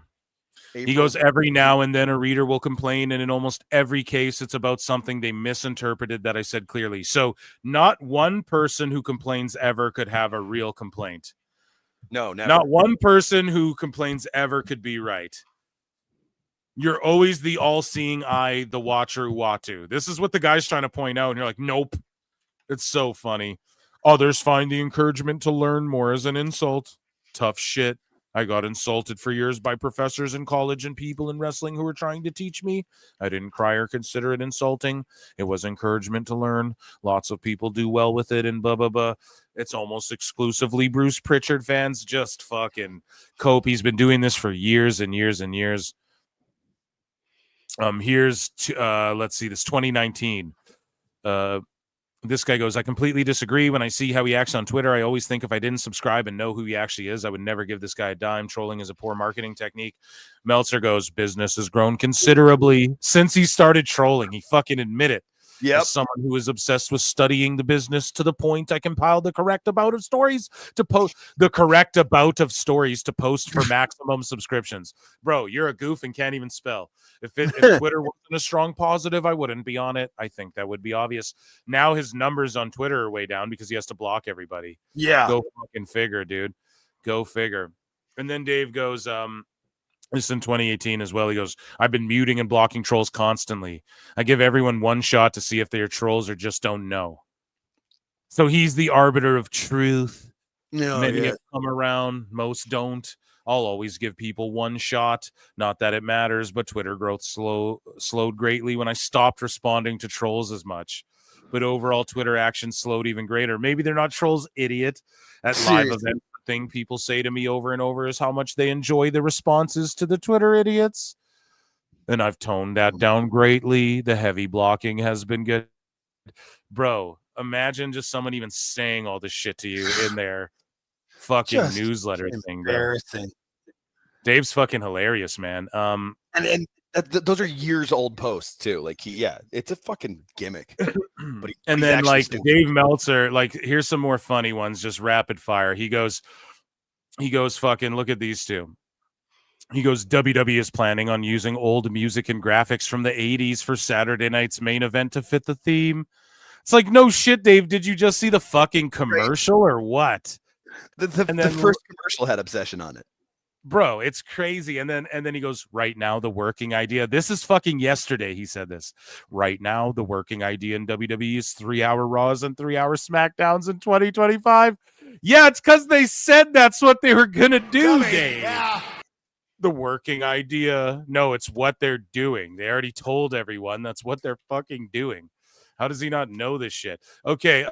I got some super chats here. Some guy for $2 says, I'm going to Royal Rumble. What sign should I have? Phil Marks or PWT? Have a fucking PWT sign. That would be crazy. That'd be I don't know why I gave a car crash. Thank you, some guy. Scully Vibes for $2 says, if Tony K ran WCW, we have no Monday Night Wars. Yeah, he'd have tapped out. He'd have been like, oh, but they're bullying me. It's just not very fair. It's just really not the best fair. guys, Tony Khan.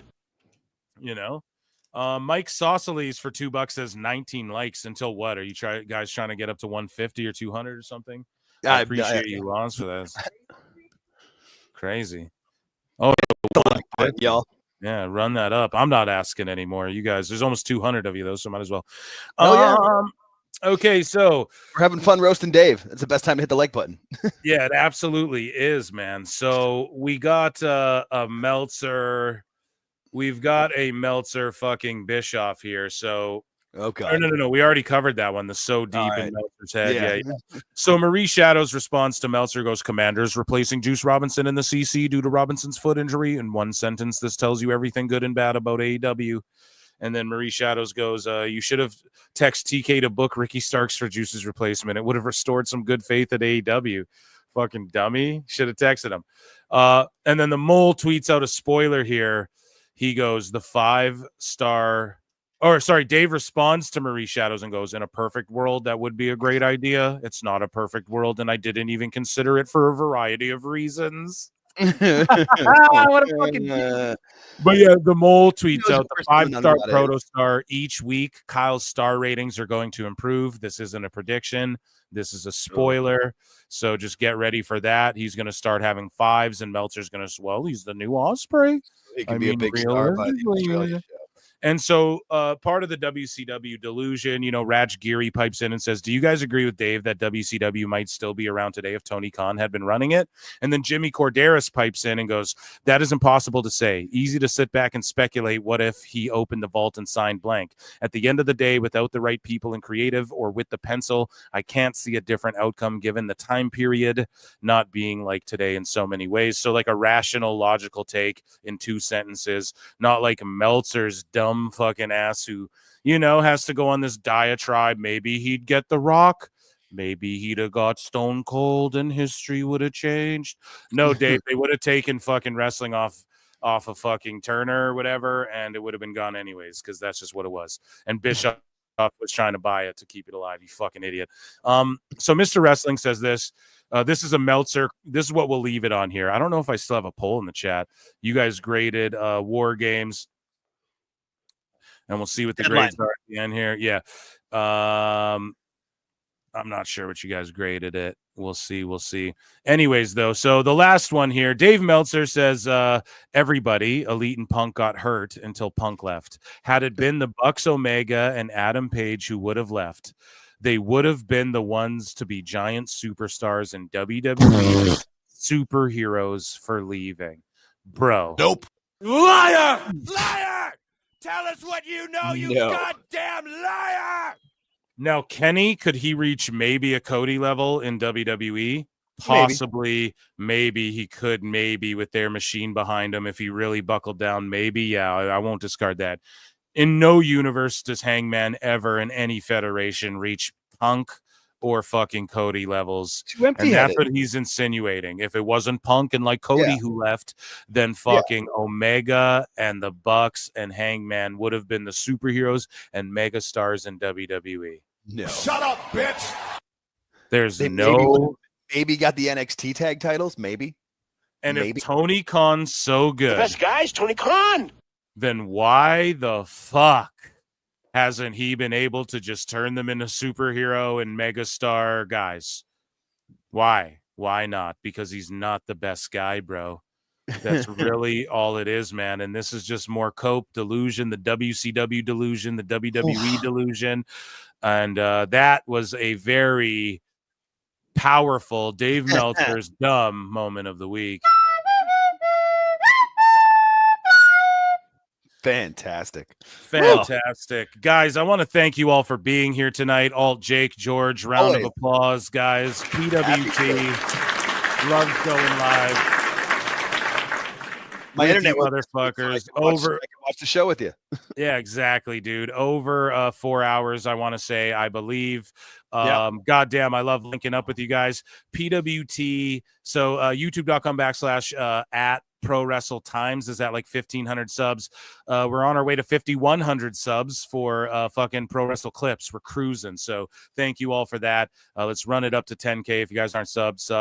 And what else? What else do I got to plug? Patreon.com / Pro Wrestle Times. You guys already know. Follow me everywhere.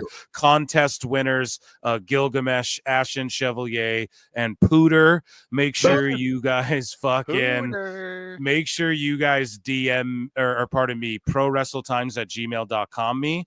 And then you guys have 1 week. This Wednesday live show, Dynamite Watch Along. What I'm going to do, because there was a bunch of people who wanted to come on Saturday, but we had to do these fucking, like tonight, people wanted to come on. And I was like, yeah, I'll send a link on shit. But we have to do these fucking giveaways again. And we were doing a watch along. Wednesday's just like watching Dynamite in the background while reacting to shit. So Wednesday's show will be a shit show. I'll bring a bunch of people in, like I'll rotate people in, like anyone who didn't get in today. We'll make it a shit show on Wednesday for the live show. I think maybe a little bit. We'll see how I'm feeling. But yeah, I'll let some different names in that you guys aren't used to, maybe some first timers, whatever. And then Saturday night main event watch along. It's going to be fucking amazing. Look out for PWT run-in. I want to do a Ring of Honor fucking hired or fired, but there's like 10 people that they consider on the roster. So I might come up with something better to do, but just look out for a run-in. Usually Monday or Tuesday I do those. And round of applause for Alt, Jake, and fucking George being here. Round of applause for the PWT universe. Thanks, Phil. Appreciate it. Thank you guys. Take care of each other. Be good to each other. Until next time, we'll see you in the Upside Down. It is a fast-acting viral strain that infects the host immediately, and upon getting sick, the infected will become racked with coughs, sweat profusely, and start to get the shivers and chills. There he is, the legend. The man, the myth, the legend. Yeah. You can't literally run a promotion just for the AEW, what do they call them, sickos? Thank you very much, TikTok and AEW. See you tonight. Tony Khan started telling people there's no such thing as long-term booking anymore. It's week to week. The best guy is Tony Khan. We just secured the bag. It's not like I tried to be a character. It was just sort of happened naturally. But it was never something I intended. It was just something that happened because the wrestlers asked me to do things in matches, and I do them.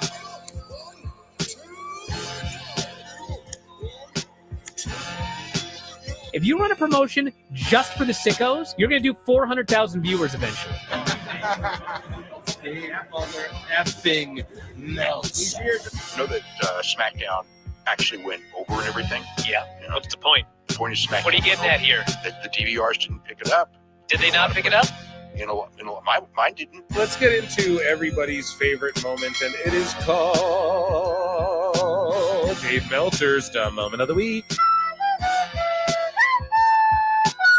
What would you like to listen to in your ears? I'd like to hear the flute. Well, if you'd like to flaunt your flute, then we can find you a flautist.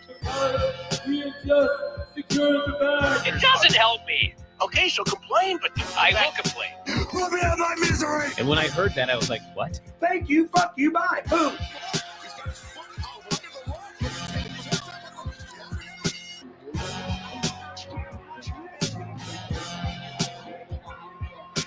You got to run a promotion for everybody. The sickos can be the ones that buy tickets first and spend the most money on the merchandise.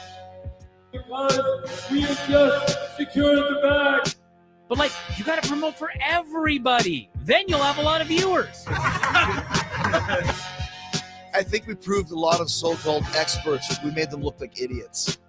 We're not going anywhere. Tony Khan's not going anywhere. You'll also be there on TNT. You'll be in 2 places at once. You'll be live like my favorite movie. Time God. So great, Pittsburgh. It's not like I tried to be a character. It sort of happened naturally. The best guy's Tony Khan. Keep themselves safe. I'd be remiss for my friend if I didn't ask you about Fallen Angel. So the Fallen Angel is a performer named Chris Daniels, and Chicago guy. Yeah. And was brought out to Los Angeles, and he had the daunting task of taking someone like me who couldn't move and trying to teach them the basics. How to move. The basics of the business.